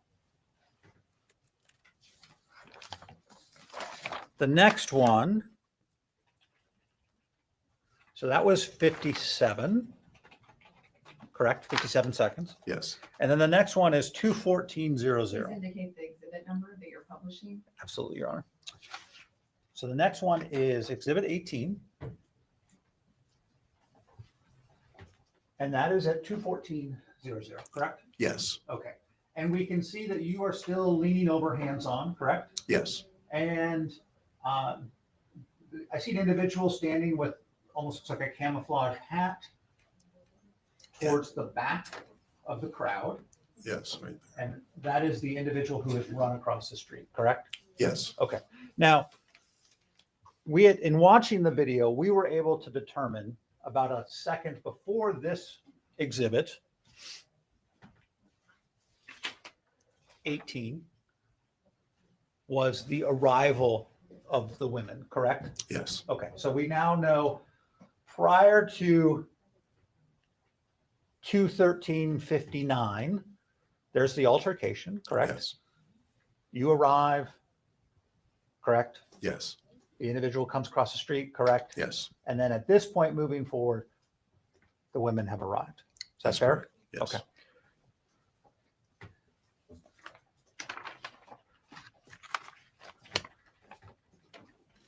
And just so we're clear, you and I walked through this, but this is what you observed, correct? Yes, Both in real time and on these pictures, correct? that's correct. Okay.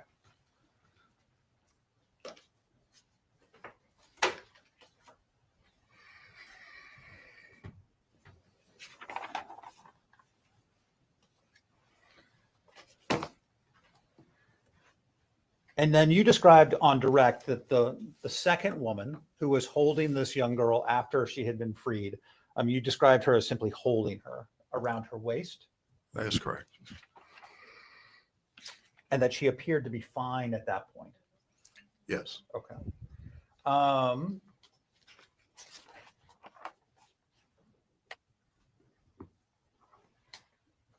So then, after your intervention and the intervention of the passerby, yes, this girl is freed, correct? correct. He is restrained by the passerby, Yes, does not appear to be resisting, correct? that is correct. Didn't say anything further. No, She's being held by her mom, or I'm sorry, she's being held by the woman, correct? correct, Okay. And at this point, you know that law enforcement is on its way, correct. and you then return to your coach, correct? That is correct. Okay. And you did that because it felt like the situation was over at that point, correct? That is correct. The individual involved in the fight was being restrained, correct? Correct. And there was no other assaultive behavior that you witnessed. That is correct. And if that wasn't the case, you would have stayed, right? That is correct. And you left because you felt like the situation had resolved, correct? That is correct. And that authorities were on their way, Correct. and that the situation was over. Correct. My main objective was to get the bus out of the way so first responders can get on scene. Okay. But if it was still, fights were still going on, if she was still in danger, you were going to stick around, right? That is correct. If I felt that she was still in danger, I would have brought her onto my bus and shut the bus. Okay. Is that part of your training? That is. Okay. All right. I appreciate it. Thank you. Ms. Stone, redirect. Thank you, Your Honor.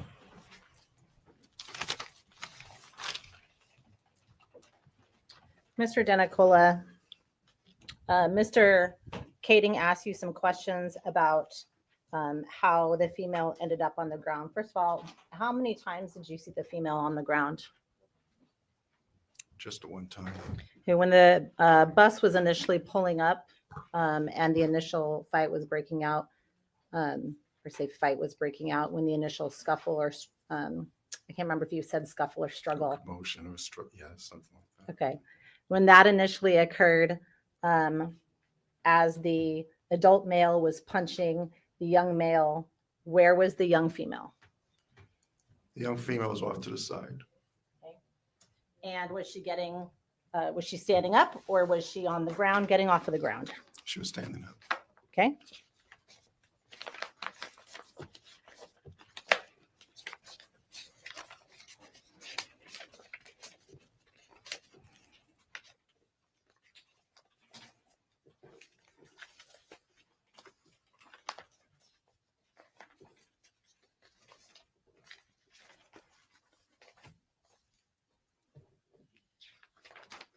Show you states, may I publish, Your Honor? You may. Show you states exhibit 7 again, Mr. Denicola.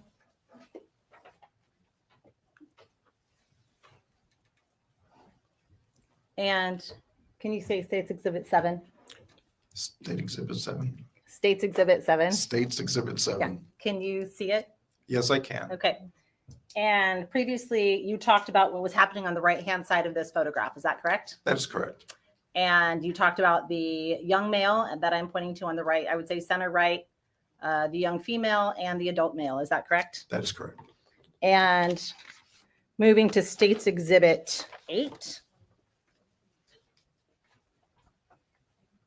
Where is the young female in this photograph? Is she standing up or is she lying down? She's lying down. How did she end up on the ground based on your observations?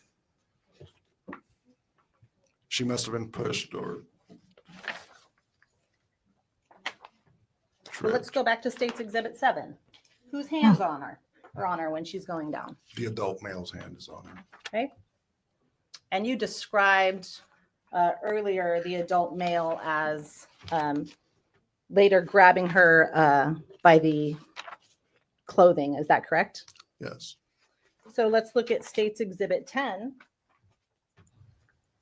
Has she gotten back up on her feet or is attempting to get back up on her feet in this photograph? It appears that she's attempting to get back up. Oh, Carmen, thank you. It will go to. And by States Exhibit. Any and all chats go to the 501c3 and helping the victims in Kerrville. It will be delivered directly to them. So thank you so much, Carmen. I love you. 12. How would you describe what looks like the stability of her and the adult male? It looks like he has a hold of her. I need to get something to wake up. I'm sleepy. Erect, stand up straight. Sure. And when we look at States Exhibit 14, how would you describe the stability of the adult male and the young female in that photograph or still shot? Well, the adult male still, he appears to be stable. Can't see the young female very well here. So previously you described, and I believe your testimony to Mr. Kading when he asked is that they appeared to be already going down on their own. Is that correct? That is correct. Okay. And so other individuals may have joined that process. Is that fair to say? But is it your testimony that they were not standing up and stable then at the time that those individuals joined that? By looking at the picture here, the still photo, you can see his knees are bent here, so no. Thank you.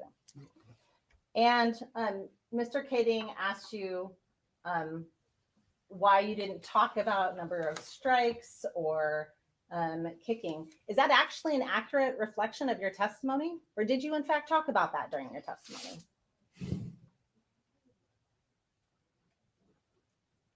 I believe I did. Well, and was one of the questions from the state to you whether the interventions of the children were effective? And what was your answer? Yes, that was a question, that the interventions were ineffective. Okay. So you did in fact talk about that during your testimony, and you talked about these 19 seconds. Is that correct? That's correct. Did we watch those 19 seconds? We did. Okay. And based on your observations of the children's attempt to intervene in the choking of the young female, were their interventions effective? No, it was not.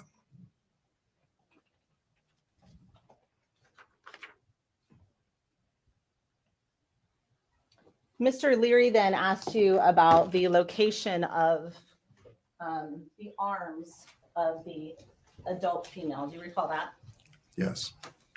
And initially during your direct examination, you indicated you thought they were around her waist. Is that correct? And when I say direct examination, that means when I'm asking questions. Right. Where the adult male's hands were? No, where the adult female. Oh, yes. Yes. The female, yes. Was Okay. around her waist. And at the end of direct examination, when I asked you, are you certain you know where her arms were? What was your answer? I believe so. Okay. And who was your attention on? I was focused on the adult male and on the female's face. Okay. And do you know what happened after you left that scene? I heard what happened after I left that scene. So do you know, though, did you physically see it? No, I did not. Okay, thank you. I have no further questions. Mr. Kading, any recross examination? No. Mr. Larry, any recross examination? May this witness be excused? Yes, please, Your Honor. Any objection, Mr. Kading? No. Mr. Larry? No. Sir, you are excused and you may step down. You're free to go or remain however you so desire. Thank you. Thank you. I like how she put that, how Your you next so witness, please. desire.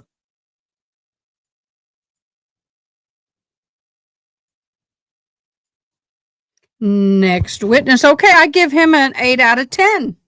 I don't know why I'm rating him, but I give him an 8 out of 10. Please. While we're waiting for the next witness to come into the courtroom, if you would like to stand, just move around a little bit. You are welcome to do so.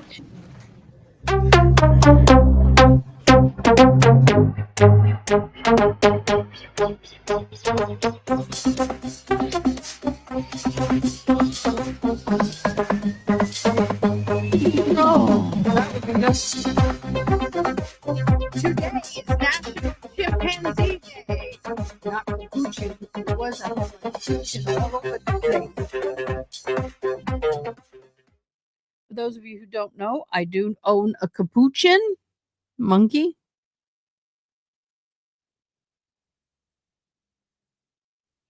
Yeah, that should have been a redirect. I would not have excused him.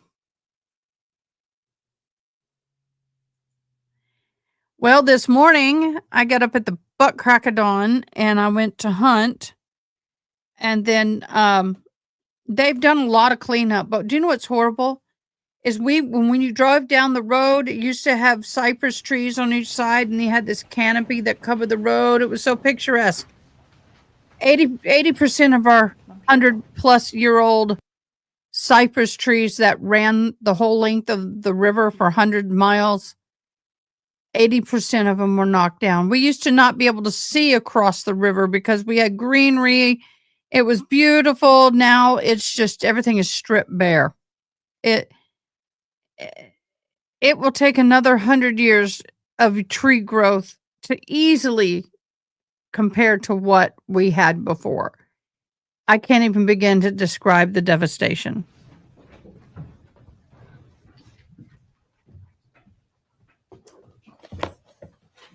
Please raise your right hand. Do you solemnly swear or affirm that the testimony you're about to give will be true and correct? I do. Please be seated. Thank you. Ms. Zoe, you may inquire when you're ready. Thank you, Your Honor. Good morning, sir. How are you? Good. How are you? I'm good. Thank you for asking. Please. Oh, no, not Joyce Myers. She didn't have that turned down. She don't have the turned down pout that Joyce Myers has. No, Ronnie, I don't see Joyce Myers. She doesn't have that. I can't even do my lip like hers. I don't understand her mouth on Joyce Myers. I just, as someone who reads lips all the time, I can't read her lips. I just can't. It just creeps me out. Not that not what she's saying is weird or anything, but no, I disagree there. For the record. Yes, my name is Sopal Hing. Last name spelled Heang. Are you currently employed? I am. How are you employed? I'm employed with the City of Lacey Police Department. Okay, and how long have you been employed with the Lacey Police Department? Approximately 5 years. Now, Officer Hang, what kind of training did you undergo to become a law enforcement officer? I underwent the 720 hours of basic law enforcement academy, and that was at the Washington State Criminal Justice Training Center. Then upon being certified as a peace officer, I've been on patrol the entire career where we do annual training. Okay. And what were some of the things that were taught during these 720 hours at the academy? So we did criminal procedures, criminal law. There was firearms training, emergency driving or EVOC, what we know it to be. There's defense tactics, patrol tactics, crisis response, CPR, things of that nature. And what are some of your responsibilities as a patrol officer? Well, first priority is call for services. So as a patrol officer, any types of call that comes in, it's our responsibility. We have beats. So in Lacey, we have 3. So we're assigned a specific beat, and our responsibility is whatever call comes out is to take care of that call. In addition to that is if there's proactive policing. So when there's not call volumes or calls, it's kind of expected to kind of be proactive. So deter crime, look for suspicious activities, anything of that nature. And then on top of that, community policing. So that's just business checks, engaging with the community in a positive light. Okay, Officer Hain, you testified a moment ago that the Lacey Police Department have 3 beats. What do you mean by beats? It's just jurisdictional boundaries. So we have the Adam area, the Boyer, and the Charles area. It's just how it's separated within the city. In the Adam area, which part of Lacey does that entail? So that's from the boundaries, kind of where the train truss off of Rainier Road. So that's kind of the south boundary up until 22nd Ave. And what about the, I believe you said the Boyd area, which part of Lacey does that entail? So that's kind of more central towards the police station. So from 22nd Ave southeast up until 15th Ave northeast, or kind of by North Thurston High School. Okay. And what about the Charlie district? Which area of Lacey does that entail? That'll be Hawks Prairie area. So kind of a lot of the newer development, a lot of the warehouses that are out there. Okay. And as a patrol officer, when you're on duty, are you assigned to a specific area, or do you patrol all within the city limits of Lacey? We are assigned. It doesn't mean that you cannot, you can assist as needed in the other beats or jurisdiction, but we are assigned a specific jurisdiction area. Okay. And were you working on October 18th of 2024? I was. And were you working as a patrol officer on that day? I was. And which jurisdiction of Lacey were you assigned to? That I was the Adam car. Okay. And what, if anything, and let me ask you a different question. What was your shift that day? I was working day shift patrol. Okay. And what are the hours for day shift? So it starts at 6:30 a.m. and it ends at 5:10 p.m. Okay. And what, if anything, occurred at approximately 15 hours or 2:15 p.m. That day? So we received a disturbance call at Timberline High School. And when you say we, who are you referring to? I guess the Lacey Police Department, specifically in the Adam area. Okay. And did you yourself respond to the call? I did. Okay. And what, if anything, did you initially observe when you arrived at the scene at 2:20 p.m.? As I approached, so there was a circle of individuals, but as I approached, there was one subject, male subject, that had another male subject pinned on the ground. Okay. And the male subject that was pinned on the ground, were you able to ascertain his identity at some point? I was. And what was his name? Ihsan Ali. Okay. And prior to you having contact with Mr. Ali in front of the bus stop, did you have contact with Mr. Ali earlier that day? I did.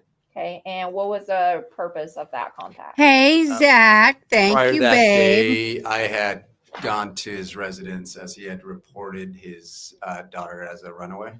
Okay. And what was the name of his daughter? Beep, beep, beep, beep, beep, beep, beep, beep. I don't like you Breaking. doing that. And I on don't like October doing that. 18th of 2024, were you the first law Here we go. enforcement officer to arrive at the bus stop scene? I was. And Ms. Zoe, I know we just got started, but it's noon, and so we are going to take our break. Members of the jury, thank you so much for your time and attention this morning. We will be on break or recess until 1:30 this afternoon. The bailiff will tell you when they request you be back here so that they can have you in the jury room and bring you back in at 1:30. Please remember all of my instructions. bailiffs would come forward and lead the jury back.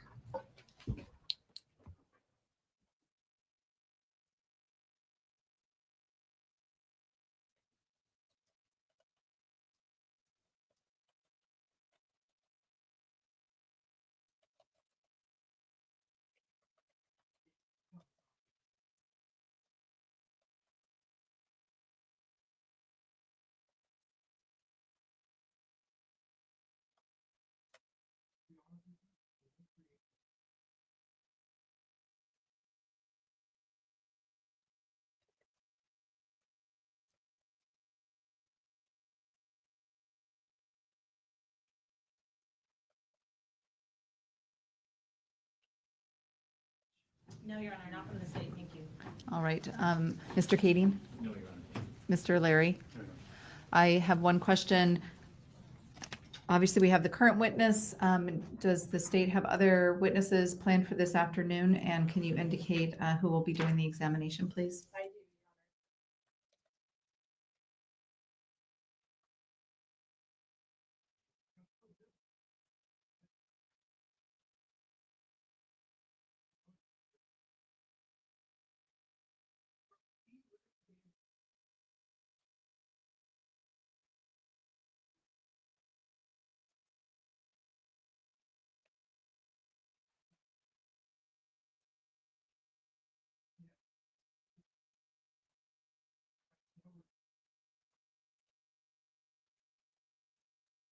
So how long are we on lunch?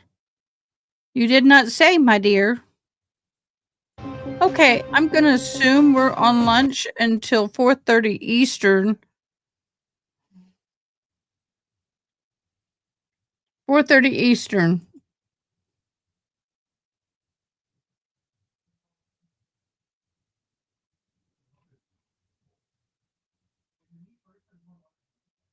Which is what?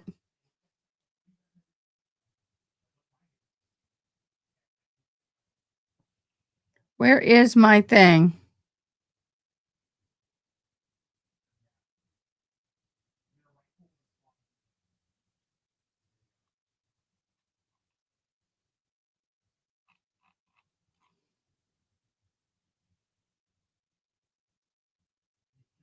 What happened to the maps? I don't know where it is. My brain is not functioning. 3:30 here.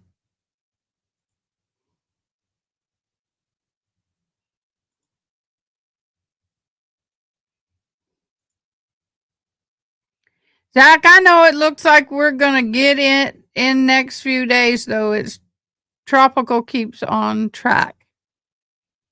I hope y'all are safe and doing okay. It is flooding again. It is flooding again, but not like it was. But it's impeding the recovery efforts.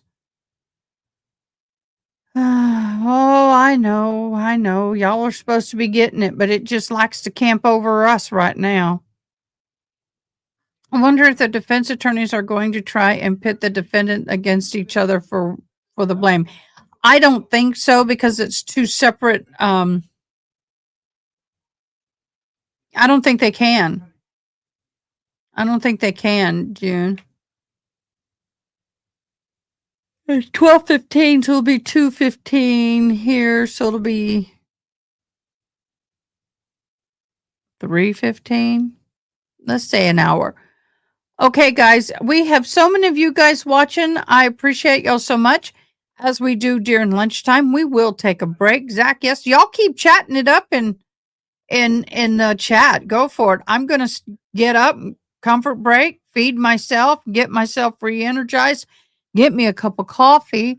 I'm sitting here looking at my homework, trying to figure for college, trying to keep my butt awake.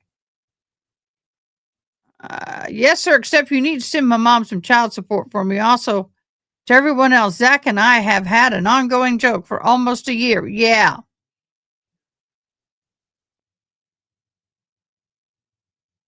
June, I know you are so happy about that. Finally, you get something in your neck of the woods.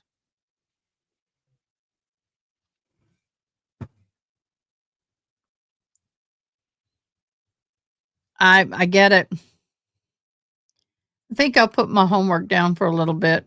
I've got a paper due today. I am someone asked, what am I studying? My classes are the study of human and sex trafficking. These are my 2 textbooks. That's my college course for this semester. And then the other one is, oh gosh, what is it called? I know that's bad when you can't remember your 2 classes. I just started it this week. Correctional System and Practices, and the other one is International Human and X Trafficking.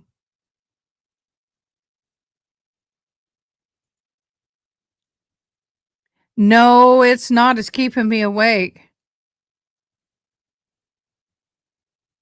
Sure. Perfect trade.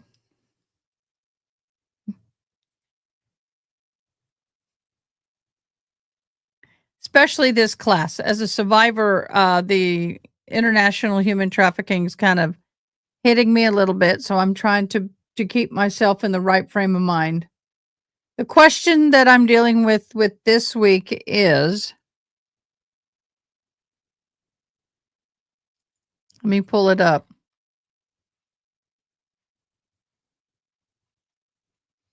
Here's the question. Let me get that over there. Do you support the full legalization of prostitution and just the legalization of X services but not brothels, or no legalization at all? Which do you support? Full legalization of services but not in brothels, or no legalization at all? The full criminalization model, both selling and purchasing of X, is illegal in some United States. Partial is in UK. Many parts of the US, such as brothels, are allowed. The Nordic or model in demand means Sweden, Norway, and France. Selling X is decriminalized. Buying X is illegal. Aim to just reduce demand. I know. It's a lot. Yeah, I know, they're funny. Ronnie, I think you made the load mad with your Myers comment. It's thundering here, but clear skies. I'm going to send it all to you. I didn't say it. No legalization at all. So it's okay to have X workers, and it's legal to sell yourself for X.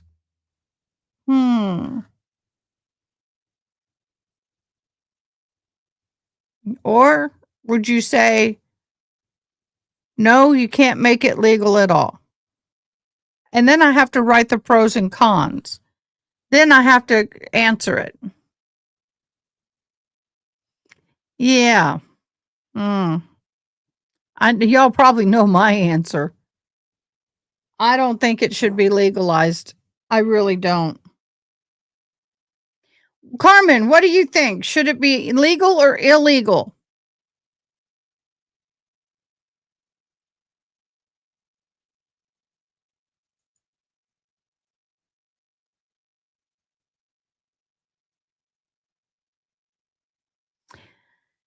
Well, I don't disagree. I think that if you're abused at any point, you should be able to report it. But yeah. People, I guess if you've never been held against your will and forced into X crimes like some of us have, it's really hard to understand. You haven't truly seen the deep, dark side of it. On the surface, it looks like it really doesn't hurt anybody, but some people believe that legalizing it will make it less trafficking. I believe it'll make more. Because they're going to fight to hold on to what they have, and they're going to fight hard. Yeah, I know. Don't make it legal.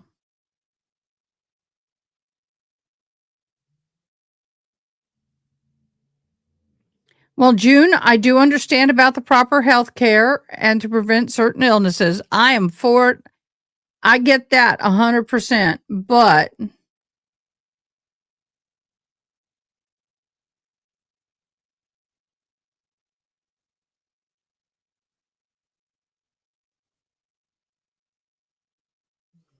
see, that's an interesting. I can't protect you to an extent within the justice system if it's legal and they consent. It's literally ties my hands.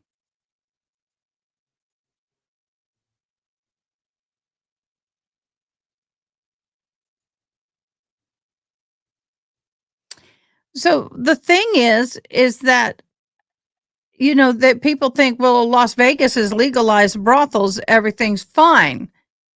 Oh, no, it's not. No, it's not. There are some people who want to do it, go in and do it of their own free will, and that's one thing, but they are such a minority, or they go in willingly and then they realize this is not what I want to do and they can't get out of it because now they are exploited. It's just a horrible, horrible, slippery slope. It really is. Now, here's the third caveat to that. There's something called medical exstitution. I'm kind of playing on the word. For those people who are paralyzed or have medical problems and they're not able to have a regular intimate life, they are practitioners that go in and help take care of that. Some people want to believe that that should be legalized and paid for by Medicare, Medicaid, and your insurance companies. They're basically your medical prostitutes. I watched a video on that the other day. I was like, what? I mean, I get it to a point. Every human being, whether you're paralyzed or not, has needs, but damn. I know, Carmen. I'm not asking for your opinion, boo. I know where your lines draw. I know where your lines are. But this is the kind of stuff that I'm having to write papers on for my class. So it is I'm kind of doing research. Let's put it that way.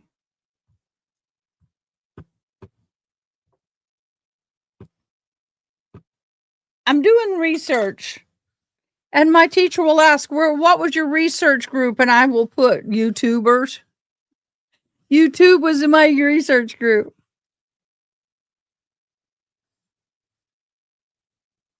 International X trafficking. International X and human trafficking. That's the class.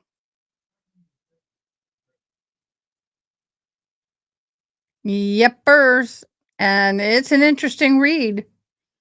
I find it funny. I sent a message to my professor and I said, well, professor, I've been reading the books for the class and I can appreciate the insight, but for those of us who have survived it, I will tell you, we have a whole nother world to this baby.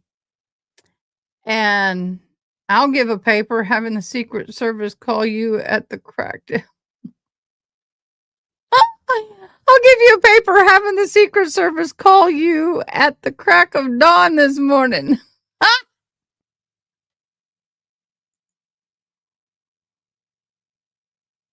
So, yeah. So, anyway, I'm sorry, boo.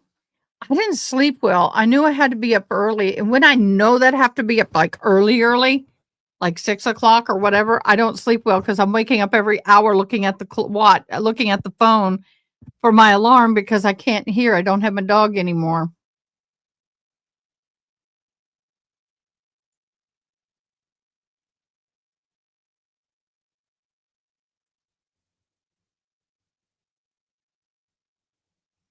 I'm going to screenshot that. I spent 3 years in a wheelchair, wouldn't have allowed a medical person to do that.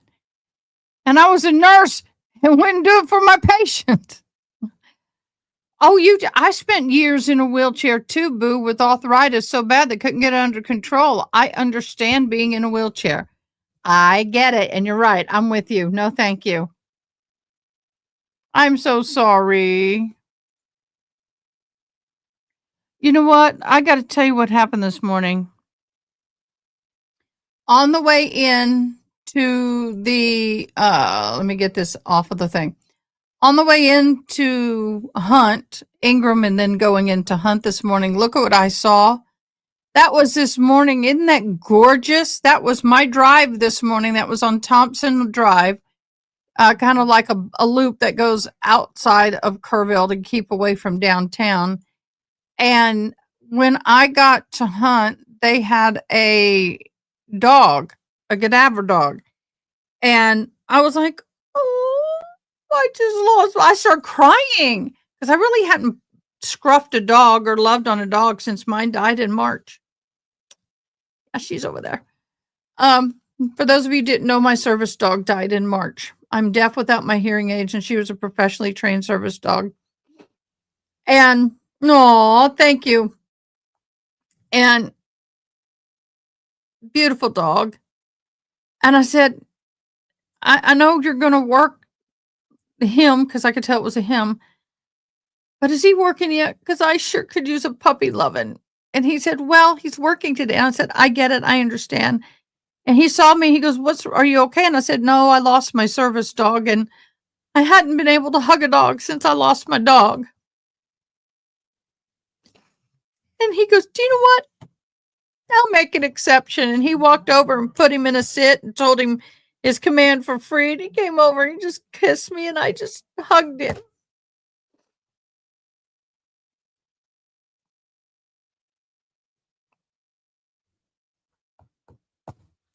And the agency that I got my dog from said that I went through the orientation and they told me I was going to get another dog. And then they sent me a letter saying that Sensei came from Guide Dogs for the Blind and then they trained her for the ears. And she was such a highly trained dog and that my needs are too great because they're getting dogs from the pound and their dogs will not be able to meet my needs. So they led me on thinking I was going to get a dog again. And I'm not. I need some dog loving. I still reach for her. Her bed is still over here under the table. She used to curl up around my feet under here and keep my toes warm. And I am more grieving her now since all this has been going on than I have. So you took the picture too, huh?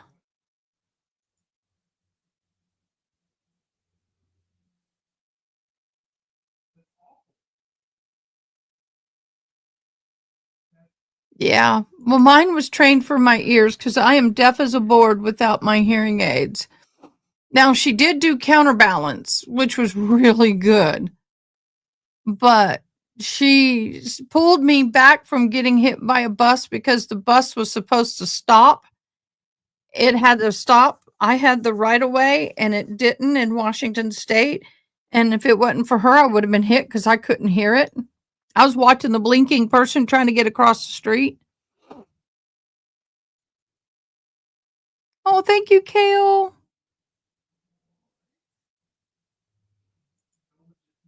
Yeah.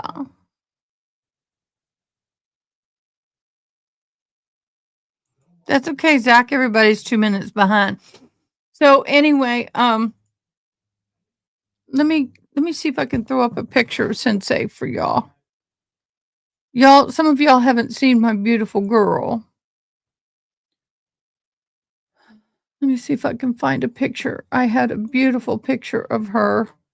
And do you know what really pissed me off is the week prior to the orientation, which was a couple weeks ago, I went to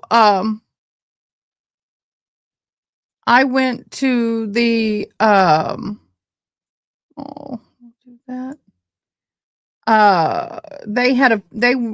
Somebody was fundraising for them, and I went to the fundraiser and I helped raise like $10,000 thinking that I was going to get me a dog.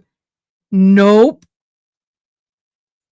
You know, I kind of get a little frustrated because I helped them raise all that money and then I don't get a dog. I'm like, you bitch. And I hate to be that way, but it was like,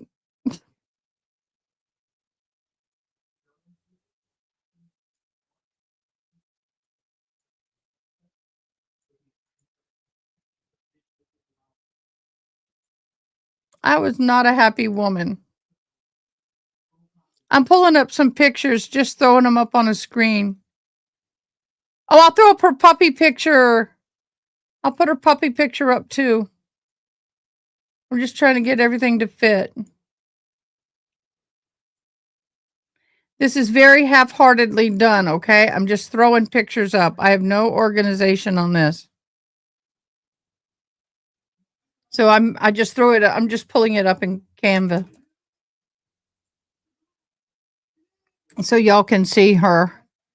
She was the love of my life. Oh, here it comes. I'm going to take the comments down so y'all doesn't block her.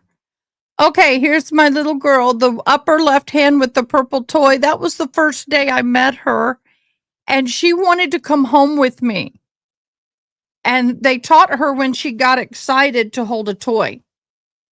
And then the one below it, that bone toy, that's her favorite toy. The one in the middle up with the earmuffs was that powwow. You can see the collar I made that matches my choker. That's how we slept every night together. The one in the upper right-hand corner was the very last picture I ever took of her. That was her last photo. That's me sitting at this desk with her head poking up going, Mommy, time to go home. And then the bottom one was her puppy photo. I got that from Guide Dogs from the Blind. They sent that to me. That's my girl.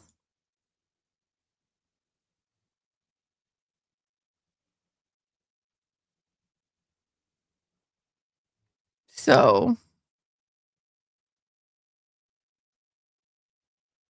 aww. They are just as capable, but I don't have the money to train them. And there's organizations, several here in Texas, that I don't have to pay to train. I mean, they raise them and train them and everything. There's another organization. Oh, there is another organization, but they don't have any ready. They're all puppies. So it's going to be a year and a half before I can get one. A year and a half. So it's very difficult without her right now, especially during this time. But that's life. She curled up in the floorboard of my car and went to sleep forever. Yep, she went to sleep forever.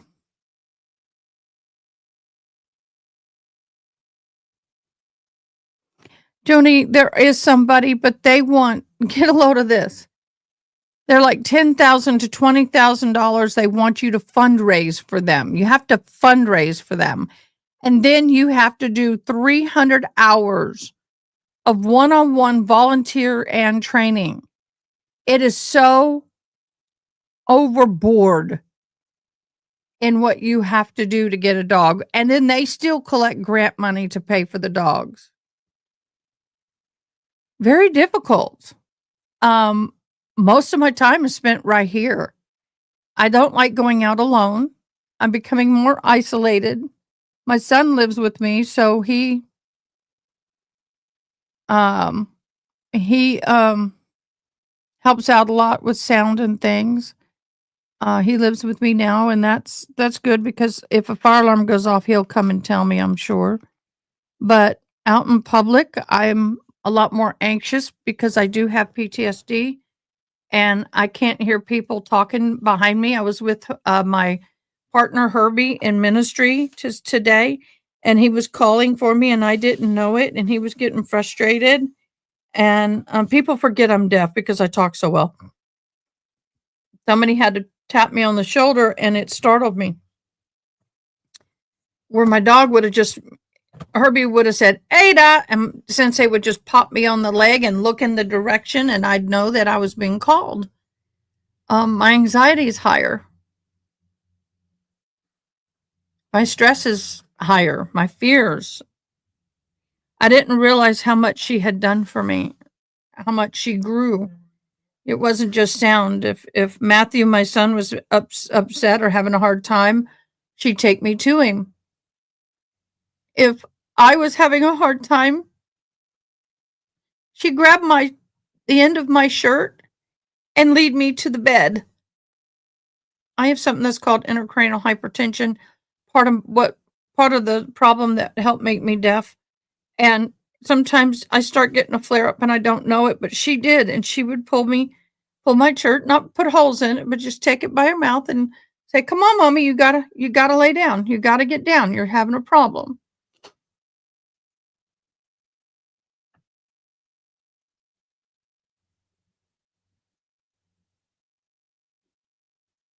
Oh, I know.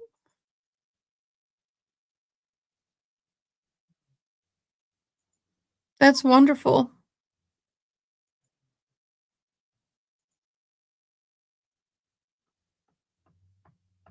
Oh, thank you. I do have a capuchin monkey that's an in-home. When she sleeps with me, she wakes me up to the alarms and things like that. But outside of the home, which is where I'm at most of the time now, being alone is very difficult. I don't like being alone at all. I'm very fearful, and being a survivor ex trafficking and other things, I have PTSD, and usually, I got to the point to where I was so independent with Sensei. I flew to Washington by myself. I went to Tennessee with my daughter for 3 weeks. I went to Florida all by myself. I was super independent, and I don't feel like that anymore.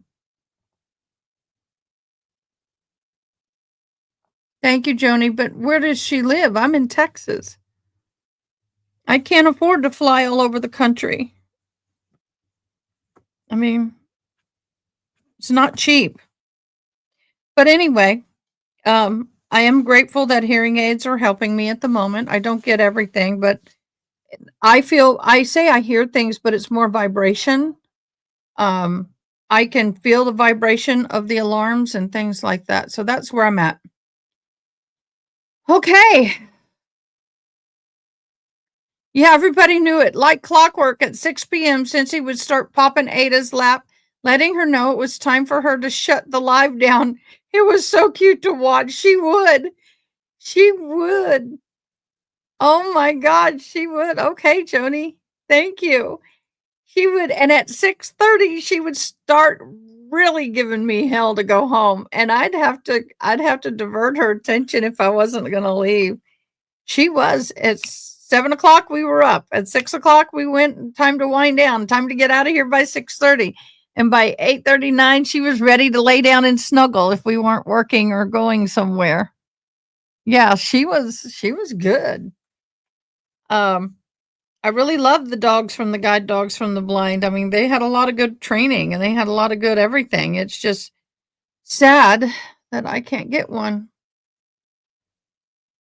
Oh, thank you, Joni. I appreciate it so much. I'm not a lab person. I was not a lab person. I don't like their hair sticks to, I still have hair everywhere from Sensei. I'm finding, no matter what I do, I find her hair everywhere. But I fell in love with the breed as a whole. And I would love another small female lab. She was a small female. She was only 48 to 50 pounds. It was a perfect sized dog for me. It wasn't too big, it wasn't too little. Some people want me to get a really small. And I'm like, are you kidding me? Walking through a crowd with a small dog, they're going to get killed. Even Sensei, who was a 50-pound dog, got bumped around a lot. I almost felt like I needed a Great Dane sometimes to get through crowds. So anyway, what I'm going to do is put on some music. I'm going to step away and get me a bite to eat while I can. And then I will be back and we're going to recap this morning's case, hopefully. All right. We'll be right back.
Welcome back. Da, da, da, da, da, da, da, da, da. Welcome back, everybody.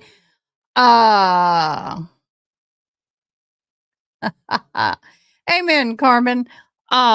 We just got an update from Diane. Her sister had surgery today. Those of you who don't know, my interpreter's name is Diane, and her sister had a heart attack so bad it blew a hole in her heart. They were able to put 3 stents in, which they didn't even think they were going to get 1 in. So that's a wonderful time. I mean, that's a wonderful thing. And it's still really touch and go. They say that she is so weak that really maybe 25% chance she'll survive this. So, but they are fighting for her. She's fighting herself. And she came through a surgery and is stable. Now, this morning, her heart went into AFib. They had to shock her. But the good news is she's still here. So y'all keep Diane, our interpreter, in your prayers. Keep her sister who lives with her. They're the best of friends. I always have been jealous. I wish I had a sister relationship. I don't have a sister, but I had a sister, but yeah, they're doing great. I mean, considering the challenges that she's facing, she's doing great. Carmen, thanks for joining me. I want to say I love that little picture of your puppers. Everybody, we have in my Discord, let's see what y'all have done. I see some, Stephen Stearns has got some new stuff up. In Discord, in my Discord, we actually have a pet pics. Go put the pictures of your pets. It's been a while, a hot minute, but we need pictures of your pets. So give us some pet pictures. I'm needing some pet pictures. I desperately want to see some pet pictures. Then we're waiting for court to return, and we will be on witness number 2. Thank you very much. Get a sec. Well, oh my gosh, what is this? I don't even know what this is. Man, I'm not going to get up for a while, please. Oh, my back is it's arthritis, y'all. This weather has got my arthritis flared up, so that's what's going on. So I'm on the heating pad.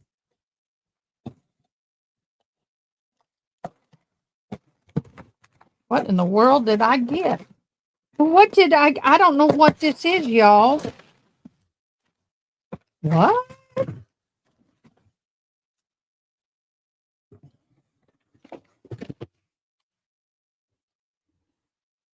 Brazilian Waves R&W mop soap. Somebody sent me this. Aw. Y'all. Room spray. Sometimes some of y'all just love me. I remember talking about this on a live, mentioning something about this and wondered how it was. And somebody said, it's wonderful. So they sent it to me.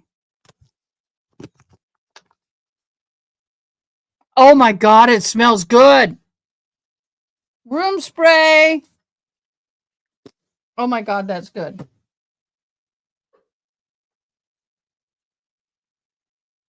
And a multi-purpose cleaner. Y'all, I've been blessed. I can't thank you enough. I won't say who it is. I know who it is. Thank you, babe. Maybe I ought to talk to them about maybe sponsoring me. Is that what you're trying to get me to do? I think that's what she's trying to get. See, I'm trying to get away from harsh chemicals.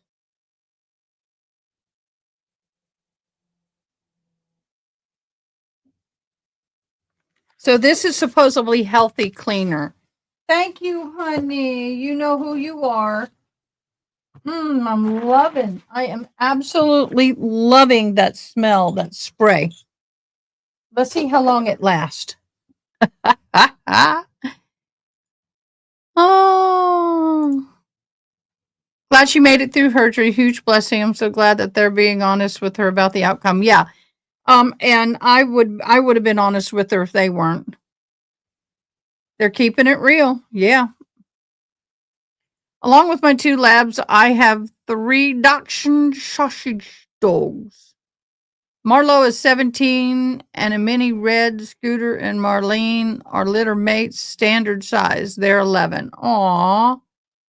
My 12-year-old nephew wants pet, but he wanted for his birthday. We're now stuck with 2 lovely goats called Starsky and Hutch. Hey, get a jumping spider. Hey. Easy pets. I need you to get the shop for the rest of the day. Okay. Okay. Thank you. Next time, bring me a bowl that doesn't have crap all over the side. Next time, get your own bowl. Don't you talk to me like that. Nope, no, I just paid your bill. I just paid your bill. Sometimes that's so cute, by the way, it takes care of the goat. Oh. Yeah, who's taking? I guess Mama and Daddy are taking care of the goats. My son made pasta, and he made it with the pasta he doesn't like, but I do.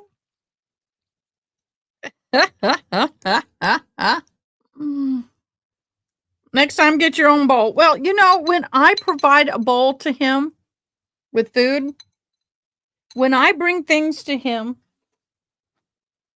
I make sure they're clean. I wipe the corner of the bowl like I'm doing right now, and I give it to him clean. That way, when he takes it, it's not all over the hands. Jeez, I wonder if I talk like that to him when I gave him something, how he'd like it. My son is a really good cook, y'all.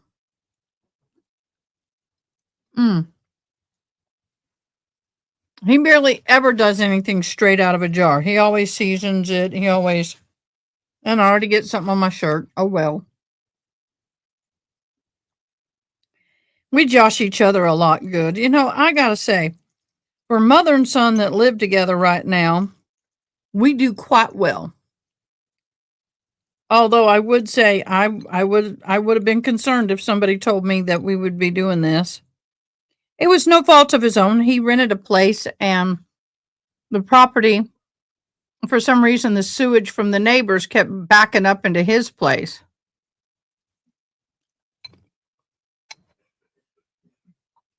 So he had to move out, and they had to remove all of the plumbing and everything. It was horrible. Welcome back to the channel. If you're new here, don't forget that thumbs up button, subscribe, ring the bell. You never miss out on the latest trial cases. Make sure you're here for the ride. Yes, and if you do, first time subs, make sure that you hit, let me get to the right place. If you sub, put I sub, please subscribe. If you like the video, put I liked, just like this in the comments. If you shared the video, put I shared, just like this in the comments. And by the way, we're at a bingo. And make sure that you say I bingo if you are playing bingo. Here is our virtual bingo card. The last thing we need is body cam.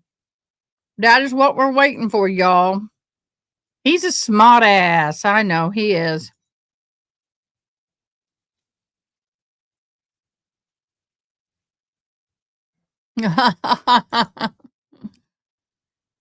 Yep. You all take care of the goat, huh? Goats are cute, but here's a fun fact about me. When my daughter was born, she had such severe acid reflux, nothing was helping. She wouldn't gain weight. She was born at 5'8", went down to 412, and she just was not thriving like we needed her to. So her pediatrician, just out of sheer desperation, said, let me tell you something. Why don't you just go buy 2 Nubian goats and milk the goats and feed her goat milk? You can breastfeed if you want, but you need to follow up. You need to follow up with goat's milk. It is one of the best things for, now we have flood warnings till tomorrow night. So I went and bought 2 Nubian goats, females, of course, that were full of milk. And at 6 o'clock in the morning, 6 o'clock at night, I drove out of town 15, 20 minutes at least to go and milk these goats. I had so much milk that I was selling the gallons at $15 a gallon, unpasteurized goat milk, making them mint. Then all of a sudden they were pregnant. So they came to me pregnant and they each had 2. So I ended up for $140 for 2 goats. I ended up with 4 goats and I made several thousands of dollars on their milk. And my daughter, after the first year, grew out of it. It was a win-win for me, except for the lack of sleep. Gosh, I am not, I'll marry a rancher, but I ain't getting up on their schedule. Mm-mm.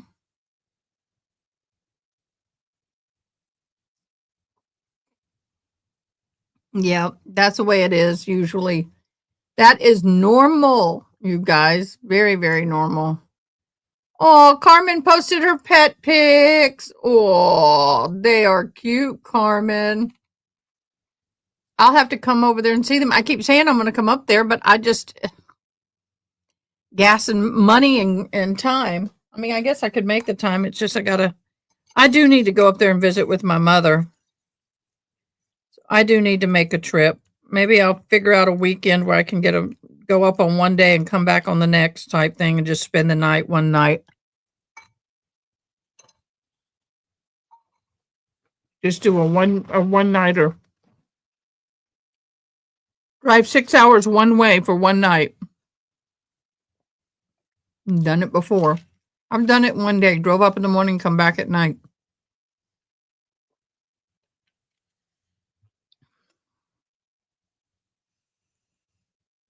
So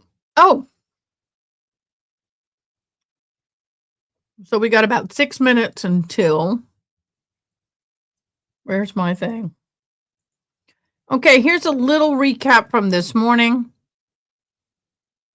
So day 1 of Washington versus Ihsan and Zahraa Ali trial in Thurston County, Washington. Defendants are Ihsan, age 44, Zahraa, age 40, charged with the attempted Red Room kidnapping assault of their 17-year-old daughter. Took place on October 18th in 2024 outside the Timberline High School when Ihsan allegedly choked his daughter until she lost consciousness. Zahraa reportedly tried to grab her afterwards. Yes, son? I know I'm good, but what'd you want? Day 1 highlights opening statements of prosecutors emphasize cultural coercion and premeditation, citing threats and other incidences involving the daughter's boyfriend.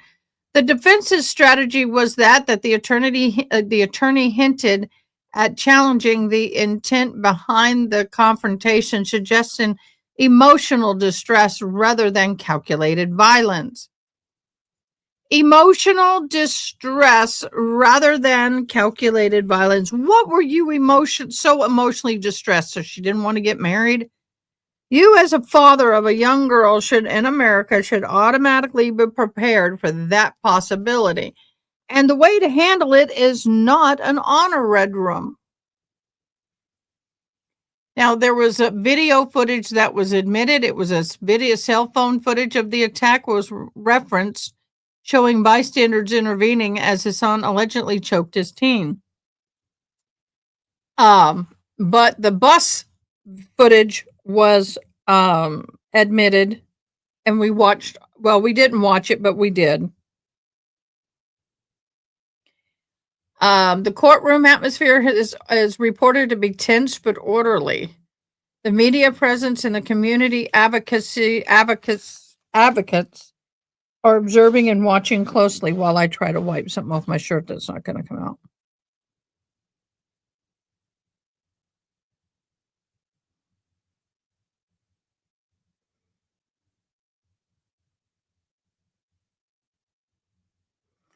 So that's where we are right now in this part of the phase of the trial.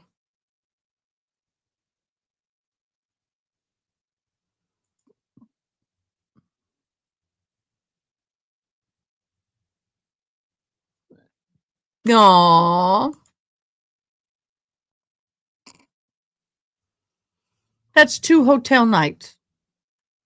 And the cheapest hotel I found there the last time I did that was like $192 on a weekend. Oh, definitely. I'd be going 99% to see you and 1% to see her. Sorry, Mom. I don't know how they're going to do this. No, Mom don't. No, Mom won't let me stay with her. I don't want to. It's a very guarded relationship. Let me put it to you that way. Hey, June, I don't know what they're putting in these hats, but they don't stay no more. I need to get me some tennis balls and I need to get me some rubber bands. Who's putting pet pics? Everybody's putting pet pics. What do we got here? Carmen, can I share this? Will you let me share your pet pics? Oh, look at the slippers laying on the slipper. Oh, look at the cat. Typical cat, spread eagled. Oh. Okay, let me change the sharing.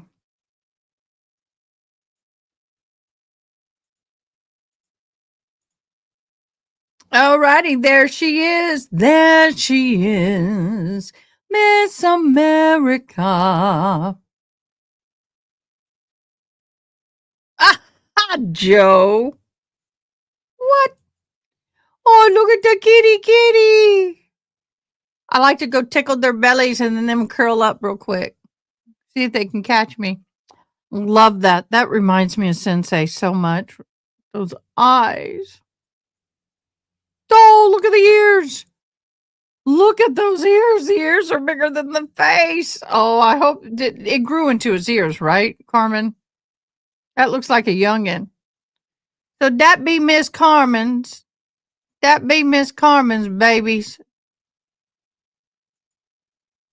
And we are still waiting for court. You're so horrible, Joe. Be right back.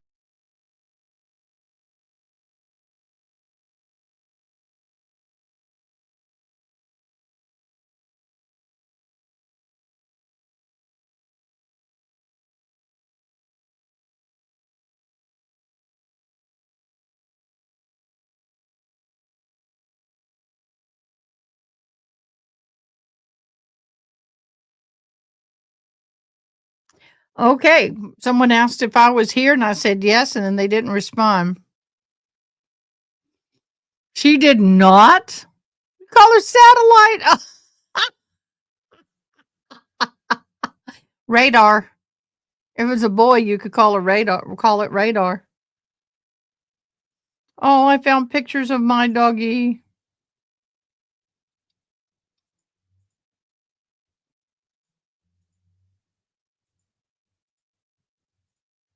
This was my doggy. And of course, as soon as I do that, we get back into court. You want to go back in the court, show your own dog. Thank you, Mr. Kading. Mr. Larry, thank you. Please bring the jury in.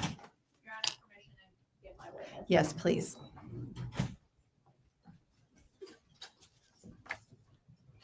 Rue. At least you didn't. Did you name it RuPaul or Rue?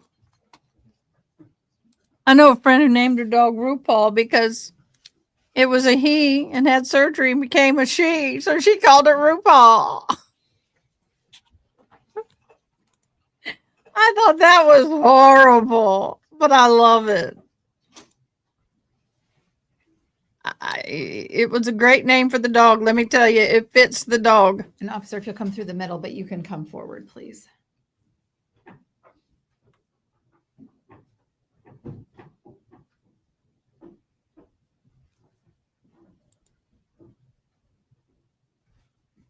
You're welcome to come forward and have a seat.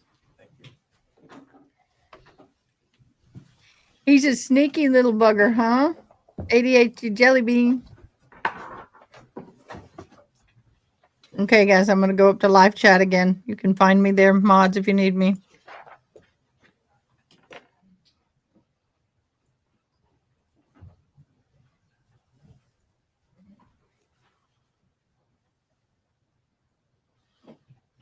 Waiting for the jury.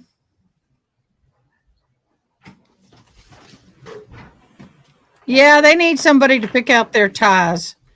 Or I question their wives' ability to pick out the ties.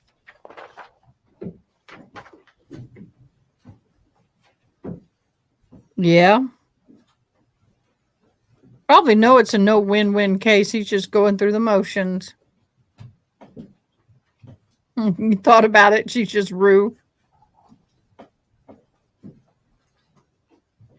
Well, they call RuPaul Please Rue. be seated. Members of the jury, at this time, we are going to Look at the way he sits. proceed with the direct examination of the witness. Ms. Zoe, you may continue. Thank you, Your Honor. What's her name? Officer Hang, earlier when you testified, you mentioned that earlier in the morning Hold on. hours of October 18th, you had taken a, Hold on. 18. okay? Was focused on the adult male. If she was to, can't. I got to get his name. I guess that section area. So I do. Please be seated. Got to get the name. Ms. Zoe, you may inquire when you're ready. Thank you, Your Honor. Good morning, sir. How are you? I'll Good. move it forward. I'm good. Thank you for asking. Please state your name and spell your last name for the record. Yes, my name is Sopal Hing. Last name spelled Heang. Are you currently employed? I am. How are you employed? I'm employed with the City of Lacey Police Department. Okay, and how long have you been employed with the Lacey Police Department? Approximately 5 years. Now, Officer Hang, what kind of training did you undergo to become a law enforcement? Fatima There we go. We're good. away. Did he at that time had an idea on who she might have been with when she ran away? Yes. And who did Mr. Ali think that his daughter was with? He believed her to be with Isaiah. Okay. And did you have a conversation with Mr. Ali about his thoughts on the fact that he believed that Fatima was with Isaiah? Yes. Okay. And what was that? Can you describe the conversation, please? Yes. So he explained to me the last time that he had located Fatima in kind of a similar incident that he had located her at Isaiah's parents' house. Okay. And then fast forward, when you you indicated that when you arrived at the scene of the bus stop, you observed that Mr. Ali was pinned down on the ground. I believe that was your testimony. Is that right? No, you're not going to do that. And after your arrival, did you separate him from the group of people that was gathering around at that point? I did. And Fatima Ali, when you arrived at the scene of the bus stop, was she present? No. Okay. And what about Isaiah Williams? Was he present at the bus stop when you arrived on scene? No. Okay.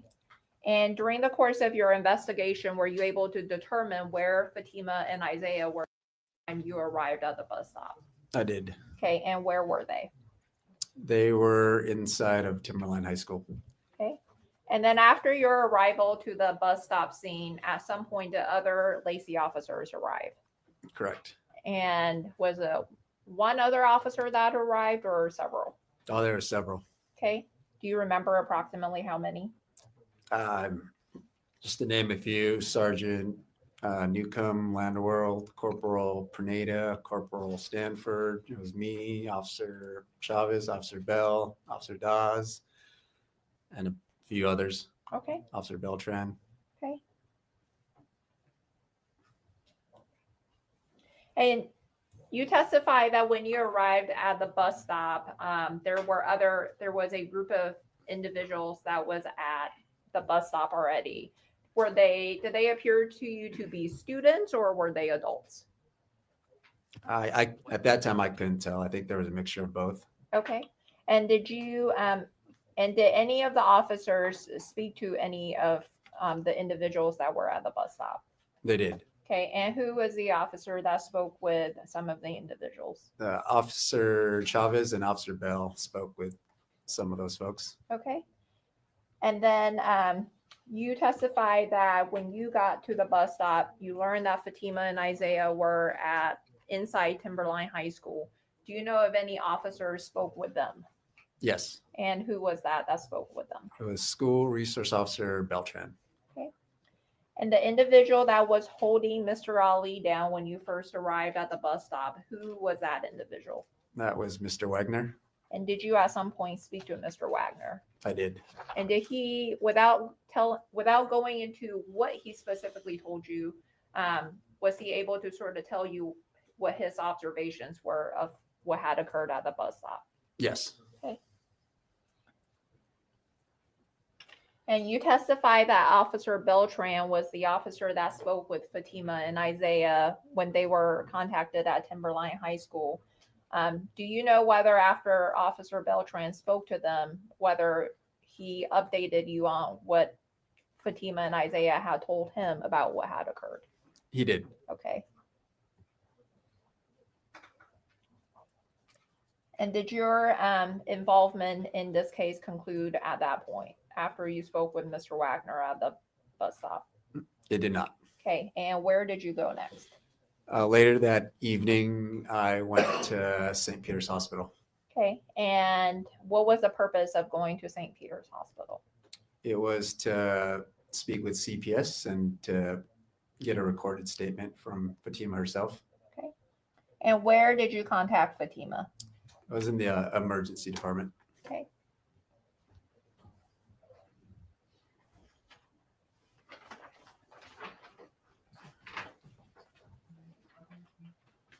Your Honor, permission to approach the witness. You may.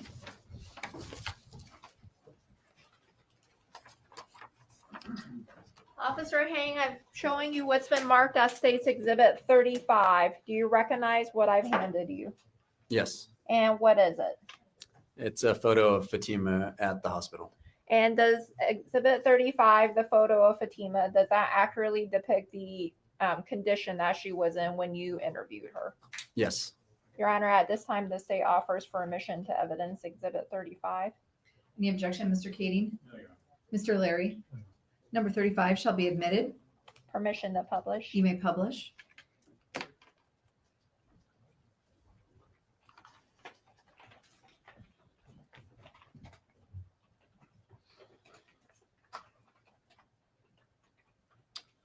Officer Hang, showing you what's been admitted as State's Exhibit 35, can you tell the jury what they're looking at in this photograph?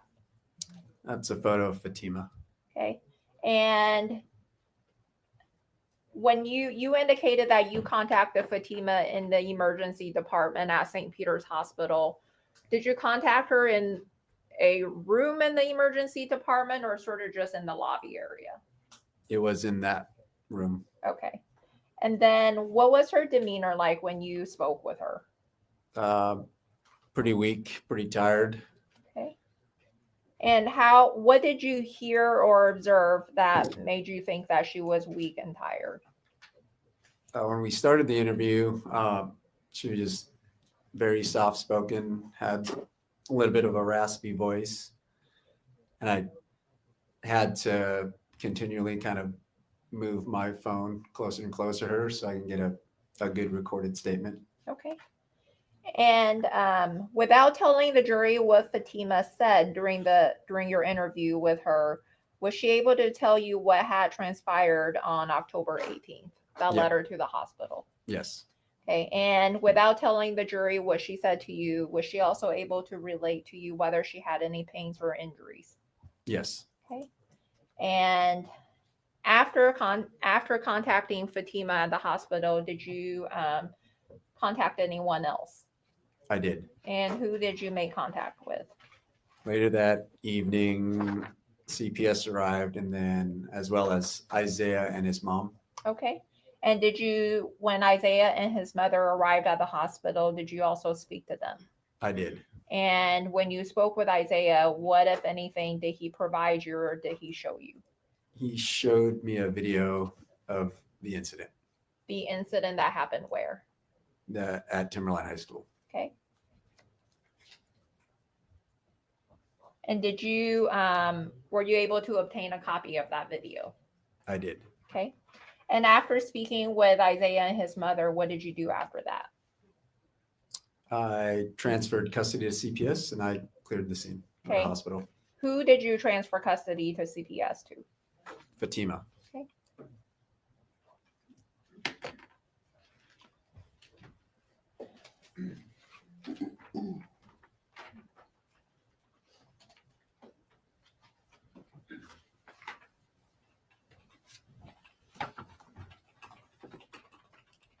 And Officer Hang, are you also aware of a no contact or a temporary protection order that was entered that related to this case? Yes. Okay.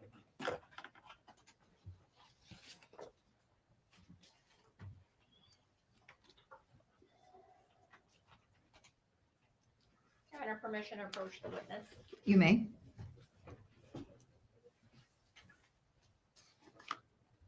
Officer Hang, I'm showing you what's been marked as State's Exhibit 36. If you could look at that exhibit and let me know when you're done looking through it. Yep. I'm ready. Okay, and do you recognize what I've handed you? I do. And what is it? It's a temporary protection order and hearing notice. Okay, and if you could turn to the very back of that order, does that order appear to be certified? Yes. Okay. Your Honor, at this time, the state offers for admission to evidence Exhibit 36. Any objection, Mr. Kading? No, Your Honor. Mr. Larry? No, Your Honor. 36 shall be admitted. Permission to publish. You may publish. And Officer Hain, before I publish Exhibit 36, let me ask you just a few more follow-up questions. Exhibit 36, does that temporary protection order have personal information of different parties that is indicated on the order? Yes. Okay, and does it include individuals' date of birth? Yes. Okay, and does it also include their address? Yeah. So the one that I looked at. Yep. Okay. Your Honor, permission to publish Exhibit 36. You may publish.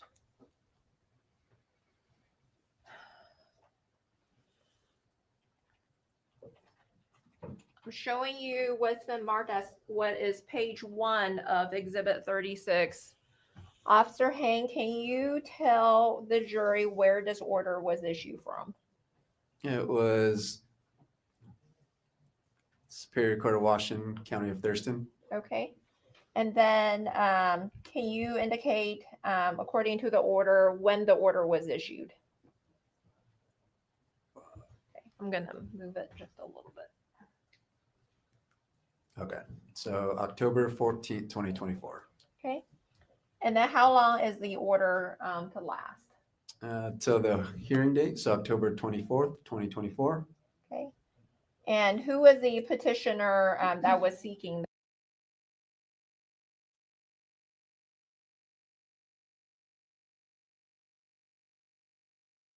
Respondent, who is that?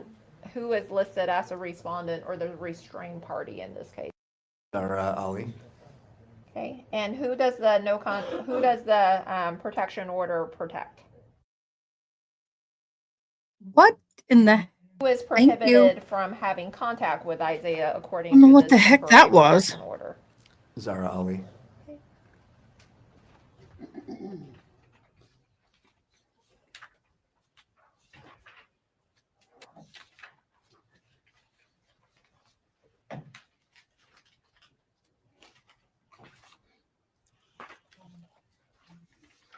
I'm showing you the bottom of page 4 of Exhibit 36. Does it, besides prohibiting Mrs. Ali from contacting Isaiah, does it also indicate any locations that she is prohibited from contacting? Yes. And what are those locations?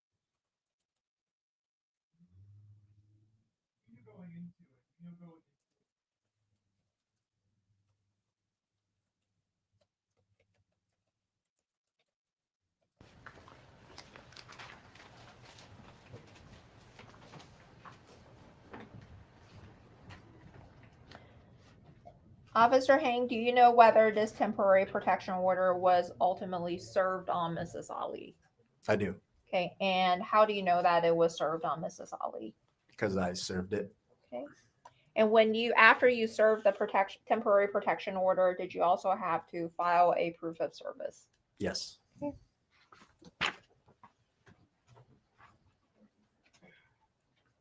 Your Honor, permission to approach the witness. You may.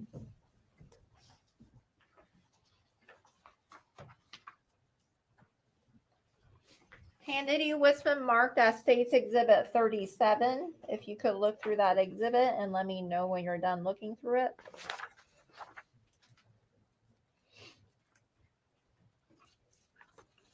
I'm done. Okay, and do you recognize what I've handed you? I do. And what is it?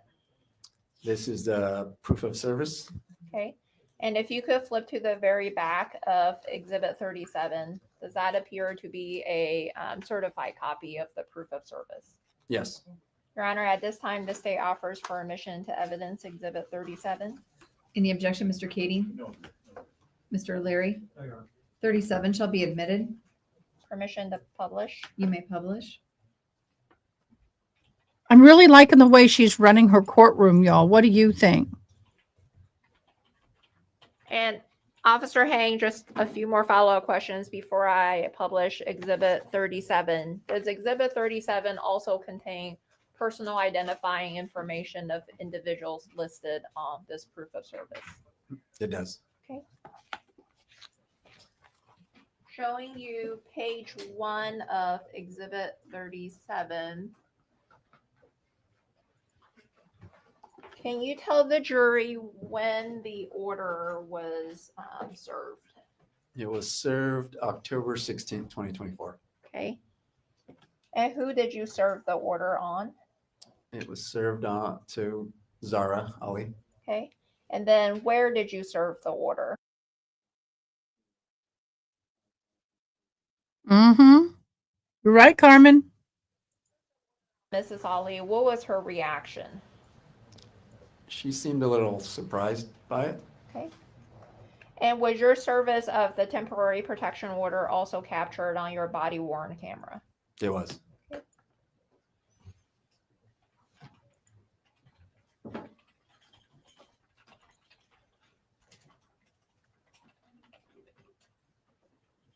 Permission to approach the witness. You may.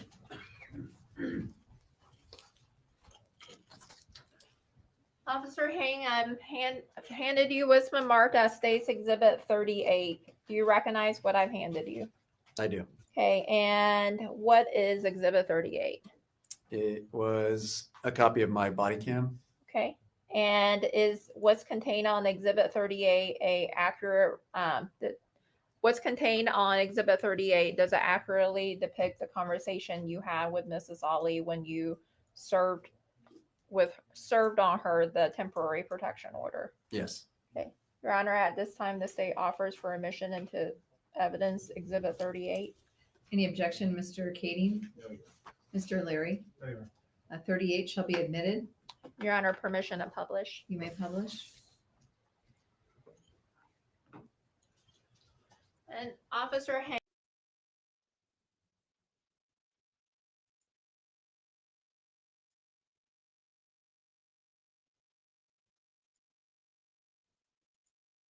What happened? What happened? Y'all, something happened. Give me a minute. I'll get it back. I don't know what happened. It just died.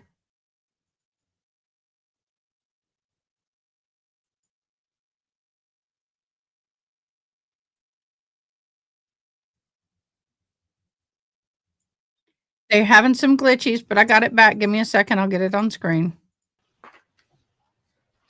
They're having some Showing glitches. you the bottom of Sorry. of page 4 of Exhibit 36.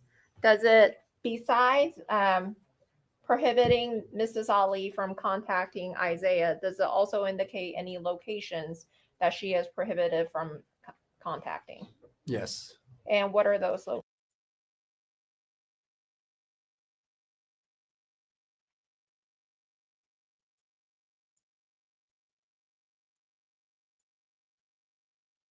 I don't like the way his attorney is behaving. He's behaving almost exhausted and put out. What are your thoughts? Officer Hang, do you know whether this temporary protection order was ultimately served on Mrs. Ali? I do, Okay, and I know, how right? do you know that it was served on Mrs. Ali? because I served it. Okay. And when you, after you served the temporary protection order, did you also have to file a proof of service? Yes. Yeah, we got a full house on the bingo, y'all.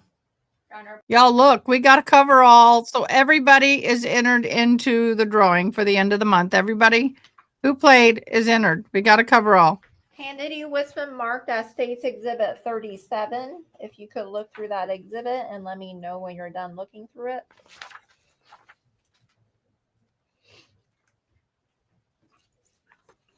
I'm done. Okay, and do you recognize what I've handed you?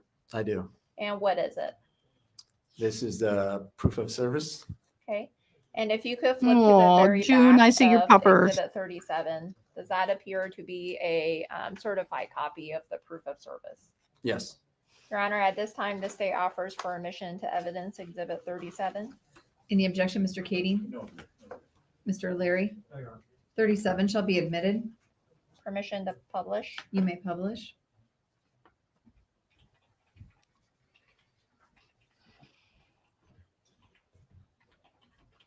And Officer Hang, just a few more follow-up questions before I publish Exhibit 37. Does Exhibit 37 also contain personal identifying information of individuals listed on this proof of service?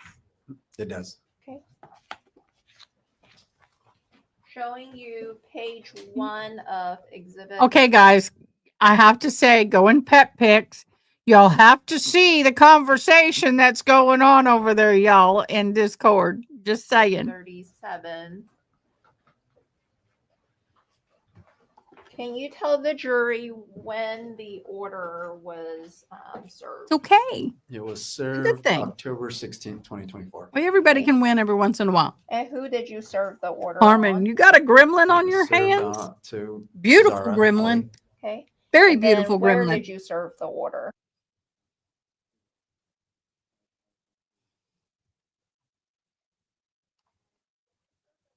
Mrs. Ali, what was her reaction? She seemed a little surprised by it. Okay. And was your service of the temporary protection order also captured on your body worn camera? It was.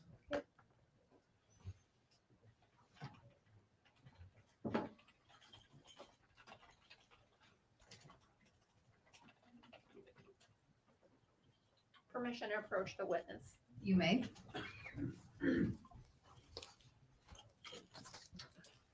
Officer Hang, handed you what's been marked as State's Exhibit 38. Do you recognize what I've handed you? I do. Okay, and what is Exhibit 38? It was a copy of my body cam. Okay, and is what's contained on Exhibit 38 a accurate?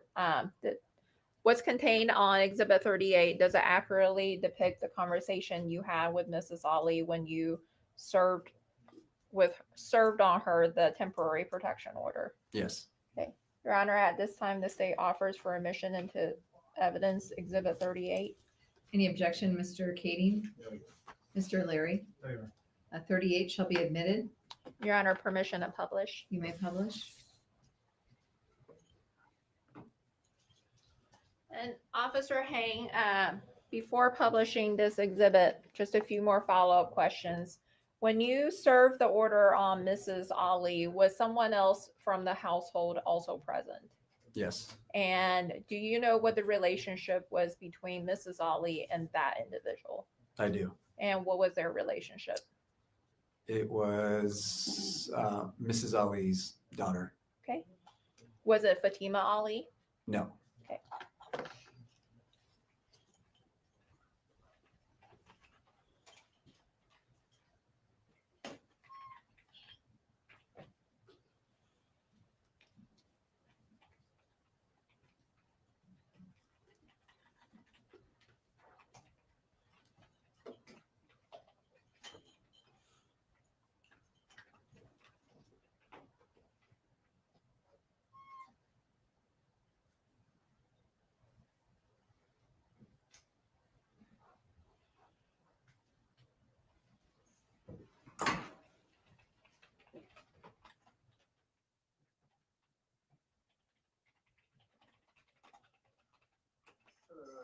So I have some court documents here that I need to give you. You know what this is about for any reason?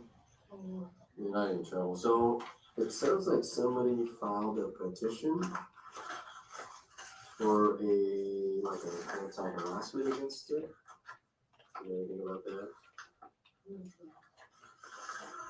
So you can take a look at it, right? So it's a temporary protection order. I don't know if you know these folks at all.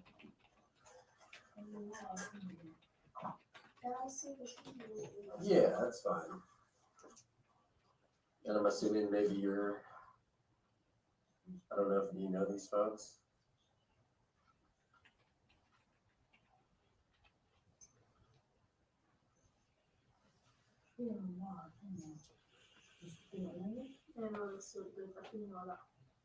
So it's saying like don't make contact with these people in any way. Don't call them, talk to them. That's what it's about? Yeah. Okay. So if you do, then you're subject to like arrest, right? So this person goes with my sister, her daughter. Okay. Goes To to school school. or something. Something Yeah. happened. Something happened, yeah. So something happened with the school to now where the parents want to get involved in their Do you come on from school, is it? You can look at it. So if you look at the petition, what they wrote in the back. You come from school? Me? Yes. No, from Lacey Police. Okay, and then why you tell me for this? She not going to school anymore. Okay, which is fine. If she's not going to school anymore, then yeah, just whatever you do, don't talk to these people. I'm not talking. Yeah. So you should be fine. so this position, do we have to go to court for this? Yeah, it looks like there's a hearing, right? So 24th. 24th. If she wants to contest it, right? If she says I don't care, because this is a temporary, so it's just good up into the court date. So it's like 2 weeks usually. Is it required or is there an option for us not to go? I would call these numbers. If you don't go, the protection order will be, usually it'll be granted. So it'll say for a year or whatever. So this is a temporary. If she doesn't go, she doesn't contest it, they'll say, okay, it's permanent. So now you cannot ever make contact with these people, can't talk to them, can't email them anyway. Does that make sense? I mean, they'll know better if you call those numbers. Okay, so these people, the family, Yeah. quantity, Yeah, they tell you call. they go to the courts. Yeah, the courts give it to us to give you. Okay. Right, so right now it's civil, it's nothing criminal, but if you violate it by contacting them or making any contact, then it is criminal, right? So you could go to jail if you come in contact. Or my dog. It's, the petition is between them and your mom. It looks like. Her? Yeah. It's your chance to go to the court and tell them this is what happened, like, you know. Okay, and they said if you don't go, then they will say that you cannot contact them. Yeah, if you don't go, you choose not to go, saying you're not gonna contest it, then it'll, instead of a temporary, like, it'll be a permanent thing, so where you can never contact those people. Okay. Oh, then, it's not coming here? Yeah, they shouldn't, but it's not. If you come here, what they do? You can call us, yeah. If they come here to start an argument, something, you don't want them, if this is your property, your house, so yeah, you can call us and tell them to get off first, right? Tell them to leave. If they refuse to leave, then yeah, call us and, because this is your house and you have a right to be here and to be at peace in your own place, so. How many times they come here? Yeah. So, okay. So it's not a jail thing? Not at this time, but again, yeah, if you violate it, then it does become a jail thing, right? So. Yeah, I think I'm looking at it. Oh, I thought I said that she wants it. I have class later. Yeah. I just try to explain it to her. Okay, but I think I got it. Yeah, never read it through all the way, right?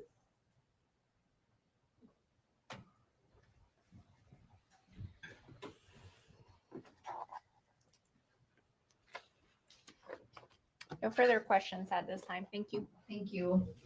Mr. Kading, any cross-examination? Yes, Your Honor. A few questions.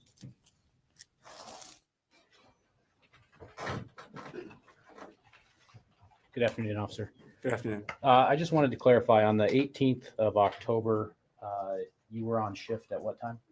I started at 6:30. Okay. And you remember the first call you got from Mr. Ali regarding his daughter? Yes. Okay. And did you go to the house and talk to him? I believe I started with a phone call first. Okay. Do you recall what time that was? I don't. Okay. Was it fairly soon after you started on shift that morning? Could have been 8 or 9, I believe. Okay. And at that time, he indicated to you he was concerned that his daughter was missing? Correct. Okay. And did you talk to him about looking for his daughter? I did. Okay. And when you went and when you told him that, did he say he was going to be looking for his daughter? Objection calls for hearsay. Sustained.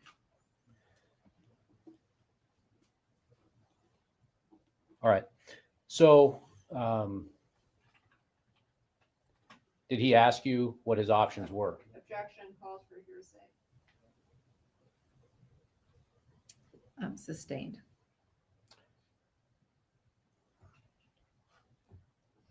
Did he inquire of you if he had options? Objection calls for hearsay. Sustained. Your Honor, if we could have a sidebar for one moment, please. All right. Members of the jury, we are going to have a brief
Sorry.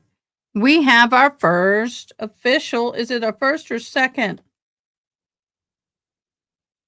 Sidebar.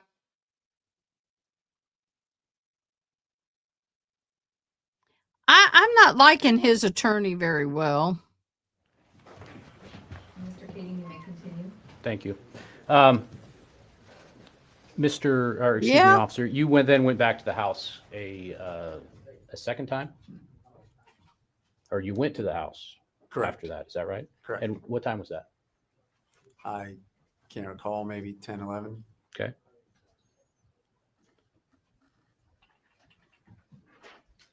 I don't understand how they rate these crowns. During the Anybody morning, can explain that to did me? you make any attempts to locate Fatima? I did. Okay. And what attempts did you make? I checked Isaiah's house, contacted his mom, contacted Timberline High School. And then he also mentioned that she was in the area. Calls for hearsay. Sustained as to non-responsive as to what was said. Okay. So you said you checked Isaiah's house, Timberline High School. Where else did you look? Safeway. And when you contacted Timberline High School, did you talk to anyone there? I didn't specifically. Isaiah's mom was on the phone while I was at her house. Okay. You said you contacted Timberline High School. I'll rephrase. I was on scene at Isaiah's mom's house when she called to check. So it was believed. Objection. Non-responsive. Sustained. Okay. Let me see if we can clarify this. So did you personally call Timberline High School? I did not. Okay. Did anyone from Timberline High School personally contact you? No.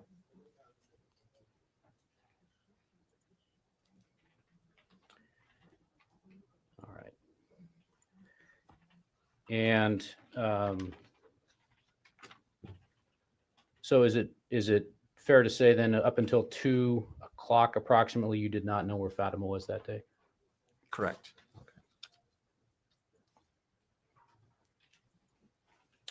When you filed the report with, do you file a report with your office regarding either a runaway or a missing person? Yes. What did you file? Carmen. I had dispatch first put her in as a runaway. Okay. NCIC, WASIC. And then I requested that they send out an attempt to locate. So if any law enforcement agency contacted someone that given that description and or run a name, that they would come back as a runaway. Okay. And you did that at what time? I don't recall. Was it before 10 o'clock? No, I don't believe so. So was it before noon? I don't recall. You don't recall when you put that in? I don't. Okay.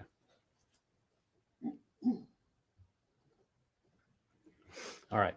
And you went through, noted on direct examination, you'd gone through a bunch of training, right? Yes. Okay.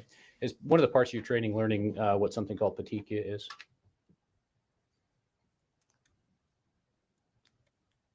Not at Academy, no. Okay. Have you had subsequent training regarding what petechia is? Just basic. Okay. Basic. Where did you have the training? At the police station. Okay. And who gave you training on that? I don't recall. Was it a doctor? I don't believe so. Was it an officer? I don't recall. Okay. But you know what petechia is apparently? Just some signs of it. Okay. I'm noting in your report. I'm going to show y'all something. Hold on.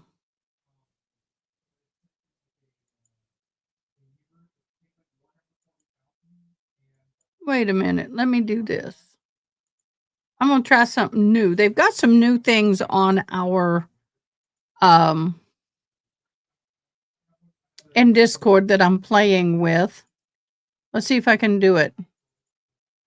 Oh, there it is. I can. So if you look at this, June, thank you. If you look at this picture, it has your points, 650 XP, but this is over the whole life, not just today. It's the overall activity. 375 for June, 350 for so it just kind of it's too small for me to read, but there is a thing. It's a thing. Pull this out for you.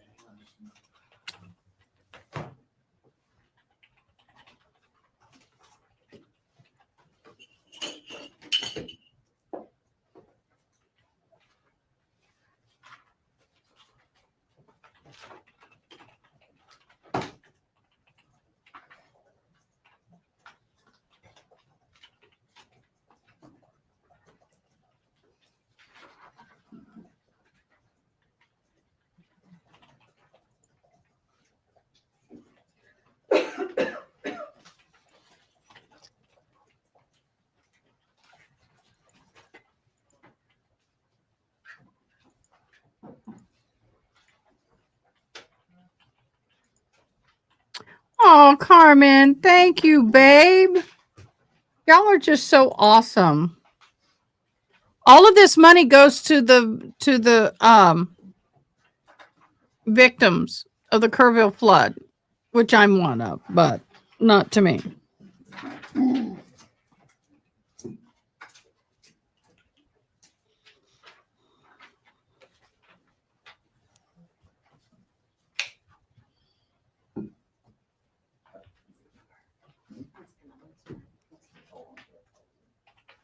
Airport number 503. Your Honor, if I may approach the witness. You may.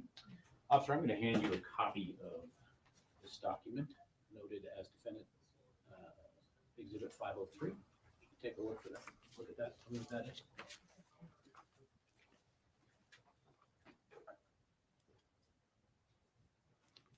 Appears to be my police narrative. Thank you. Does it look like one that you wrote? Yes. Okay. I'm going to note What, Carmen? paragraph, let's call it 5 because there's one sentence at the top. Can you read that paragraph for me? Carmen, you're gonna make me cry. I asked Fatima about. Not asking the question yet, Your Honor. Just a moment. Carmen, send love to your mama. Please let her know that we're okay. And then I really love y'all. Thank you so much for this donation. For those of you who don't know, we have donated $500 to the fire department that lost everything but their trucks. We have also 2 wheelchairs and a CPAP machine that's been donated to the disabled. And then we have, of course, after today, I'll be able to do a whole lot more. I'm splitting the donations equally between those 2 causes because there's a lot of people with disabilities that go through the Red Cross and things, but it takes a lot of time to get what they need when I can just walk in and buy it and hand it to them. No red tape, no questions. I know they've lost their wheelchair. I go to Walmart and buy a wheelchair for them. May not be what they had, but it's better than nothing. So I guess I have another Walmart trip to do today. Thank you, Carmen.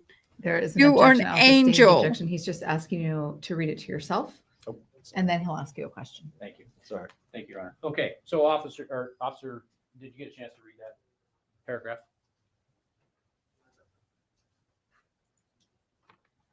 Yes. Okay, and you specifically note in there that you went to see Fatima at the hospital on the night of the 18th, right? Correct. And you specifically note in there that you saw no signs of petechia. Correct. Okay, so you know what petechia is, I do. and you've been trained on that. For signs of it, yes. Okay, and signs of petechia tend to appear when somebody has been strangled, right? Correct. Okay, and so given what you knew about this case, you went and looked for those signs. Correct. And you did not see any. Can you rephrase that? You didn't see any signs of petechia. Not at that moment. Okay, thank you.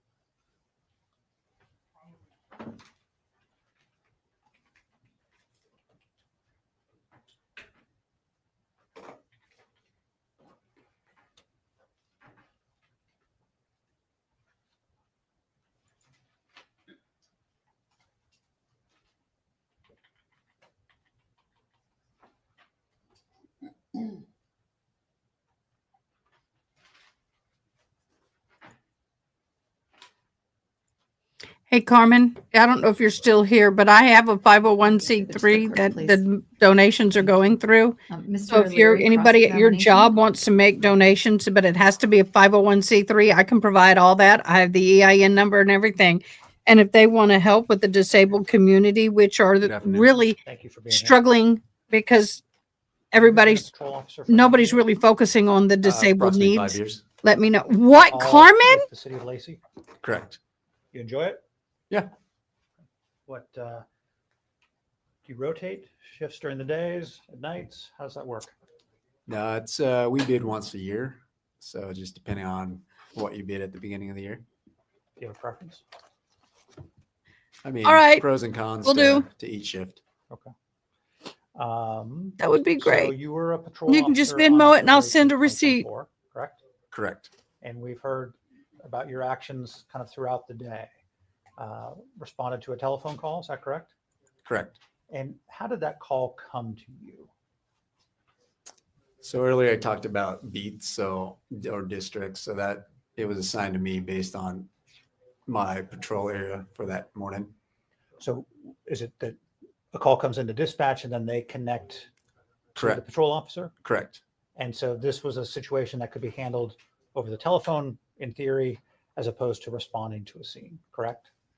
Yes, dispatch will ask, and it depends on what the reporting party is requesting. And there's phone contacts or in-person contact. Okay. So we heard about the phone contact, and then it didn't end there. There was an in-person contact, correct? Correct.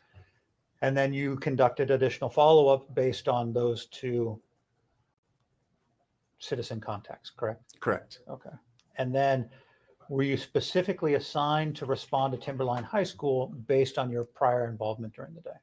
I was not. So just by happenstance, call goes out, you happen to be the first one there, and you suddenly realize that this is related to what you previously were Correct. working on. Correct. Okay. So then the difference between a patrol officer and a detective, if you had to summarize that for the jury, you would say what?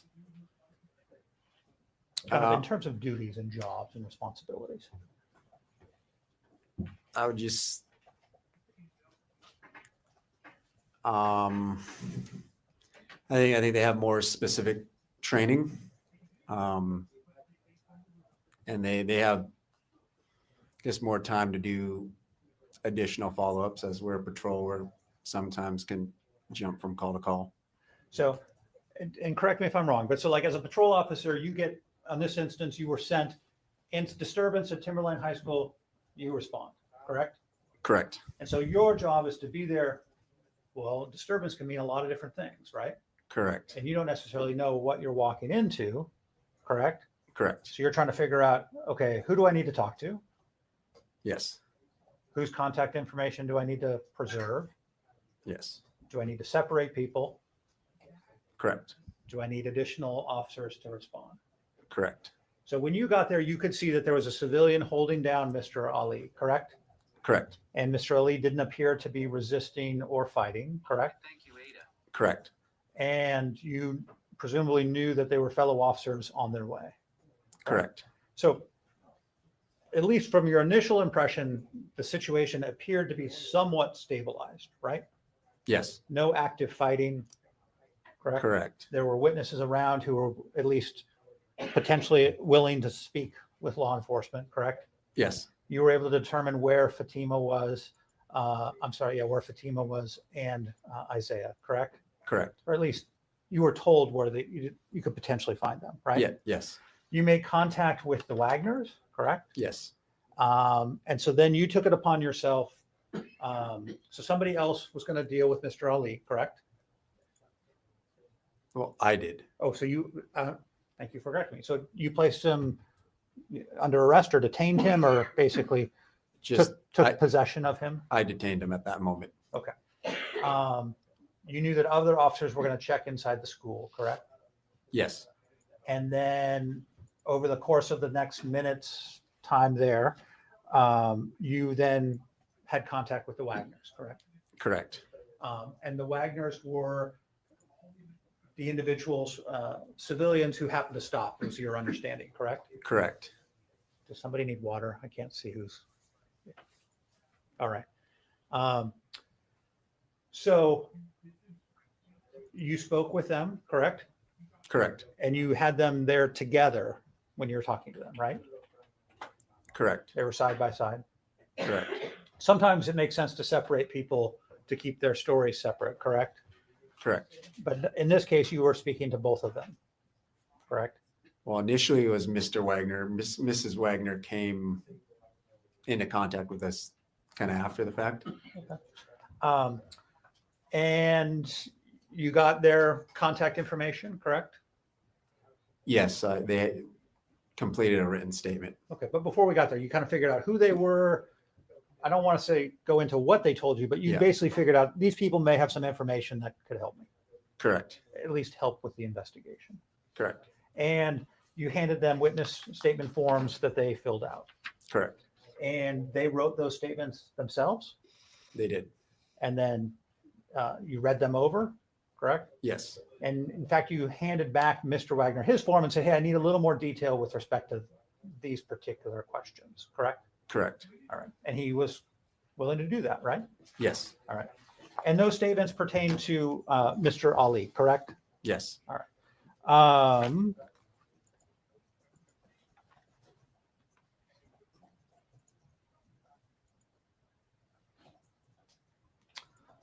All right. So now I want to talk to, so when you went and saw Fatima at the hospital that night, was that the first time you had sat down and talked with her?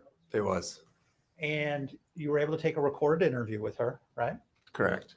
And she was, by all accounts, cooperative with you, correct? Yes. And was able to answer your questions and provide you with that information, correct? Yes. All right. And did you feel like you were able to get the questions answered that you were seeking? For that specific incident, yes. And you wanted to have it recorded so that there was kind of, it wasn't just your word as to what she said, correct? Correct. All right. Now I want to go back in time to October 16th. We saw the video of you providing a copy of a no contact order, correct? Yes, And do you recall having that conversation with Mrs. Ali? I do. All right. And so, you were able to sit and listen and watch Exhibit 38, the video, correct? Yes. So in that video, you're attempting to talk with Ms. Ali, correct? Yes. And it was clear to you that she spoke some English, correct? Correct. It was also obvious that English was not her first language, correct? Correct. She didn't necessarily understand kind of who you were, correct? It appeared that way. She asked, are you with the school, correct? Correct. And I assume were you in full uniform? I was. All right. And she asked you, kind of, are you coming from the school, correct? Yes. And she said, well, my daughter doesn't go to that school anymore, correct? Correct. Okay. And had questions about Isaiah's family. Did the family contact you, correct? Yes. And at this point, all you were doing was handing over court paperwork, correct? Correct. And the sole purpose of that meeting was Exhibit 37, which is the proof of service, correct? Yes. You confirmed that the person I handed this to was Zahraa Ali, correct? Yes. Okay. And that's really all you were expected to do, correct? Yes. Right. So your job is, I'm going to go there, I'm going to hand this person, confirm that this document I'm handing is to the person who is listed as the respondent, correct? Correct. All right. Now, you talked about it with her, correct? We heard and saw the conversation, correct? Yes. And you told her that she couldn't call Isaiah, correct? Yes. And that she couldn't contact Isaiah, correct? Yes. Not to talk to these people, correct? Correct. And you also said, don't email, don't talk, correct? Yes. You never asked her if she read English, correct? I did not. And you saw that there was a potential language barrier, correct? Correct. And that is something that you're trained on, right? In terms of interacting with the public. Correct. And you have resources available to you, correct? Correct. So what's a language line? It helps translate. Okay, so explain that to the jury. So if you're on a call and there's a language barrier, and you need to communicate with somebody, what does the language line offer you? It'd be just a third party person that would help translate the two languages. Okay, and do you know where that person is from? Can you rephrase? I mean, so they're going to connect you with an interpreter in the city of Lacey? I'm not sure. Okay, I mean, it could be anywhere, right? Correct. And it could be at 1 o'clock in the morning, Correct. 1 o'clock in the afternoon. Correct. All right. And so it gives you the ability to effectively communicate with individuals where English is not their first language, correct? Correct. And there was nothing that said that that it wasn't available to you June on October 16th, correct? Correct. And so the state had you take a look at the prohibitions on page 4 of 11. Carmen, I need to do a live with your mama someday again soon. The three of us, we need to get together and have fun. If we could pull that up. And Cut up and get happy. Publish Exhibit 37. Maybe I'll even do my old smoky moonshine tasting again. You may. 36. 36. Thank you so much, June. You're always supporting me. I can't thank you enough. Carmen, I love you, babe. I got a gift So, for you. Another Are one. you familiar I with still got these the first orders? one. I am. Okay. And so you did not go through what is on page 4 of 11 with Ms. Ali, correct? I did not. Okay. So you kind of summarized it about, hey, don't call Isaiah, don't contact Isaiah, don't email, don't talk, correct? Correct. And so, but it doesn't, it's specific about distance, correct? Correct. About a residence, correct? Correct. Daycare Correct. and a school. Yes. And then it references minors named in section 3 above. That box is checked as well. Yes. Okay.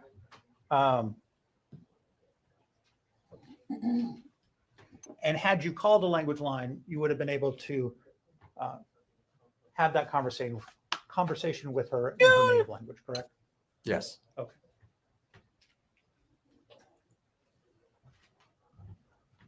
I appreciate taking the time. Thank you. No problem. Redirect. Okay, I'm going to stop here. June, I love you. Babe, I love you. I love all of y'all. Thank you for supporting our victims here. It is going to be a very long recovery. And, but I need to say something. They're talking about translators. You cannot use a family member as a translator legally. That's what they did. They screwed up. He's right. He's right. That's a no-no. That's a no bueno.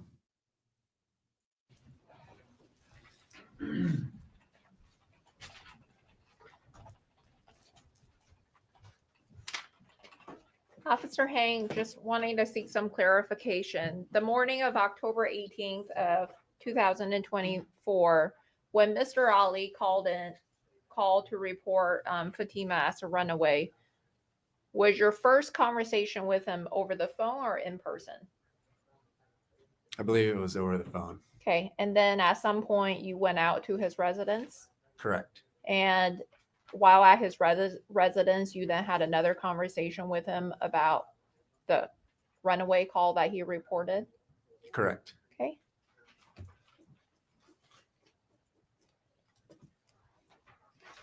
You also, when Mr. Kading was asking you questions on cross-examination, you also talked about entering Fatima as a runaway in NCIC. What is NCIC? It's a law enforcement database when you run somebody's name. Okay. You said it's a law enforcement database when you run someone's name. Run someone's name for what? For wants records, it's just so if we as law enforcement on patrol, if you run somebody's name, it'll come back with flags that dispatch will let you know. So in case of a runaway, if you had a law enforcement found Fatima in Olympia and ran her name, then they would know that, hey, this subject was reported as a runaway earlier this morning by who, and to contact dad or whoever. Okay. And is NCIC, is that a national database that law enforcement can access? Correct. Okay. And then you also indicated, after mentioning NCIC, you also indicated WASIC. What is that? It's similar, but it's just specific to Washington. To where? To the Washington state. It's a more localized but database. Okay. And when you say it's a similar database, I'm trying to understand your testimony. The WASIC is a Washington database, where the NCIC is a equivalent, but it's a national database. Correct. And if I'm understanding your testimony, then WASIC is a database that only law enforcement officers in Washington can access. Correct. So if a law enforcement officer, let's say the Thurston County Sheriff's Office, if they decide to run Fatima's name through WASIC, it will show up that she is a runaway that was reported out of Lacey Police Department. Yes. Okay. And did you enter Fatima as a runaway in your system Well, let me back up for a moment. You testified on cross-examination with Mr. Kading that you don't know the exact time as to when you entered Fatima into the system as a runaway. Was it before your arrival at the bus stop that afternoon? Yes. Okay.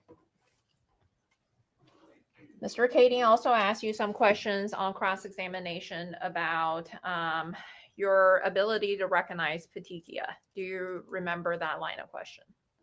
Yes. Okay. And you talked earlier about your training experience in becoming a law enforcement officer. Officer Hang, do you have any medical training and experience? Yes. Okay. What is that? Nothing certified, but just we do monthly trainings at the police station, and there was one that related to strangulation. Okay. My question is, did you go to any seminars regarding strangulation?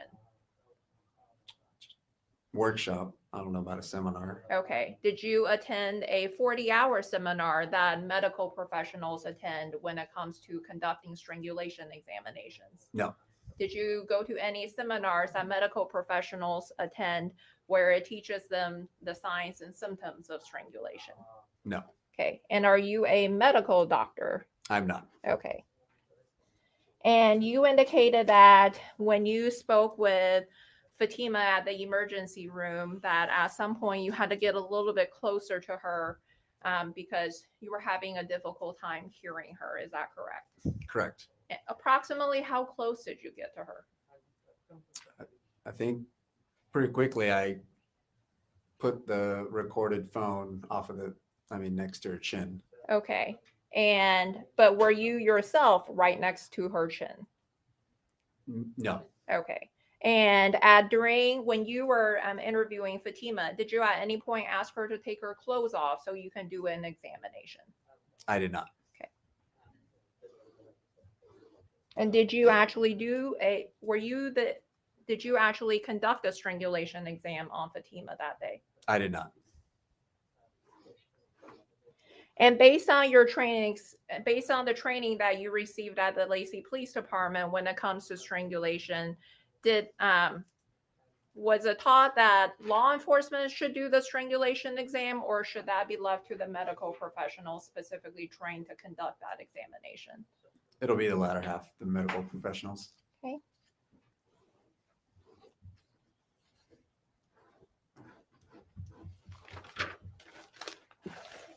And during your interview with Fatima at the emergency room, did she at any point, was she coherent during the whole entire interview? She was. Okay. Were there times where she appeared confused at any of the questions that you were asking her? I don't believe so. Okay. With regards to, I want to ask you a few questions about the service of the temporary protection order.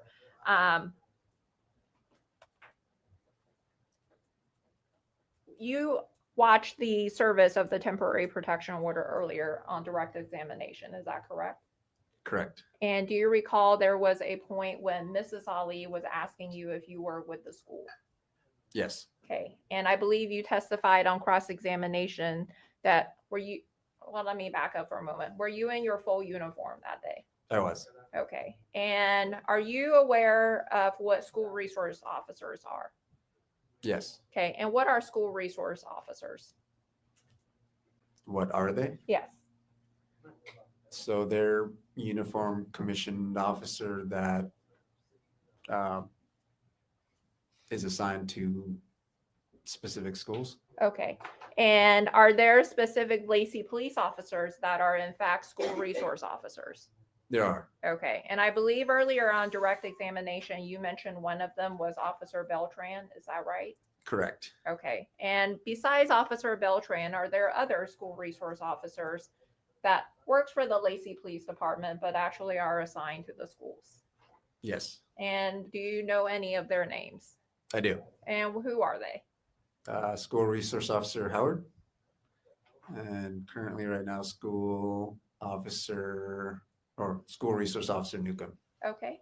And the school resource officers, when they are assigned to a specific school, when they're on shift, are they also in, well, what are they typically wearing when they're on shift?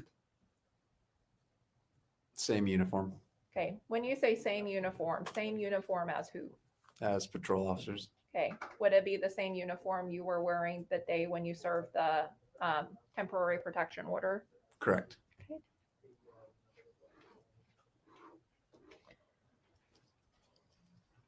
And at some point during the contact you have with Mrs. Ali when you are serving the protection order, I believe in the video you had indicated to her that if they come to her residence and they don't leave, then she can call law enforcement. Do you remember talking to her about that?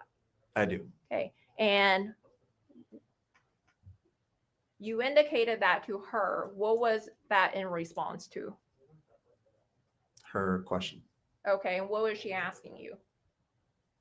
She asked, is it appropriate for them to come to my residence? Okay. And the they that you were talking to her about, who's they? I would assume Isaiah and his parents. Sustained. Okay. When you were talking to Mrs. Ali about they coming to her residence, in what context were you talking to her about that? Well, it sounded like there was an incident prior. I'm going to stop you for a moment. What was the purpose of you being at her residence? To serve the order. Okay. And then when you were at her residence, was there also someone else that was talking to you as well? Yes. Okay. And during that conversation, did it appear to you that there was a separate conversation that was occurring between Mrs. Ali and her daughter? Yes. Okay. No further questions. Recross, Mr. Keating. Thank you. Just a couple of clarifying questions. You indicated that when you send a Carmen, if you're report listening, I into sent you NCIS something in and Discord. WASC, that's so you can have the parents contacted when their child's found? No. That isn't. Okay. So you send in the notification, and then what happens after that? The police know that she's missing, right? Correct. And if she's reported missing, Aw, then the they'll goats! know where she is. Rephrase that, please. The police will know where she is as soon as they find out from another agency or themselves, right? Correct. Okay. And then they call the parents at that point so they can come and pick them up, right? Correct. Okay. Because they're children and they're runaways, right? Yes. Okay. Thank you. No further questions. Mr. Larry Recross. Just briefly. So if I call and report that my 18-year-old is a runaway, would the procedure be the same? No. Because we draw a distinction between someone who's over 18 and under 18, correct? Correct. Okay, so because the report involves somebody who is under the age of 18, that's why you entered it into NCIC and WASC, correct? Correct. Okay. And then on the issue of the school resource officer, so the question was, are you with the school, correct? Yes. And you said no. Correct. And you didn't identify yourself as a school resource officer, correct? Correct. So your communication to my client was that this had nothing to do with the school, correct? I don't know if I understand that question. Well, she asked you, are you with the school? You said no, correct? Correct. You never told her to stay away from the school, correct? Correct. And that this all had to do with Isaiah and his family and to not have contact with them, Isaiah individually, correct? Correct. So she asked you, is this about the school? And you said no. I don't know if I specifically said no. Okay. And I don't want to put words in your mouth, right? But she said, are you with the school? And you said no. Correct. So the impression that was left that you communicated to her was that this was separate from anything to do with the school, correct? I Can't assume what. Okay. You were serving a court order, correct? Correct. It wasn't coming from the school, correct? Correct. The petitioner wasn't the principal or the school, correct? Correct. This is entirely involving Isaiah Williams and his family, correct? Correct. Okay, nothing further. Any further redirect? No, Your Honor, thank you. May this witness be excused? Subject to recall. All right, you may step down. Thank you. Thank you, Your Honor. Call your next witness, please.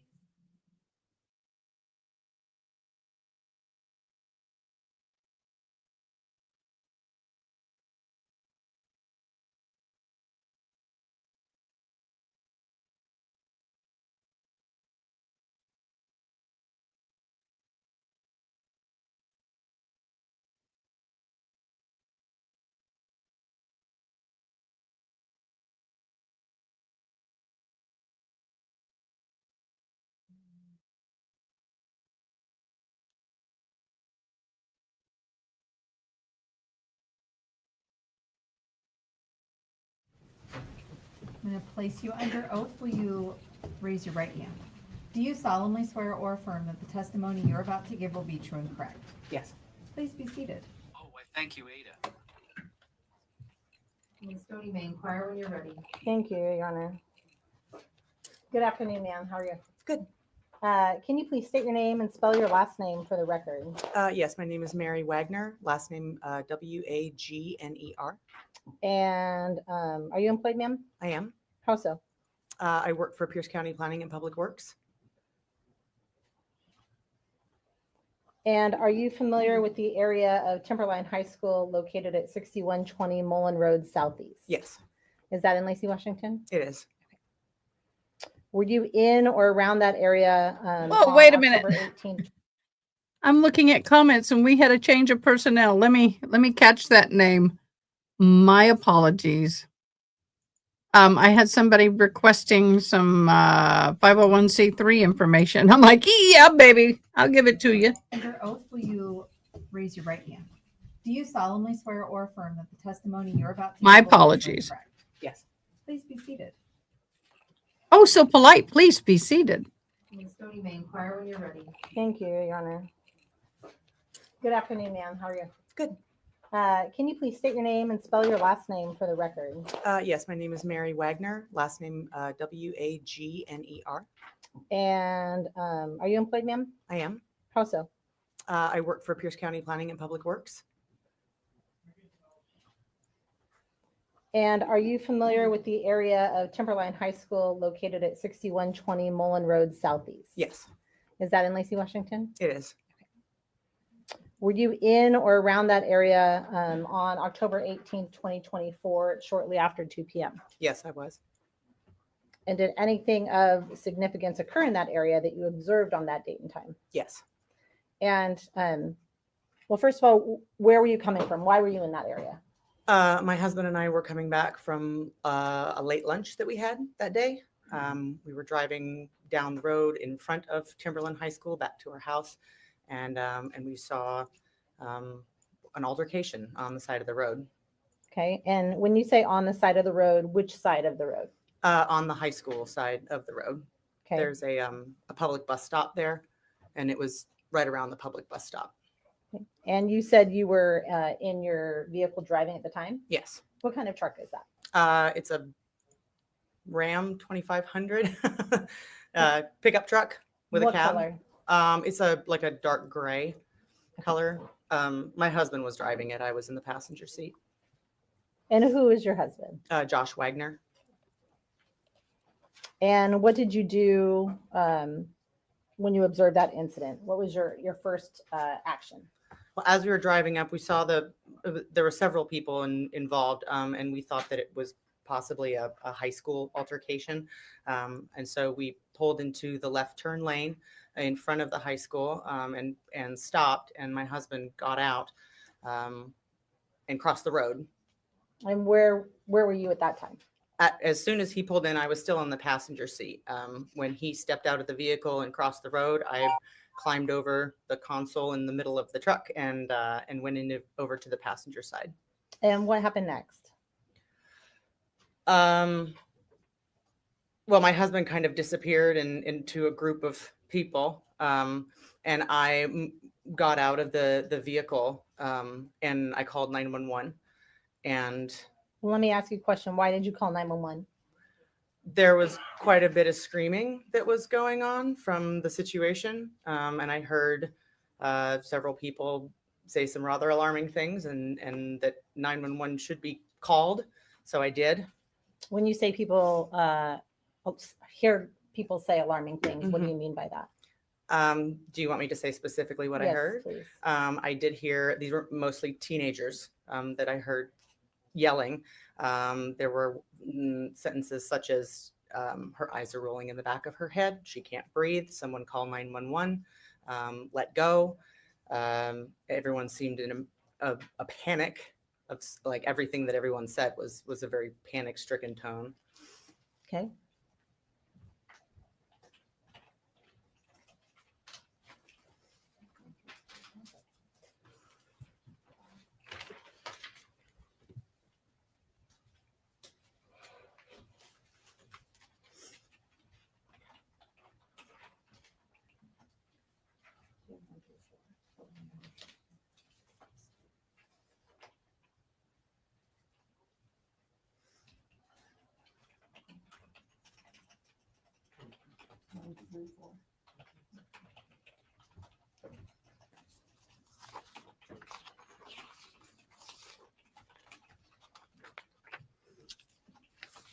Your Honor, may I approach? You may. Ms. Wagner, I'm going to show you what's been admitted as States Exhibits 1 and 3. Ask you to look at those silently to yourself for a moment and then look up at me when you're done, please.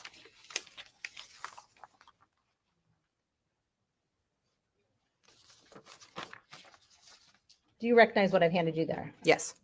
And what did I hand you? You handed me an aerial view further away and then one slightly closer up of the bus stop right in front of Timberline High School. And do you recognize those areas Yes. specifically? Okay. Specifically, yes. Is this the area that you were just referring to as traveling down on or about October 18th, 2024, shortly after 2 p.m.? Yes. Okay. I'm going to take those back from you. May I retrieve them now? You may. And may I publish, Your Honor? Yes. Showing you States Exhibit 1. Ms. Wagner. We'll give that a moment. You have, may I approach, Your Honor? You may. You have a pointer here, ma'am.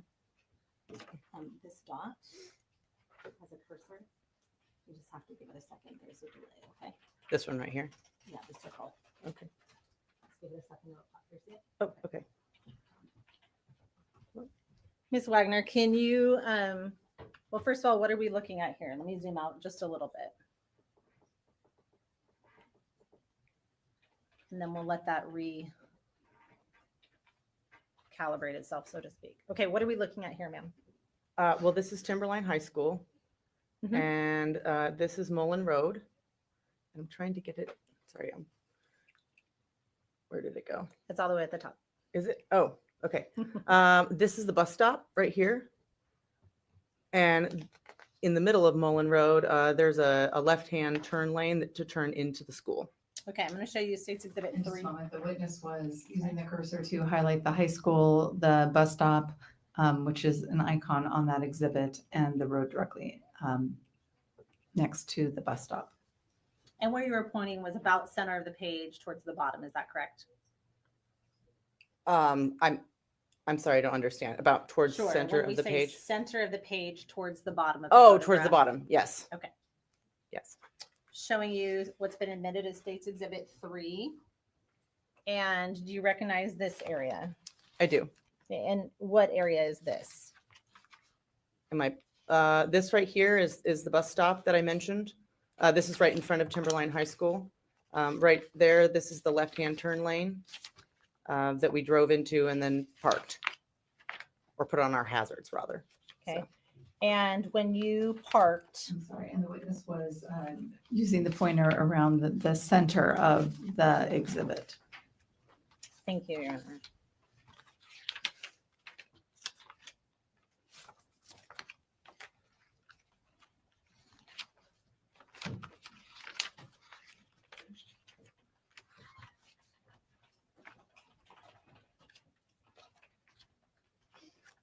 I'll take that back.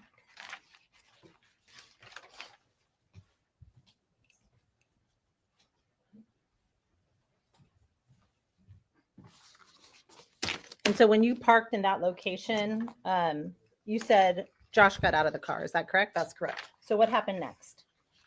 Well, Josh got out of the truck and he crossed the road, and I moved over into the driver's seat and dialed 911.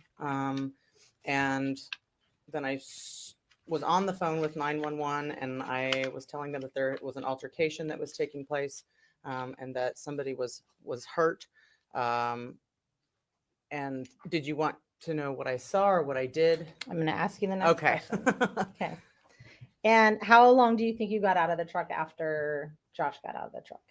Within a minute or two. Okay. What do you recall observing initially, whether you were in the vehicle or out of the vehicle? What's the first thing you remember seeing? In the vehicle from the passenger side, before I crossed over into the driver's side, like I said, we both saw what appeared to be a fight. There were several people involved. It looked like there was a young man and then some other teenagers that were kicking, punching somebody that was down on the ground. After Josh got out of the vehicle and I moved over to the driver's side, I was able to see what appeared to be a man on the ground with a young woman that he had subdued somehow. There were teenagers that appeared to be kicking him and punching the man, but again, there was a lot of commotion.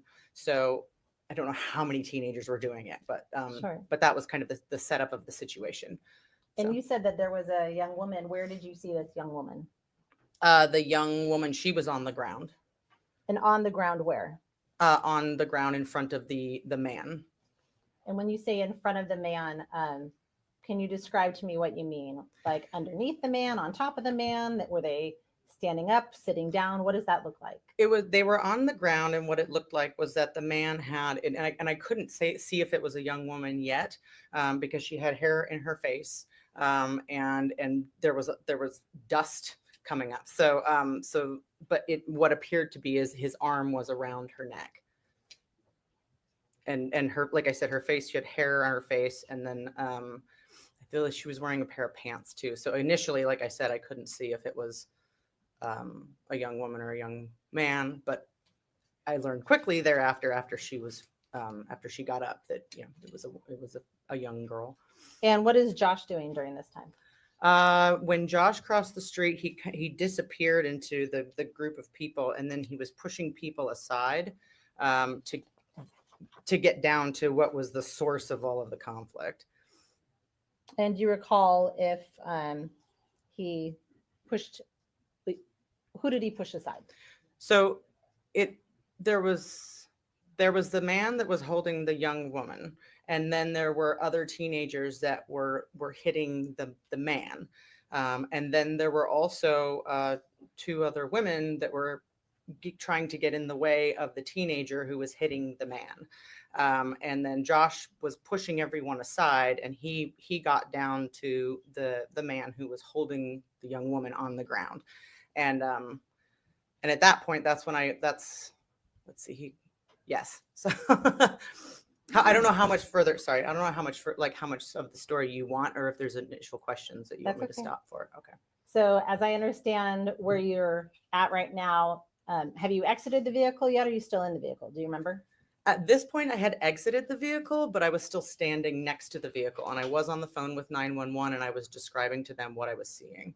Okay. And as you're watching this, you've described to other women. Were they adult women or teens or kids or something else? It appeared to be an older woman, and then a teenage age woman. Okay. Yeah. And how were they dressed, if you remember? So both of them were dressed all in black, and both had a headscarf on.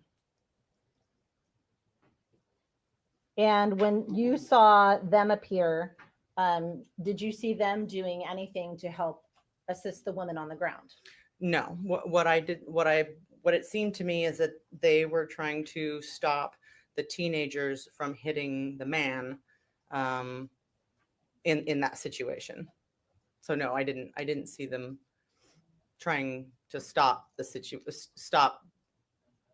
I'm afraid of the words to use. Assault. I'm sorry. Can I say that? Is that okay to say? That's what you saw, though. Is Yes. that correct? Okay. Yeah. Did you ever actually cross the street? I did. And what do you recall seeing when you crossed the street? When I crossed the street, I saw that the young woman who had been held down on the ground, she was being pulled up, and she was stumbling behind the trees. She was stumbling off, just kind of running away. It was what it looked like, but her footing was very bad, and so she was stumbling across in front of me. And then there was the young man who had been punching the older man on the ground, and he was going with her, kind of pulling her off to the side. The two women that were dressed in black, they followed her. At that point, Josh had subdued the man on the ground at that point. So Josh was over in the trees. He was over there, and I saw the woman stumble across in front of me. And I'm going to have you hit pause for a moment. When you Yes. say the woman stumble across in front of you, and I know that, first of all, do you know any of these individuals? I don't know any of them personally, no. Okay. No. And so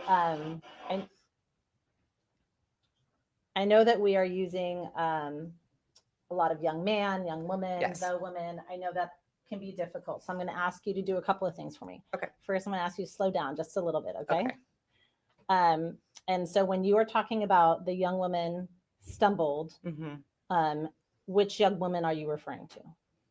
Do you want me to give them a name? No. Or no. Okay. I'm sorry, so you can't ask questions. Oh, But okay. if you can't answer the question that's asked, you can say that and she will ask it in another way. Okay.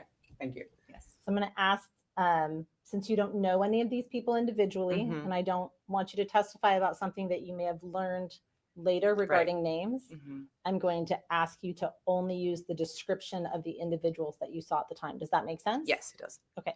So starting first with the young woman that you described on the ground, where did she go? She was pulled up and crossed in front of me to my left. So this was happening on the right side of me, and she crossed in front of me to the left side of me. The young man that had been punching the older man on the ground, he went with her and was pulling her. The two women that were initially at the scene that were both dressed in black, both the older woman and the younger woman, they followed the woman who, or the young woman who had been pulled up from the ground. Okay, I'm going to have you pause. Okay. And did you see how the two women wearing black, or all in black, how were they interacting with the young woman that had just stood up, that had been on the ground? They seemed to be trying to. Objection is to speculation as to what they're trying to do as opposed to what they did. I'm going to sustain as to non-responsive. So not assuming or speculating about what they did, what did you observe? What did it appear to you that you observed? They were running toward the young woman who had just gotten up off the ground, and the young man was trying to prevent them from getting to her. And what was the young woman doing specifically? She was stumbling and running in the opposite direction of where she had come from. Okay, was she running back towards either woman in black? No, she was running away. Okay. And so when you got across the street, well, let me back up. How did the young woman seem to you when you saw her? The young woman who had been on the ground, and I believe you described earlier the older man had had his arms around her. She seemed in.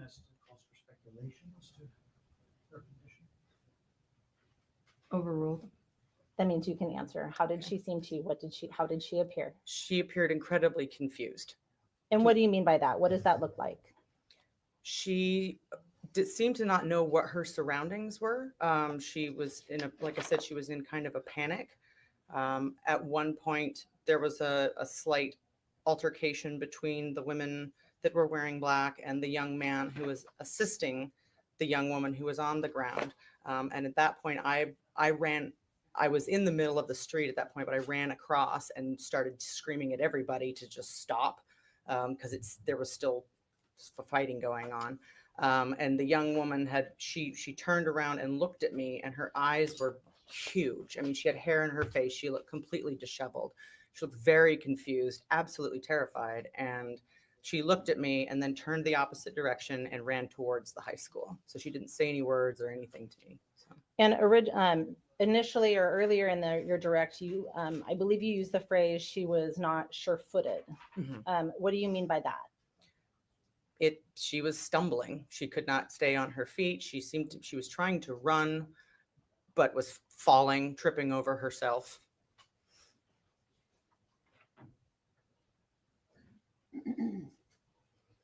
And how, I'll come back to that question. So you said you called 911 during this. Is that correct? I called 911.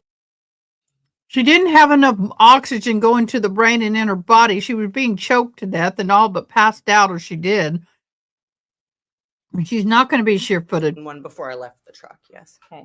And did you stay on with 911 throughout that interaction? I did. Okay. What did you do? At some point, did you,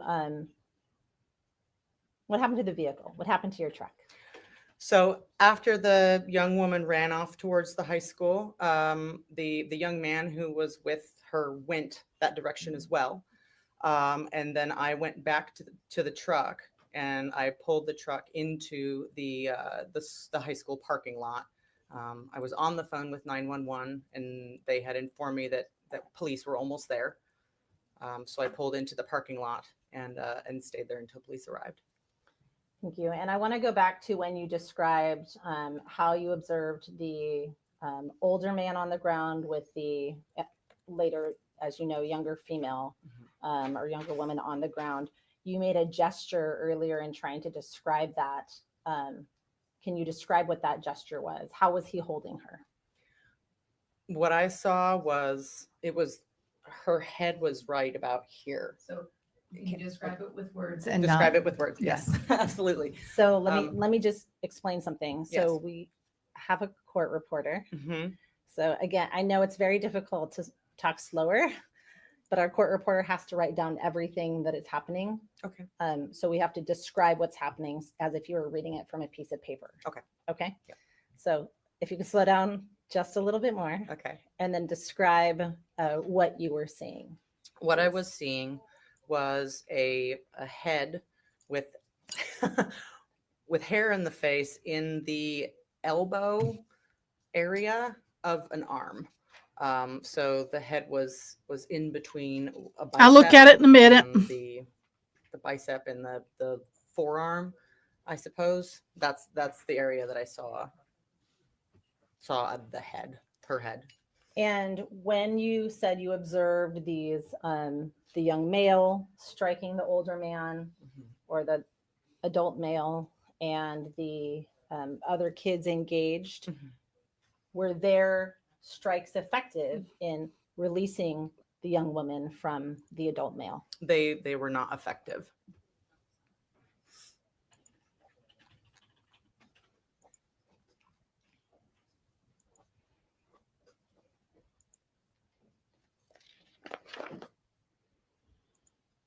Do you recall the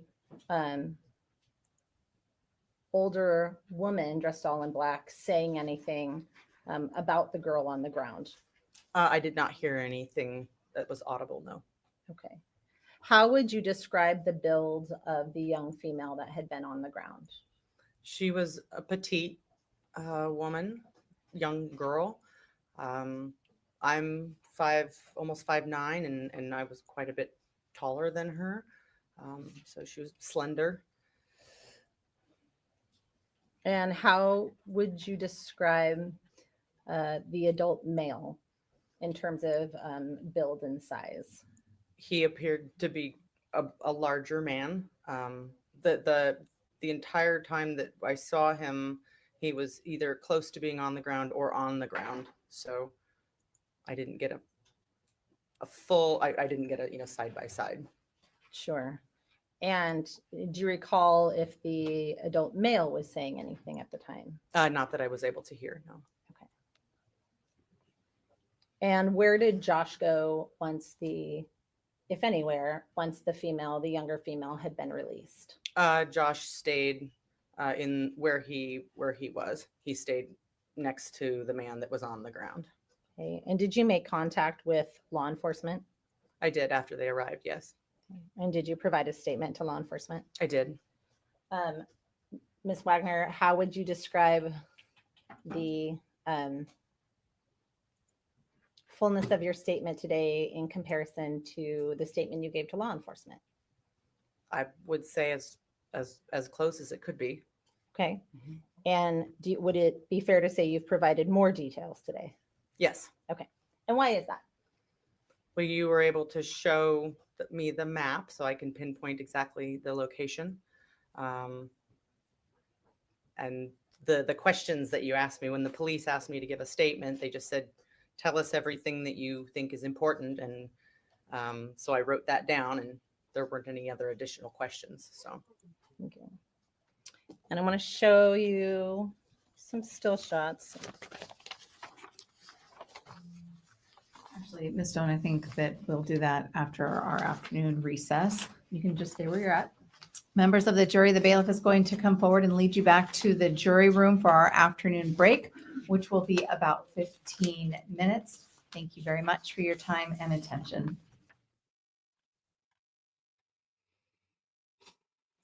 Really, y'all.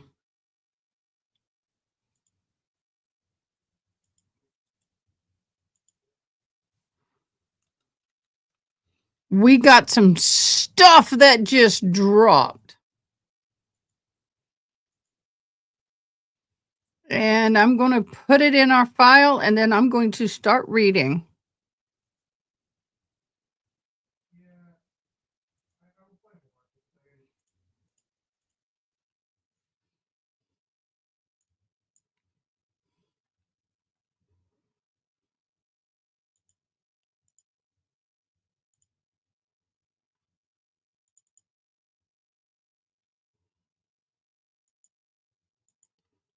Hold on, I'm getting to it.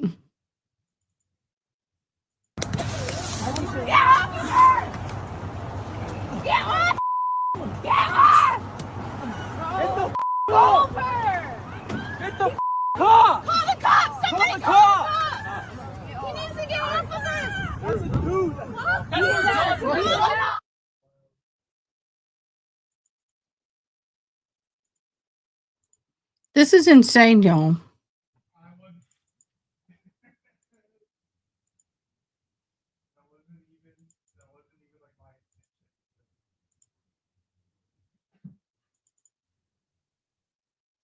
Let's see if it'll let me do all of them. Let's see.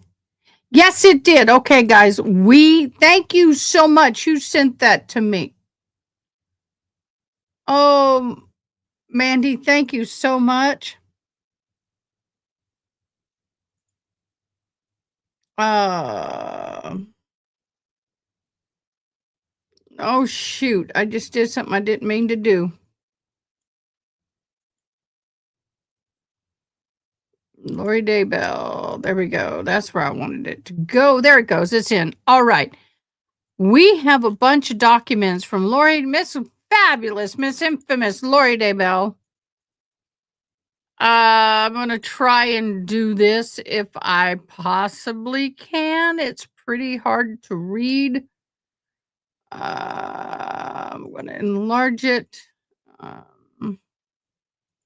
Enlarge it a little bit. That's the best I can do.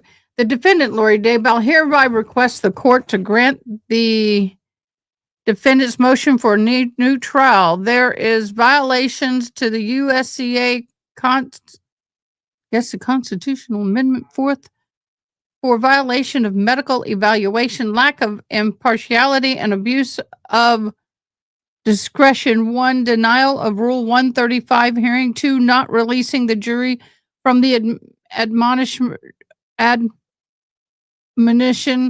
on the record. And 3, allowing GSR and DNA evidence without sufficient foundation, and denial of right to confront witnesses, thus violating the due process Brady Rule Pry Rule ARS 832-2085, Bill of Rights, USCA, Constitution Amendment 5, 6, 14, USCA, Constitution Article 6C1, 2, State and Federal Rules of Evidence 501 and 702, Dalbert Newson, third of law, Strickland, all underlined. Here we go, y'all. I need to make this smaller. No, that's not what I need. I want to make this bigger, make it smaller so I can get to the top of this. And do this. And do this. It's hard to get it sized. The state responded page 3 to 6 and 9 to 10 miss. Oh God, I can't even read this. And if I zoom, I can zoom in and do that. Ms. K acknowledges that the state is in possession of the defendant's medical, to which for her colleague, medical what? Records? To which her colleague, Miss Joseph Vigilanti, whatever, obtained through the CSO Estrella administration and the CHS, Mr. Vigil produced. I'm going to have somebody else read this crap because I can't. On June 3rd, 25, Mr. V filed a response to the courts. Mr. V did not obtain the results for the defendant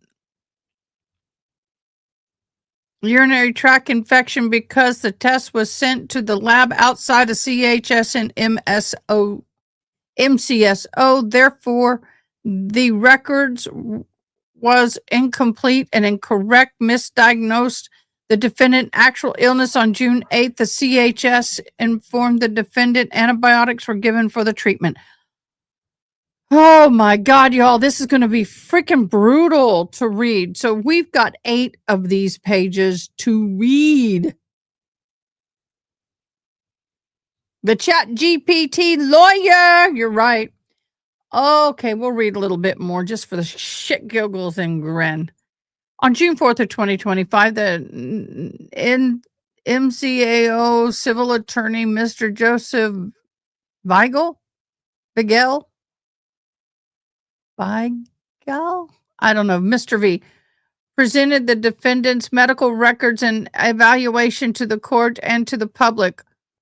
On page 10, Ms. K states she had a vaginal infection and a urinary tract infection. The judge ordered antibiotics. Therefore, Ms. V misdiagnosed and incomplete record jeopardized the safety, well-being, development, and violated multiple statutory and constitutional rights to the defendant.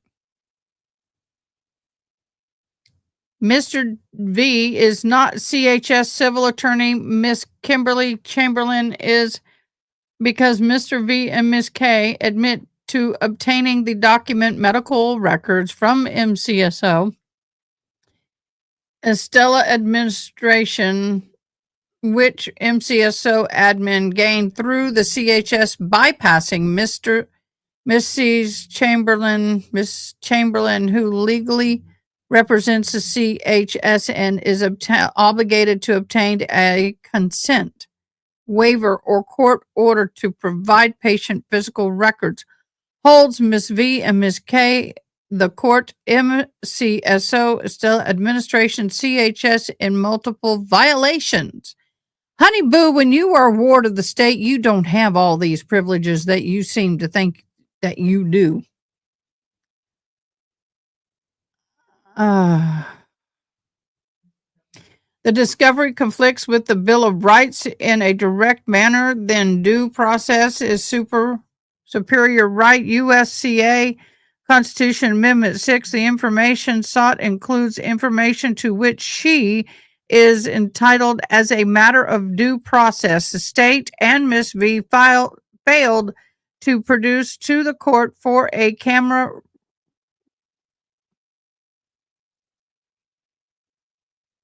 reveal, I guess, Mr. V on June 4th of 25 read the defendant's medical records to the courts to which the public had access to obtain these results. The court did not seal until later. Physician-patient privilege cannot be completed.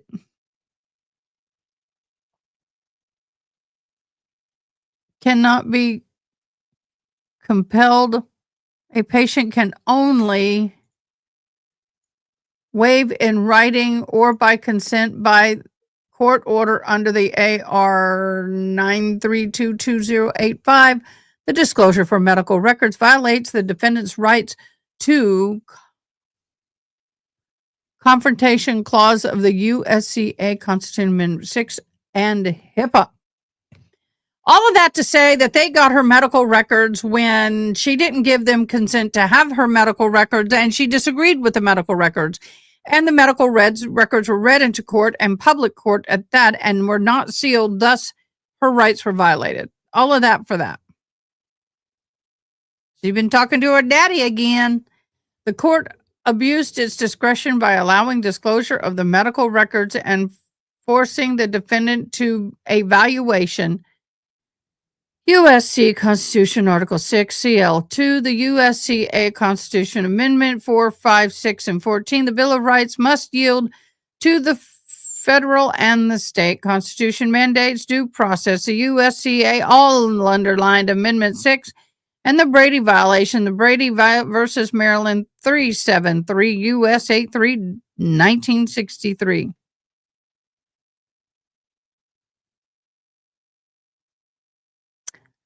Yep, you're right. They have to be requested. The state failed to produce justification, the lack of impartiality. The defendant, something FTR to support the fact finding, blah, blah, blah, minute, that the court supported the state's objections. The defendant was unable to admit exhibits as the state and the courts continued to state she would open the door to her prior convictions. She was denied denied photos for the prosecution if crossing examination because the defendant investigator was ill with the same symptoms as the defendant. See Exhibit 192, 193, and 194, which are attached to the defendant's motion Exhibit 2. So she had a really bad JJ infection. Maybe someone was playing with it too much. My bad. My bad. Did I just say that? Denial of Rule 1305 hearing. The court denied a request stating that the defendant was not entitled to a probable cause hearing. The state asked the court to proceed with two aggravating factors. The legal sufficiency of the alleged aggravating circumstances allows the defendant to request a probable cause defamation for alleged aggravators. The right to double jeopardy protection from the subsequent prosecution, an original charge under the USCA Court Amendment 516 ARS Rule of Criminal Proceedings, Rule 1305 B and C, Rule of 16.1 of B, and C State versus Delgados 174, Arizona 252, yada, yada, yada, yada, yada, yada, yada. We may get through all of this. And reprimand, the court abused its discretion for late disclosure Rule 1507. Tammy L. something's testimony because Mrs. Lachnick refused to testify during trial. The court allowed to present hearsay from Mrs. L. for colleagues and Detective Pillar.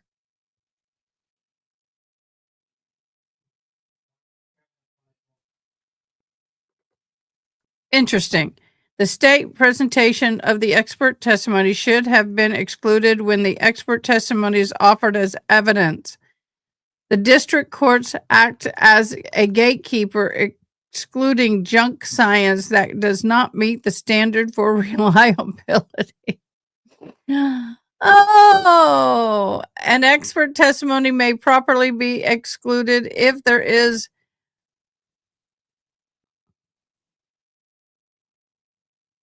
too great of an analytical gap between the data and the opinion cited. Through expert testimony, proximate cause will not be established, but mere guesses and conjecture. The General Electric Company versus blah, blah, blah, blah, cited, reversed, and blah, blah, blah, cited. Fry rule, federal, state rules of evidence require to admit opinion. There requires to admit opinion evidence that is connected to existing data by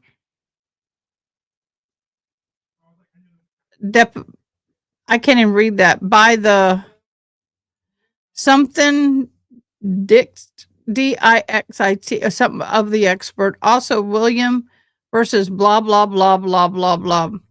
Maricopa County expert, credibility tainted, and the state rules of blah, blah, blah. This is just saying she doesn't think that the expert was expert enough and had the qualifications or the ability to be able to give his opinion. And his opinion could not become cannot be evidence. By allowing the GSR and the DNA evidence without sufficient foundation, the denial of right to confront witness.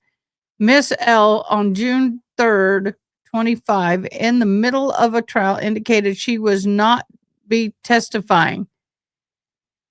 The defendant objected to two forensic scientists testifying about the analysis that the completed based on the work and conduct by Mrs. L. Cited blood blots by so-and-so, cited DNA swabs by Vanessa so-and-so, cited GSR by Kyle Mueller. Each expert stated collected by witness Miss L, but was not present when the evidence was collected by Miss L. The page 8 of the state's response to motion for a new trial, Detective Pillar, case agent, he observed Miss L collecting GSR and DNA swab testing. Guys, this is hard to read. Then stated she runs her words together. There's no spacing. It's what's killing me. He was trained on how to collect this type of evidence. Detective Pillar is not a forensic technician, nor is he an expertise establishing a mere guess and conjecture. His testimony on behalf of Miss L should have been excluded due to the analytical gap between data and opinion. Junk science. Can I just have a mind blown moment here? The court abused its discretion by failing to inform the jury, though on the record and in front of the parties, that they were released from admission.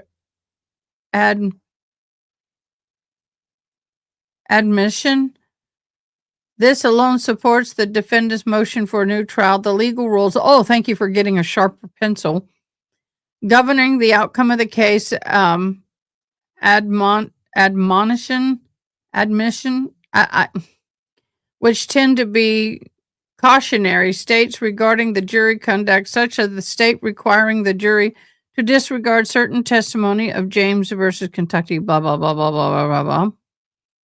Reverse remand admonition violation. I'm having a hard time with that word. Yeah, we're almost done. In the state's response to Miss K's avoids address the court's abuse of discretion in violation of admonition of Miss K's failed correct with the courts. In conclusion, based on the above fact finding, the state has failed to actual facts to support their claim. The state lacks justification in all the above. The defendant request for a motion for a new trial should be granted based on the biased, prejudiced, abuse of discretion, and most importantly, the violation of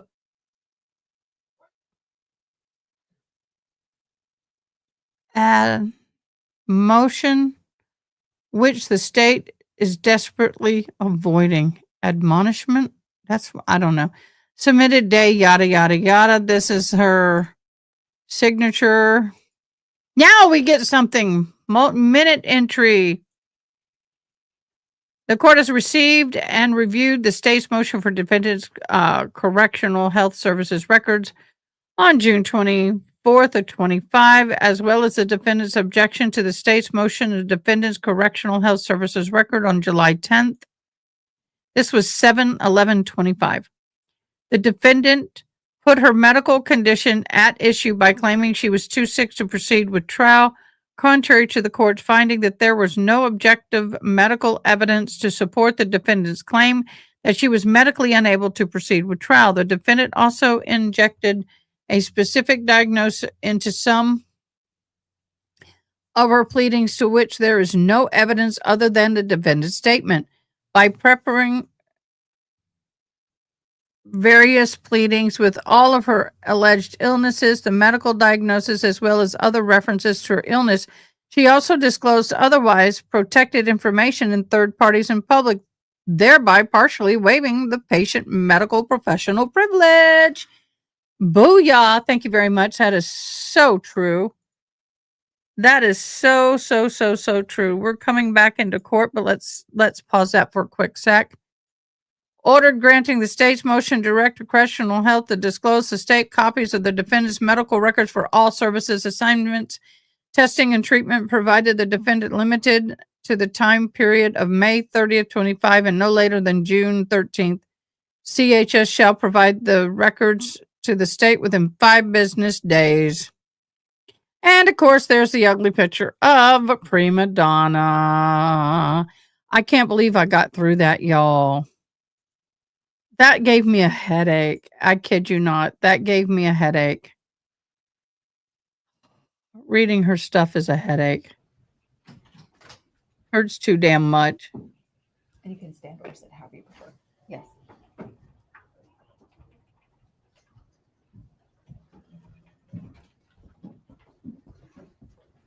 Yeah. I know you're laughing at my.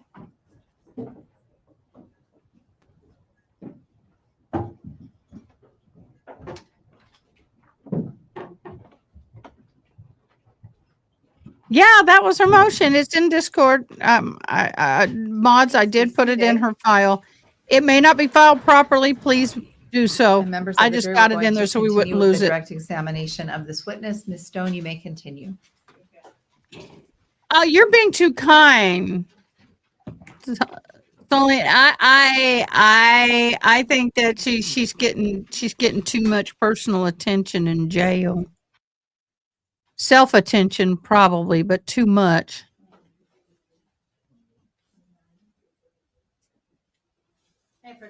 You may. Ms. Wagner, I'm going to show you what's been admitted. As I know, Exhibits right? 29 Good through point, 33. You Tinkitude. could look at those silently to yourself for a moment and then look up at me when you're done, please. Yeah, I know.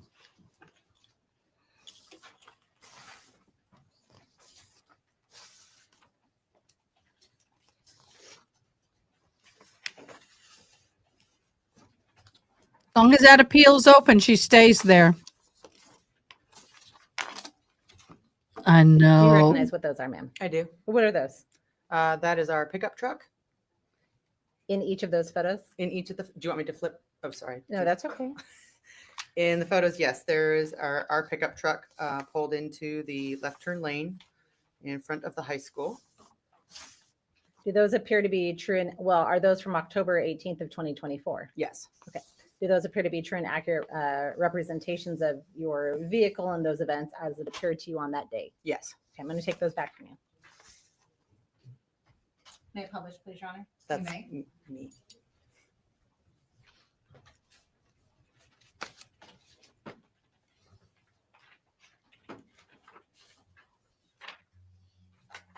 Let's start with State's Exhibit 29.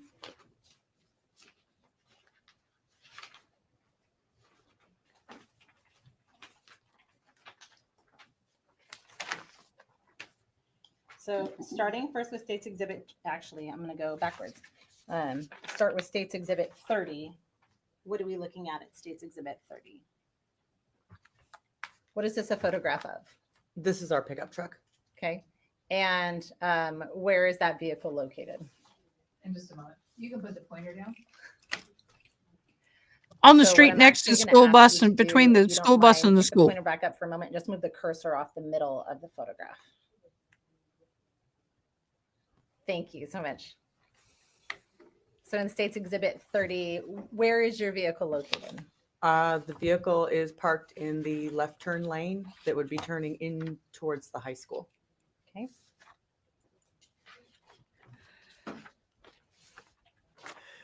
And on State's Exhibit 31, what are we looking at here? What is that a photograph of? That is photograph of the front of our vehicle over on the right-hand side of the picture. Okay. Is that the same on? They're going to State's do all Exhibit 4 32? sides. Yes, it is. Okay. Is that where your vehicle remained until you moved it into the parking lot as you've described? It is. And somewhat redundant, but State's Exhibit 33. Is that the same That is, vehicle? that is also our vehicle, yes. Okay. So when we look at State's Exhibit,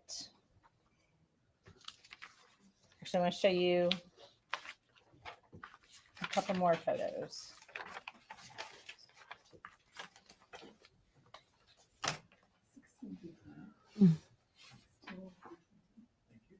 Hey, approach on. Yes. I'll show you State's Exhibit 16 would have been admitted as State's Exhibit 16 through 20. Ask you to look at those silently to yourself for a moment and look up at me when you're done.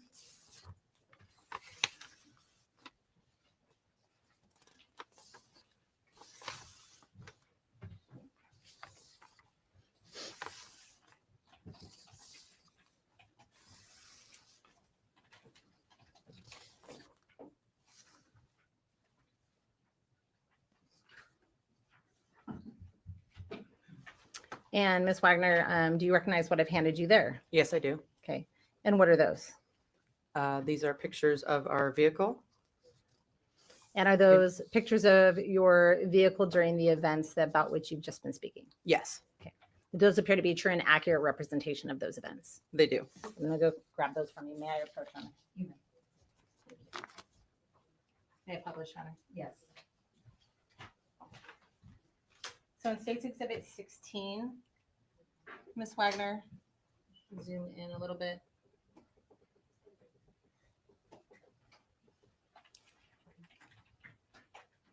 I'll take it just a moment. And so based on what you're observing here, what is happening in this portion of the video, if you can tell? In this portion of the video, we have Well, I'm sorry. This is a photograph. Thank you, of the video still shot. Thank you. in this picture, we have stopped in the turn lane that turns into the high school in our pickup truck, and it looks like that's my husband getting out. It's a little blurry, so it's hard to see. Okay. So follow that with State's Exhibit 17. Does that help?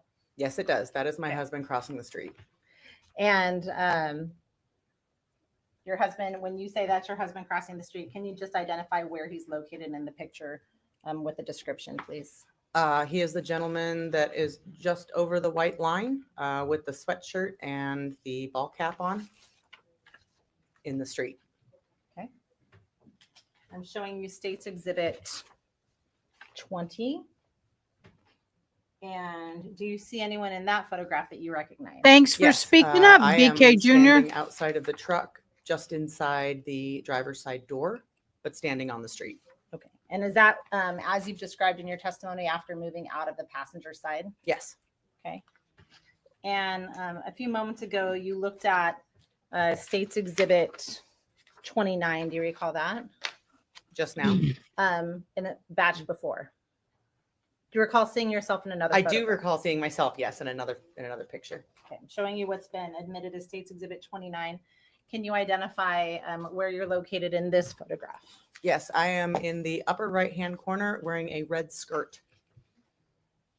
And I don't see is it. that where my finger is pointing right here? That's correct. That's me. Mm-mm. And that's in the upper right-hand area of the Exhibit 29.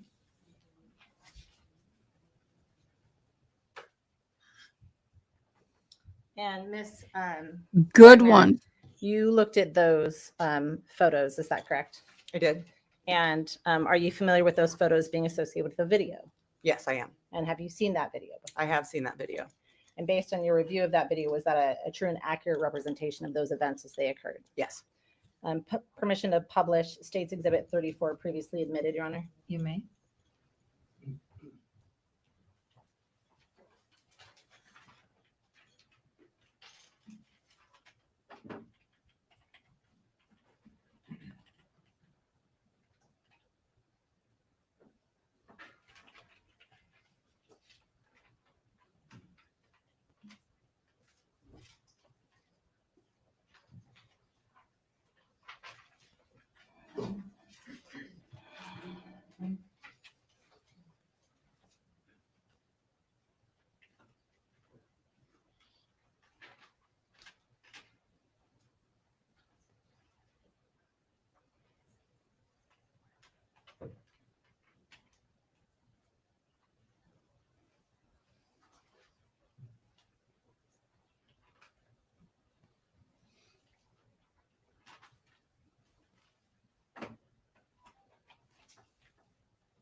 And Ms. Wagner, I'm going to play State's Exhibit 34. When you see yourself show up on that, can you tell me and I will pause it?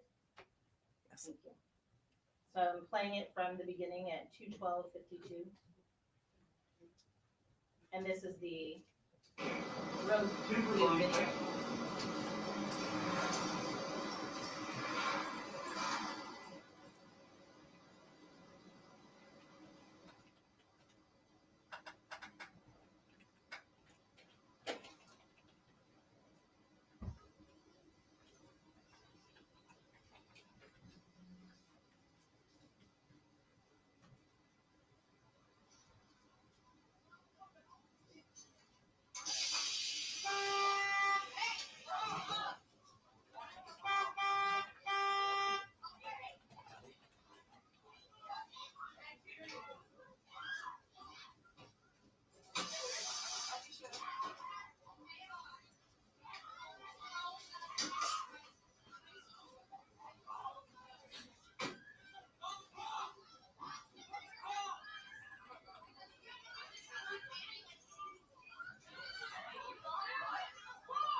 There I am.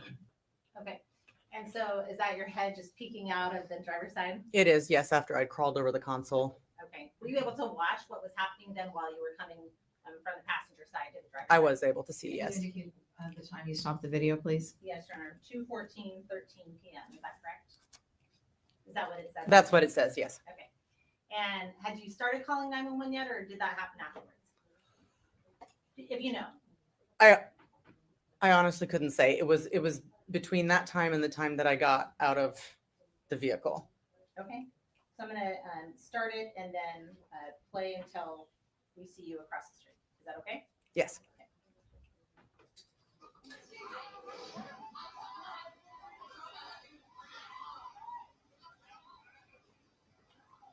I was on the phone with 911 at that point. Okay. At 2:14:25 is when you noted that. Yes.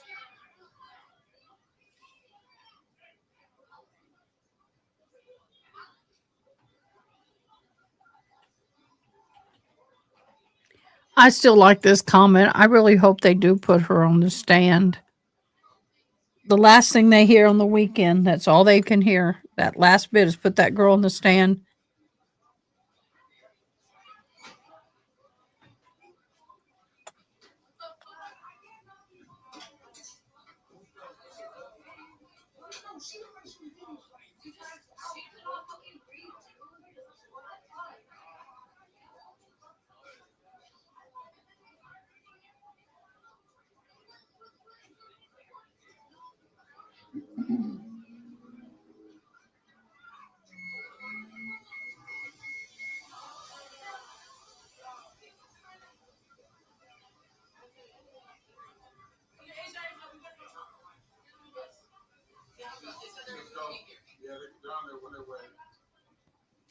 And I think they'll believe her.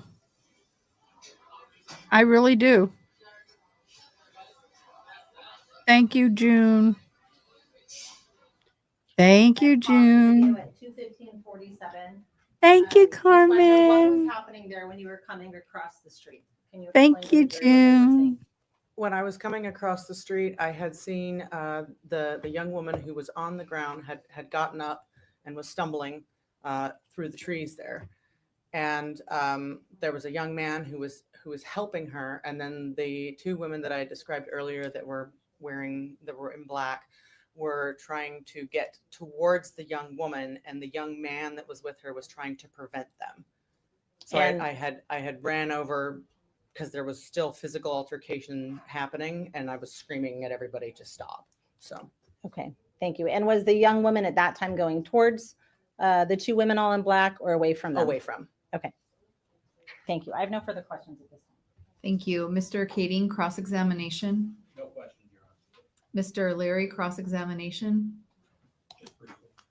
Why didn't he cross?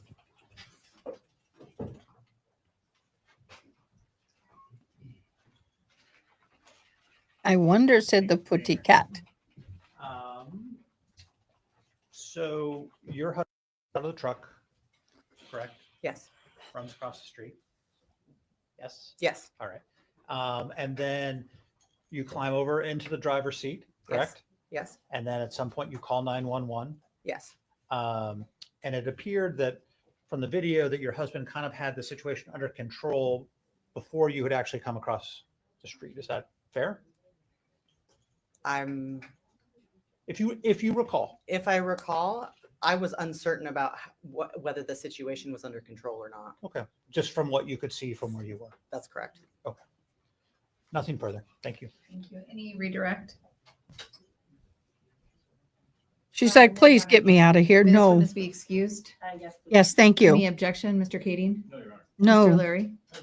You are excused. You may step down. You're free to go or stay, however you so desire. Thank you, Your Honor. Ms. Stone, call I your can't- next witness, please. Thank you, Your Honor. State House Josh Wagner, may I step out for a few minutes? You may.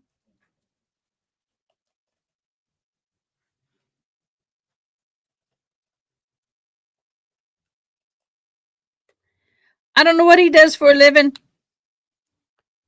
I like that the judge is standing up between the witnesses. I like that. Her lawyer isn't doing the job. The husband's lawyer clearly got instructions for him. Yeah. And will you raise your right hand? Do you Yep. solemnly swear or affirm that the testimony you're about to give will be true and correct? Yes, ma'am. Please be seated. And Ms. Stone, you may inquire when you're ready. Thank you, Your Honor. Good afternoon, sir. Hi. Can you please state your name and spell your last name for the record? My name is Josh Wagner, Wagner. And are you employed, sir? Yes. How so? Self-employed on my own business. And are you familiar with the area of Timberline High School located at 6120 Mullen Road Southeast? Yes, it's close to my house. Okay. Is that in Lacey, Washington? Yes, ma'am. And were you in or around that area on October 18th, 2024, just after 2 p.m.? Yes. And where were you coming from? Brunch. It was my birthday, so I'd gone out to brunch that morning. So it kind of what? It was my birthday. I'd gone out to brunch that morning, so I was heading home. Okay. Who were you with, if anyone? Mary Wagner, And who was married? my wife. And what kind of vehicle do you drive? 2016 Ram 2500. And when you were on your way home from brunch, was there any anything significant that occurred that you observed? Yeah, in front of the school, there was a pack of kids that looked like they were fighting. So pulled into the turn lane to stop the fight. Okay. And when you say the school, what school are you referring to? Timberline High School. Okay. So when I ask questions, I'm just going to ask you to pause for just a second. It's natural for people to talk over each other. So we have a court reporter and she has to write it down. So if you can just pause for a second, okay? So you said Timberline High School, is that right? Yes. And you said you saw a pack of kids. Where was that pack of kids? Where was this event occurring? At the bus stop in front of the school. Okay. And what did you do when you observed that incident? I pulled into the turn lane and exited my vehicle and approached the kids. Why did you approach the kids? I mean, let me ask this a different way. Have you seen fights before? Yes. Okay. Do you stop your vehicle in the middle of the road for fights? If it's a one-on-one fight, I wouldn't stop necessarily. But it was a huge mob of kids, and to me, that's unjust. Okay. And so as you see that, was this a different scenario? Yes. Okay. When you got out of your vehicle and you got closer, did your opinion about what was occurring change? Absolutely. I realized it was not. Okay. I'm going to ask you some follow-up questions. Okay. When you got closer, what did you see? I seen a grown man choking a young teenage girl. And you say choking, what does that mean to you? He was on his back and had the young girl on top of him in a rear naked choke.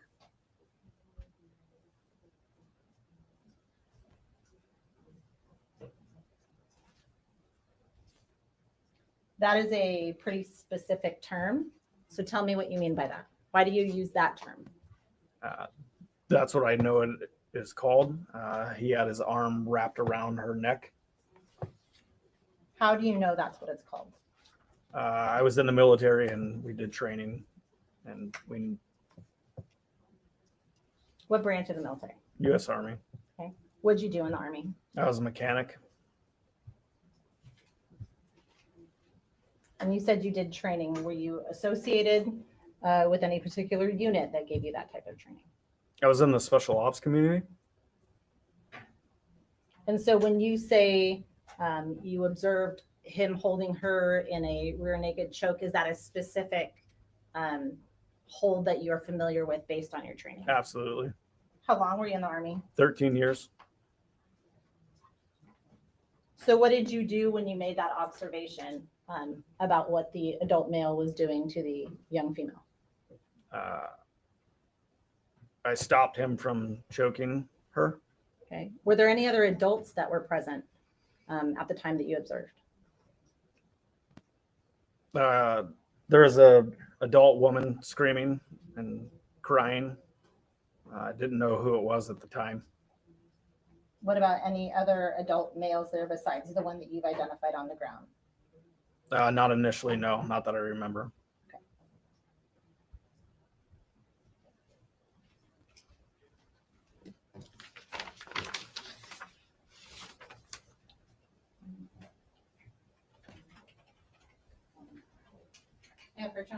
You may. I'm going to show you what's been admitted. Mr. Wagner, States Exhibits 1 and 4. Ask you to look at those silently yourself and then look up at me when you're done, please. And Mr. Wagner, could you pull yourself just a little bit Yes, closer ma'am. to that microphone and make sure you don't speak directly into it, but closer to it? Yes, ma'am. Thank you.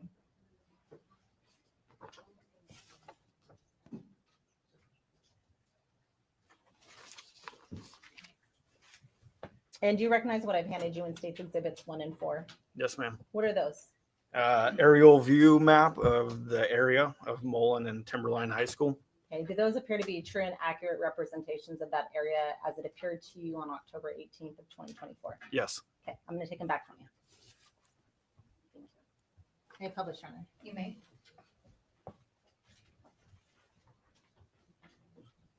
I'm showing States Exhibit 1. Mr. Wagner, can you identify, describe on this photograph where you were coming from, which direction you were heading to for the jury, please? I was on Mullen from top left, traveling towards the bottom right on Mullen. Okay. And that's almost intersects the bottom left corner of that photograph. Is that fair? Yeah. Okay. Showing you States Exhibit 4. And you described where you stopped your vehicle. Where was that on this photograph? Right where it says Mullen in that turn lane in front of the bus stop symbol. No, scale out for just a hair. Okay, so are you talking about this bottom left-hand arrow here? Yes. Okay. And where was the bottom left of the exhibit? Yes. and where was this event occurring as you recalled it?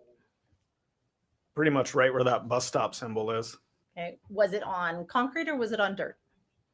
Uh, If you remember. where it started, I don't remember, but it ended in the dirt. Okay. So where you ended up was in the dirt. Is that fair? Yes. Okay.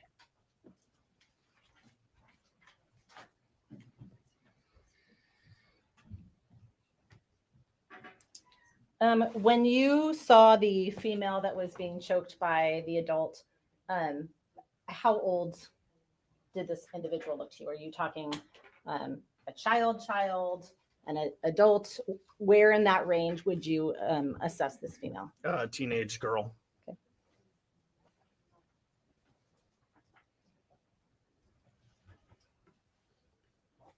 Were there, besides the adult female that you described, the adult male, the young female, were there any other people present that you recall?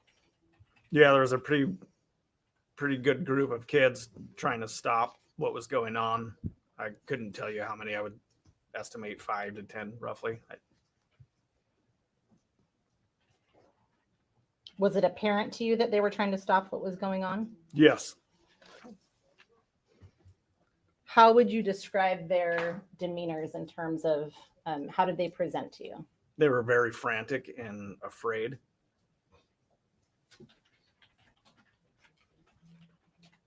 Did you observe whether that, well, let me back up.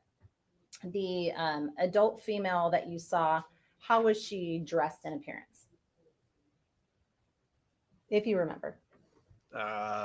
She had a head covering on. Okay.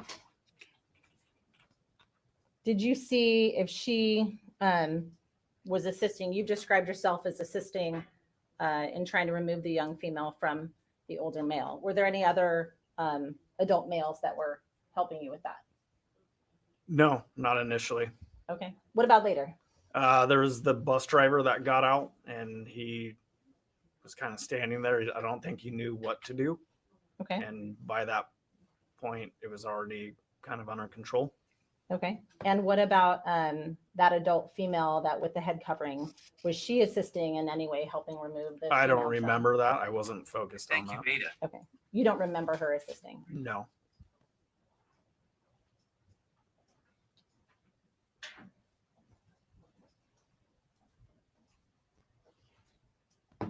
And do you recall a young man that was present at the scene? I mean, apologies. That was poorly worded. Do you recall any of the kids specifically that were there at the scene as if they were helping? No, I mean. Okay. Do you remember in terms of the adult female that was present at the scene, if she was saying anything? You described her as crying. Do you remember if she was saying anything at the time? She was speaking in, she wasn't speaking English. Okay. So she was saying something, but not in English. Yes.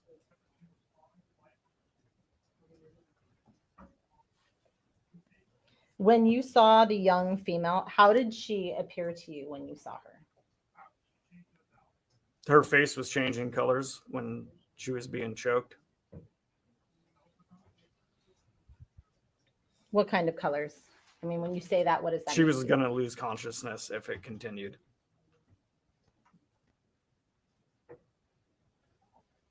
When you arrived, did you say anything to the adult male that was choking her?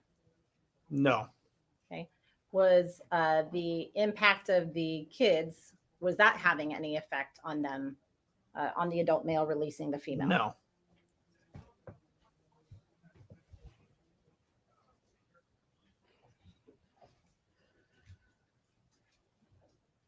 How would you describe the adult male's build? He's a decent sized guy.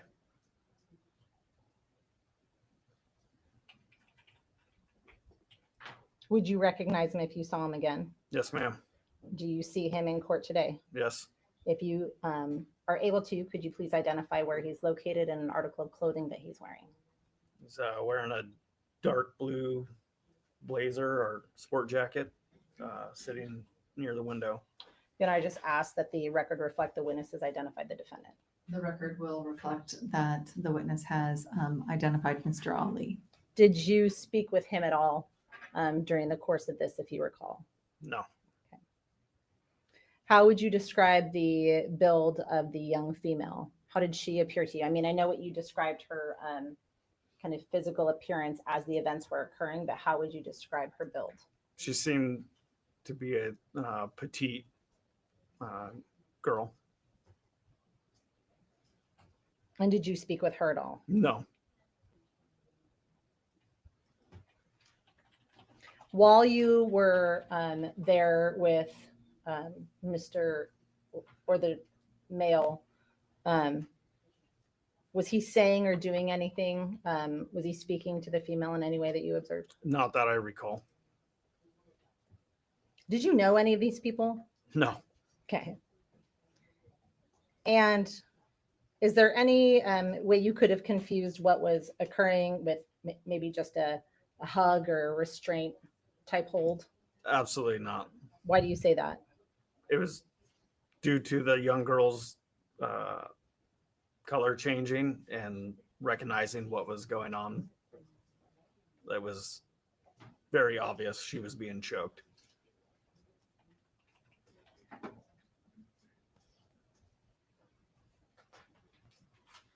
And at some point then was the young female able to get Can you guys hear my son? I had to mute. He is so into his game. He is like so loud. I apologize. away from the male? Yes. And how did that, how or when did that occur? Once I took control of the situation and removed his arm from around her neck. Okay. And where did she go, if you know? I don't remember. Okay.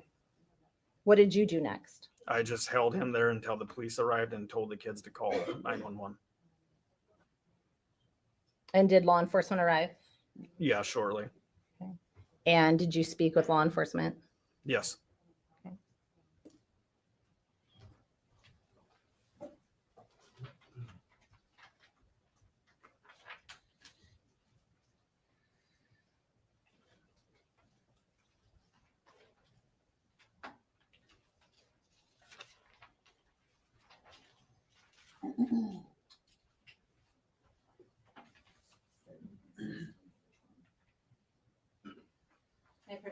You may. Mr. Wagner, I'm going to show you what's been admitted as state's exhibits plural 16 through 20 and 30. Will you look at those silently to yourself and then look up at me when you're done, please, sir?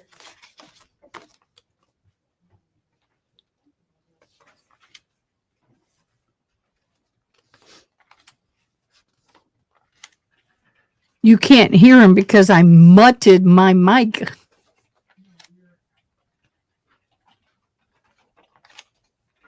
Do you recognize what I've handed you there? Yes. And what are those? Security cam footage from the bus showing my vehicle and me exiting my vehicle and the group of kids. And do those appear to you to be a true and accurate representation of that scene as it appeared on October 18th of 2024? Yes. Okay, I'm going to take those back from you.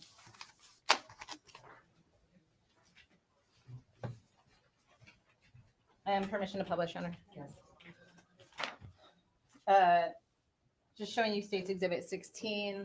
What is depicted, Mr. Wagner? That's my vehicle in the turn lane. I think that's Mary standing there. Okay. State's Exhibit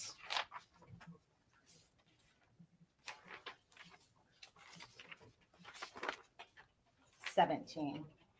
Mr. Wagner, do you recognize who that is? Yeah, that's me. And is that just after you've exited your vehicle? Yes. And State's Exhibit 18. Do you see yourself in that photograph? Maybe partially behind the guy with the safety vest on, but I mean, I would have to really look in that. So let me ask you this. On the right-hand side of the photograph, there appears to be a person in a camouflage hat. That'd be me. Okay, so you're the camouflage hat throughout these photographs? Yep.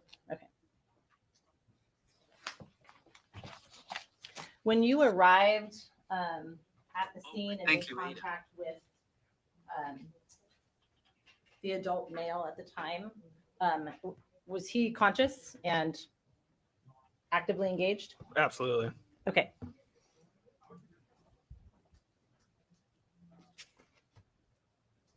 I have nothing additional for you at this time. Thank you. Thank you. Mr. Kading, cross-examination. Thank you, Your Honor.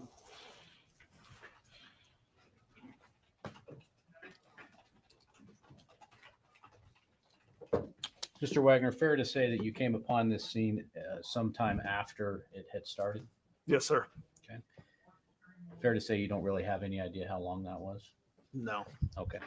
And I guess I was confused about your description. When you first came up, you said that the young girl was on top Yes. of the man? Okay. And so was he on his back? Yes.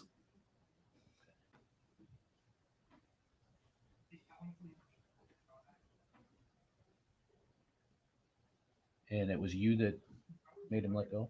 Yes. All right. And after he let go, did he move anymore? He tried to get up. That's it.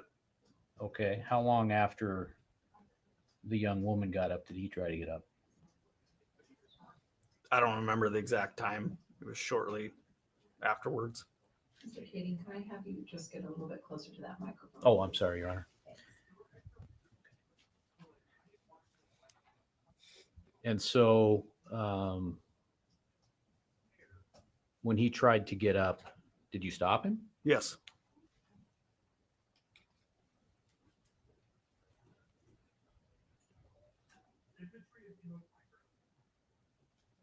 All right. And did you at some point roll him onto his side? Yes. Why? To keep him there until the police arrived. All right. And when the police arrived, did you immediately let him go? Once the police arrived, they took control of the situation. Okay. But you walked him up to the police car, right? I helped the police, yes. Okay.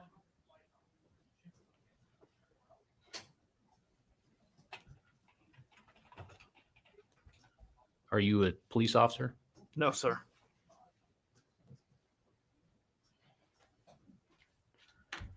Okay. And the bus driver was there. Can you describe him? No, I don't really recall what he looked like other than the high vis vest. Okay. So you know it was him wearing that? Yes. All right. I have no further questions. Thank you. Thank you. Cross-examination, Mr. Larry. Good afternoon, Mr. Wagner. Hello. Thank you for being here. You're welcome. So, have you seen the video? Yes. Okay.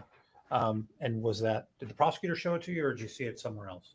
It was a public records request. Okay. So did you file a public records request? Yes. Okay. And so you got the video. Did you get police reports or just the video? Just the video. Okay. And when was that?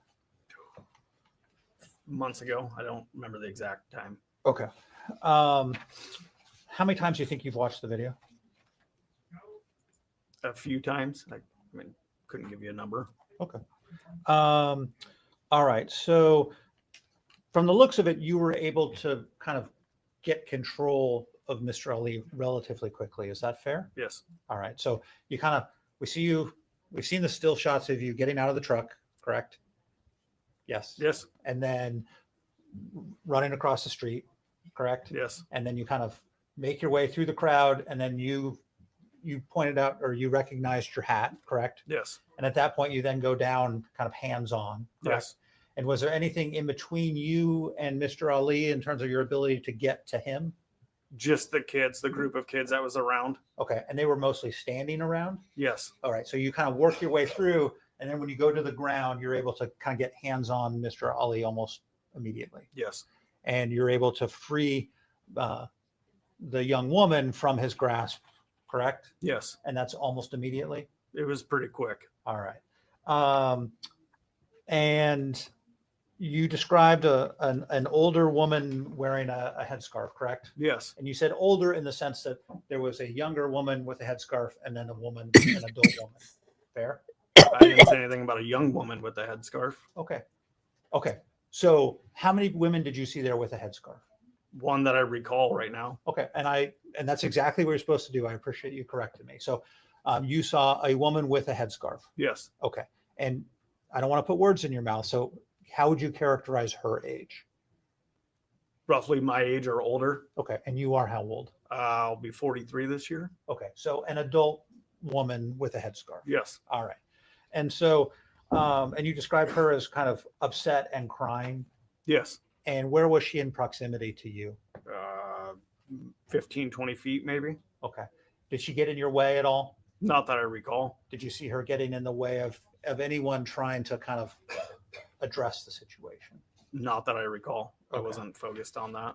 All right. And so basically, if I'm correct, you get out of the truck, you get over there, work your way through the kids, and you are able to kind of put this to rest almost immediately. Pretty quick. And then you're able to hold down Mr. Ali, correct? Yes. And other than him attempting to get up once, was he actively fighting you? No. Okay. Right. And so you're just kind of waiting there, counting the seconds till the police come. Yes. And then they take over, correct? Yes. All right. All right. I appreciate you. Thank you.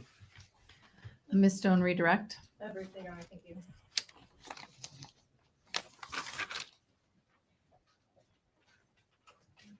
Mr. Wagner, when you assisted law enforcement, do you remember how many law enforcement were present? Were there multiple officers that came up to you or one officer? Just one. Okay.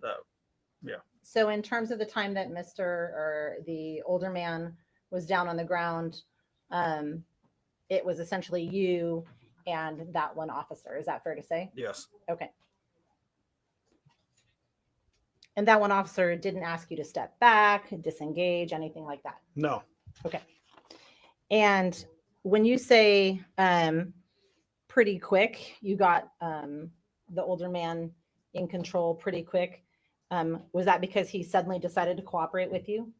I don't know if that's why. It was just, adrenaline was going pretty quick and it happened very fast. So when he, let me ask this a different way.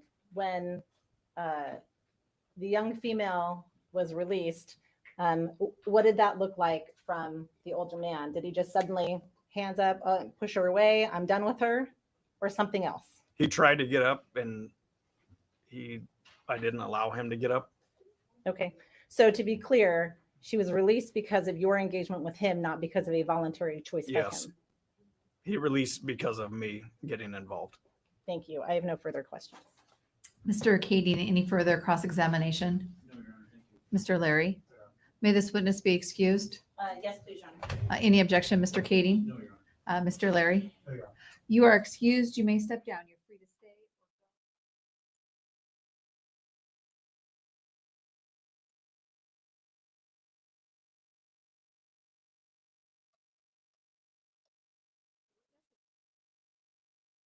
I did not turn off the mic. They did. Officer Beltran is present. All right, so if you would come forward, please, through the middle.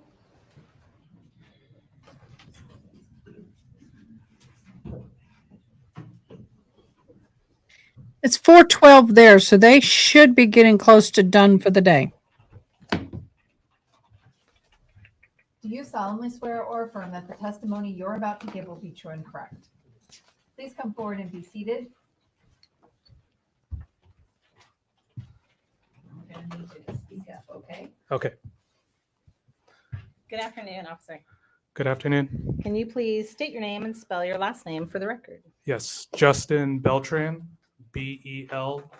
Are you employed, sir? I am. How so? I'm employed by the city of Lacey with the police department. And how long have you been employed by the city of Lacey? 9 years. Can you briefly describe some of your training and experience in law enforcement, please, sir? Yes. Successfully completed the basic law enforcement academy at the Washington State Criminal Justice Training Commission in Burien, Washington, and have had my peace officer certification since July of 2016. There, received training in criminal law, criminal procedures, police tactics, firearms, defensive tactics, evidence gathering, as well as many other topics. Prior to joining the Lacey Police Department, I was employed by the Washington State Department of Corrections as a community corrections officer in King County. I also graduated from the Basic Community Corrections Officers Academy in November of 2015. As a community corrections officer, I was responsible for supervising community members that were on active probation and parole. I also received my Bachelor of Arts degree from Central Washington in Law and Justice in 2012. Okay. And what are your current duties as a patrol or as an officer? What do you do for Lacey PD? Yeah, I'm currently assigned to the investigative unit as a school resource officer. I'm one of three. I'm going to ask you just to come back a tiny bit from the microphone. It's a really sensitive microphone. If you're super close, it gets garbled. If you're too far back, it doesn't pick you up. Is this better? Yes. Okay, thank you. I'm one of three school resource officers that work with the North Thurston Public School District. Typically throughout the school year, I work with school administration, students and their families to find solutions to, difficult situations. And then I'm also responsible for being on site at the various schools, assisting in school-related events and working with community partners to keep our students safe on and off campus. And when you are working as a school resource officer, how are you dressed? How do you show up for that job? The usual black jumpsuit, my duty belt, and my external carrier. I look very similar to the other officers that are working patrol or responding to your 911 calls. And I do have a marked police vehicle. Is that uniform slightly different than what you're wearing today? It is. Okay, what are you wearing today? We would consider these our Class A's or our formal wool uniform. Okay, so it doesn't have, is it fair to say it doesn't have your gear and equipment attached to it? Correct. Okay. And were you employed by the Lacey Police Department in October of 2024? I was. And were you working on October 18th, 2024 at approximately 2:14 p.m.? I was. Did you become involved in an investigation occurring at Timberline High School located at 6120 Mullen Road Southeast in Lacey, Washington? I did. Did you go to that location? I did. And about what time did you arrive, if you know? About 26 hours. Okay. What did you observe when you arrived? I observed people everywhere. So Timberline has about 1,500 students that go there, and school had just gotten out at 1,400 hours. So you have students that self-transport there, so they drive their own cars. You have a good amount of students that are leaving with school district provided transportation, as well as a group of students that take public transit or intercity transit. Timberline High School is located just north of Mullen Road, which is also a very, very busy roadway. And then directly across from Timberline High School is Lakes Elementary. And that school was due to get out at about 1440 hours. So you had students, their guardians on standby in the parking lot directly across the street, waiting to pick up their kids. And then in addition to seeing people everywhere, I noticed some of my Lacey Police partners talking to various groups within the student parking lot and along Mullen Road. And you may have said this and I missed it. Is that the school that you're an SRO for, or are you an SRO for a different school? Timberline is not my primary high school, but I do cover additional schools on Fridays, just with the varying schedules of the 3 SROs that are employed by our agency. And what is your primary high school? River Ridge High School. Whose primary school is Timberline as an SRO? Officer Howard, Alicia Howard. And was this a Friday? It was. Okay. So had you been there during the school day and were coming back, or had you not been there that day? You said, and I asked that because you said you would kind of cover down for folks on Fridays, right? Correct. So what was happening on this Friday? So I try to spend majority of my time at my high schools. I don't exactly recall what was going on, but when the call came out, I was responding from River Ridge High School. Okay.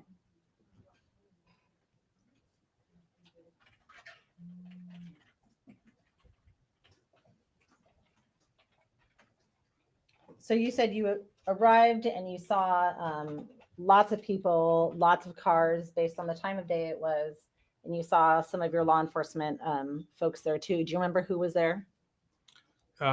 Yes. So I initially made contact with Corporal Pruneda, who's now been promoted to sergeant, Officer Hang, Officer Dawes, Officer Bell, and Officer Chavez, who was on field training with Officer Bell.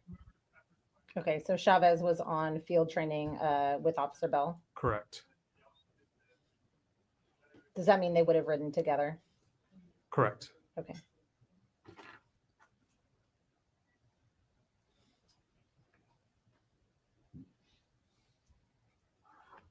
And what did you do when you arrived? I made initial contact with Corporal Pruneda just to kind of inquire what was going on.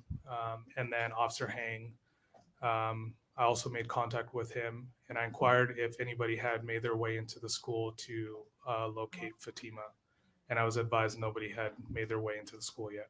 Okay, so did you go into the school from there? I did. Okay. Is that something that when you are making contact with other officers, there's somebody specifically handing out tasks, you go, or is that, as you've kind of described, you make contact and you collectively kind of figure out where the holes are and the gaps are that need to be filled? Correct. Find where the holes are at, knowing that I was maybe 4th or 5th on scene. I tried to find work, so to speak, and knowing that I'm familiar with the building, familiar with school administration, I elected to go and track down Fatima. And where did you go? I made my way into the main office at about 14:30 hours, and I was advised that. Okay, I'm gonna have you pause. Thank you. My apologies. That's okay. So where do you enter the school? So if you head north through the student parking lot, it's like a double doors to get into the main office that leads into the cafeteria. And then to the right is the main office entrance.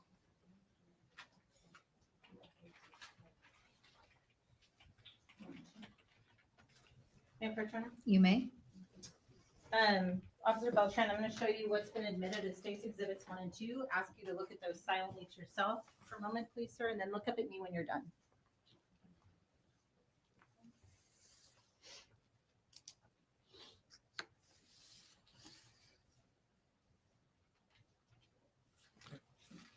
Do you recognize what I've handed you, sir? I do. What are those? It's the student parking lot of Timberline High School. Okay. And do those appear to be true and accurate representations of that area as it appeared on October 18th, 2024? It does. Okay, I'm going to take them back from you, okay? Permission to publish, Your Honor. You may. Officer Beltran, I'm going to show you first what's been marked as State's Exhibit 1. Can you... And admitted. Excuse me, unadmitted. Thank you, Your Honor. Can you orient the jury, please, to what they're looking at here? Yeah, so the street that's labeled Mullen Road, it goes east and west. And then that little area is the student parking lot just north of that Mullen Road designator, right over there. And May I then, approach, Your Honor? I apologize. Yes. Do you have a pointer? Oh. so that's okay. Have the dot here. Okay. Okay, we'll click on that. You have to hold on. There's a delay when it starts. Okay. And officer, if you also can, as you use the pointer, describe what portion of the exhibit that you are highlighting. So for example, center of the photograph, right center, right lower. All right. Will do. So this entire section, sorry, it's a little finicky. This area right here is the student parking lot. Okay. And you're talking about just about center of that photograph. Is that correct? Correct. Okay. Center of the photograph. And then near where the dot or the indicator, the red indicator, also in the center of the photograph is about where the main entrance and the office is. Okay, so on State's Exhibit 1, when you look at that photograph, you said right about where the red dot is, which is just to the right of center. Is that where the administration offices are? Correct. Okay, and are the main doors to the building right there as well? Correct. Okay. I'll take it up. Well, actually, I'm gonna hit pause. When you said you went in to make contact, where did you enter? So I initially pulled in with my patrol vehicle here. I made contact with Corporal Pruneda and Officer Hang, and then This is highlighting the area near the bus stop, which is the lower middle portion of the exhibit. My apologies. And then I proceeded to move my patrol car through the driveway and park my car about center of the photograph right here. Okay. Where are the entrances and exits to Timberline High School, if you know? You There- described that main entrance. Are there any other entrances or exits? Yes, there is. Well, as far as main entry exit points, this would be the front of the school, but there is additional entry exit points further west of the school near the bus drop off, which is this area I'm pointing at to, which is also middle of the photograph as well. This is the bus loop. And then there's an additional entry exit point that's almost near like the auditorium. Okay, so there's a couple of them. Correct. And that last spot that was highlighted was just below the middle of the photograph, below the middle. Does that make sense? Yes. Okay. I'm gonna take that back from you. All right. Actually, when you entered, were you able to just walk right in? Meaning were the doors unlocked and open to the public? At that point, they had just lifted lockdown protocols, but I do have a special key fob to bypass locked doors that was issued to me by the school district. Do you get notified if school goes into lockdown? Typically, yes. Okay. Is that why you have that? Did you call it a key fob? Yes. Okay. Is that why you have that key fob? Yes. And it can be used all across the school district. So it's not just Timberline High School, but at any of the other schools within our city limits. Okay. So you went there, you had the capacity, you didn't have to end up using it. Is that correct? I believe I still fobbed in. Oh, you did? Okay. Yes. And where did you go when you entered? I entered the school and then made my way to the main office to inquire where Fatima was at. Okay. And who, if anyone, was in the main office, if you remember?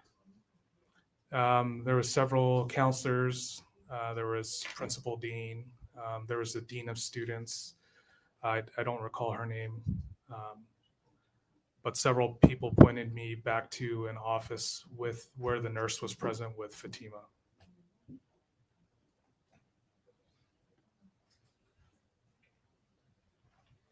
Did you know any of the counselors' names? I believe one of the Dean of Students might be Miss Ratcliffe. Okay. Principal Dean. I'm not sure about the others. That's okay. Yeah. So you made contact with the adults that were in the main office, and they sent you back to where? So I walked through the main office. I believe it was the nurse's office. I walked back there and entered the room. And who was back in the nurse's office? The nurse at the time, it was Fatima, Isaiah, and Principal Dean.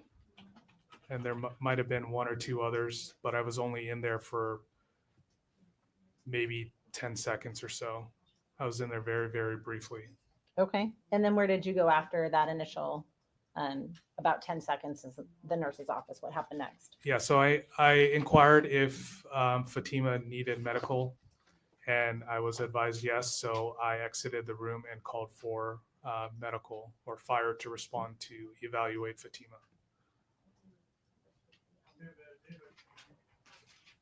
And did they in fact arrive and conduct a medical evaluation? They did. For who? Fatima. How did Fatima appear to you when you made contact with her?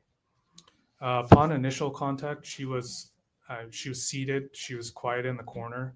But then again, I was only in there for, just a few seconds to inquire about medical. And then I remained out of that room until fire completed their evaluation.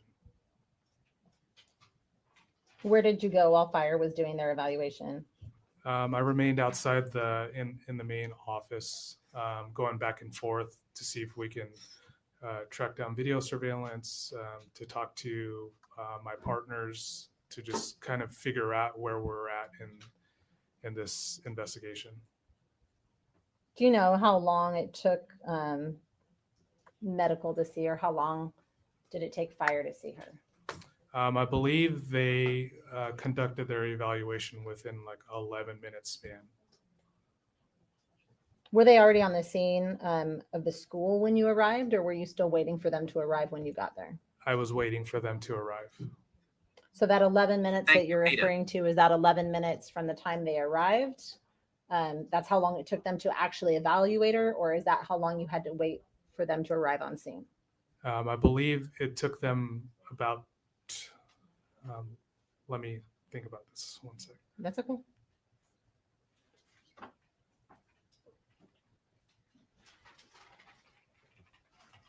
They completed their evaluation by 1450 hours. So by the time I arrived and requested for medical, that was about 1431 hours.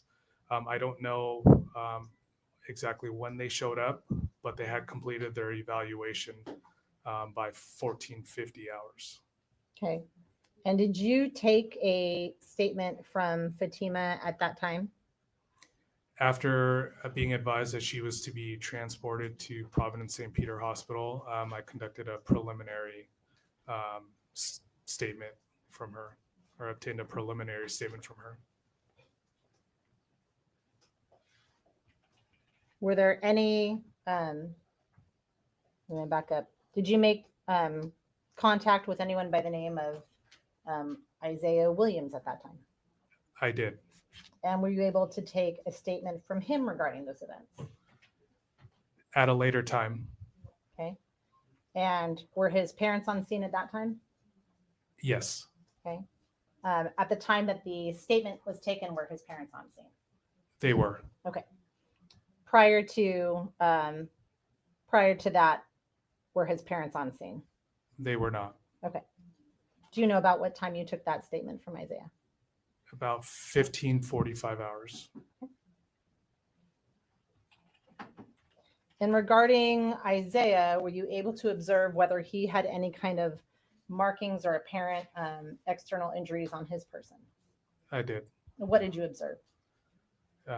He had a bump on above his left eyebrow or near his left temple. There was some redness and swelling. He also had small abrasion on his left cheek and some scratches on his left shoulder.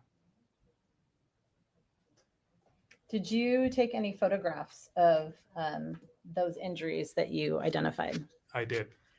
And when and where did you take those photos? After I conducted the audio and video recorded statement with the permission of his parents, I also took those photographs within that conference room, the same location where he was interviewed. What was his demeanor when you observed him? Overwhelmed, very emotional.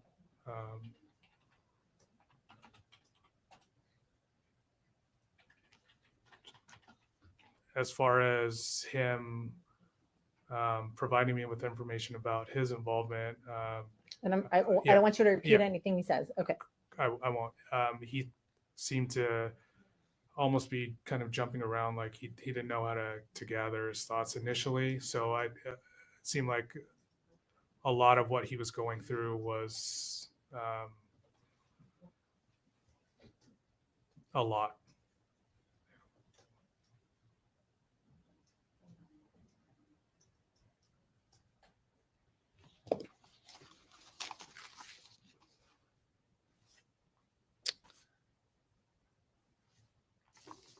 Yeah, thank you, Annie. All right. Members of the jury, we are going to go ahead and recess for the day before the next series of questions for this witness.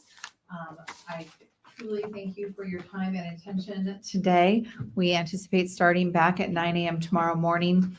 Please remember all of the instructions that I have given you about not discussing this case with anyone, not doing any independent research, not becoming exposed to any outside information from any source. We'll look forward to seeing you in the morning. Thank you so much.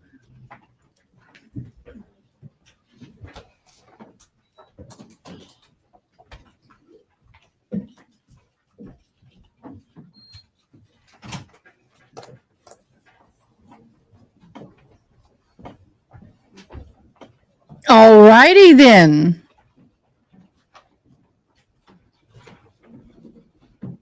Thank you so much for sending the Discord. Real quick, the Lori Daybell, she just whining that they had her medical records without her permission. They please be didn't let her seated. have witnesses. She's just whining. We'll go over it again later. I've got to be somewhere soon. I need a comfort Stone, break. as Serious. It relates to your expectation on the presentation of evidence tomorrow.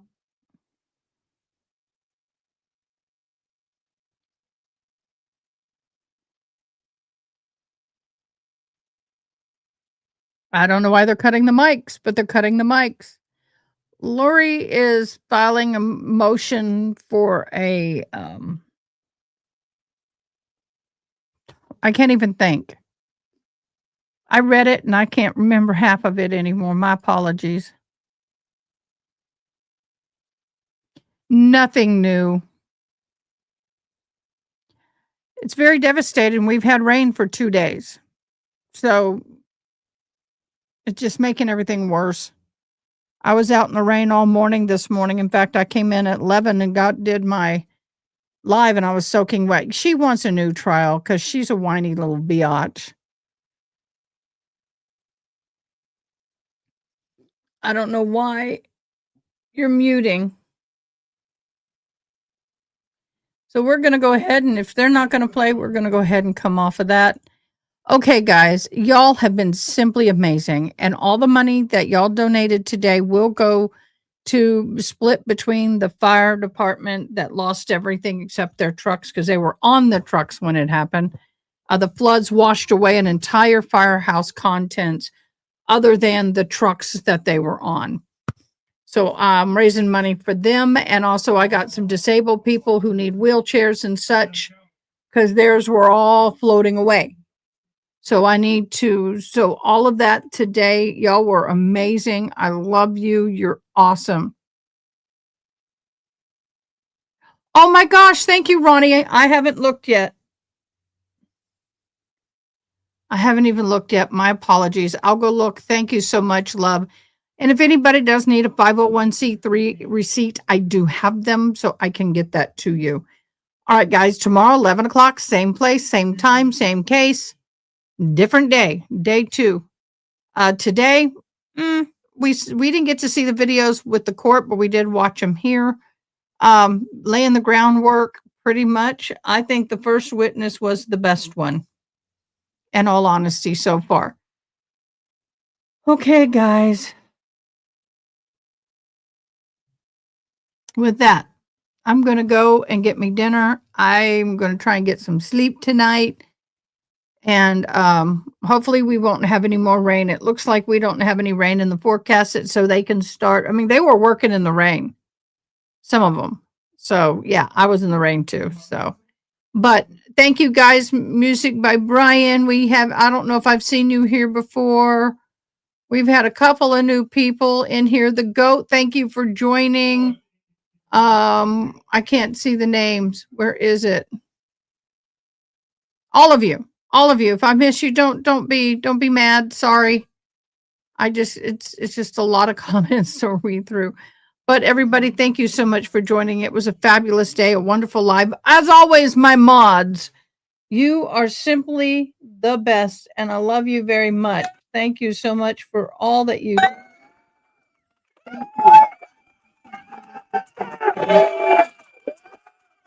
I was hoping no more Lori, but that's not the case. She's still trying to get a case. All right. See you in a little bit after we get some shut eye. See you first thing in the morning. Thanks for watching. Please comment, like, share, and most importantly, subscribe. I hope you have an awesome day. Till next time, take care.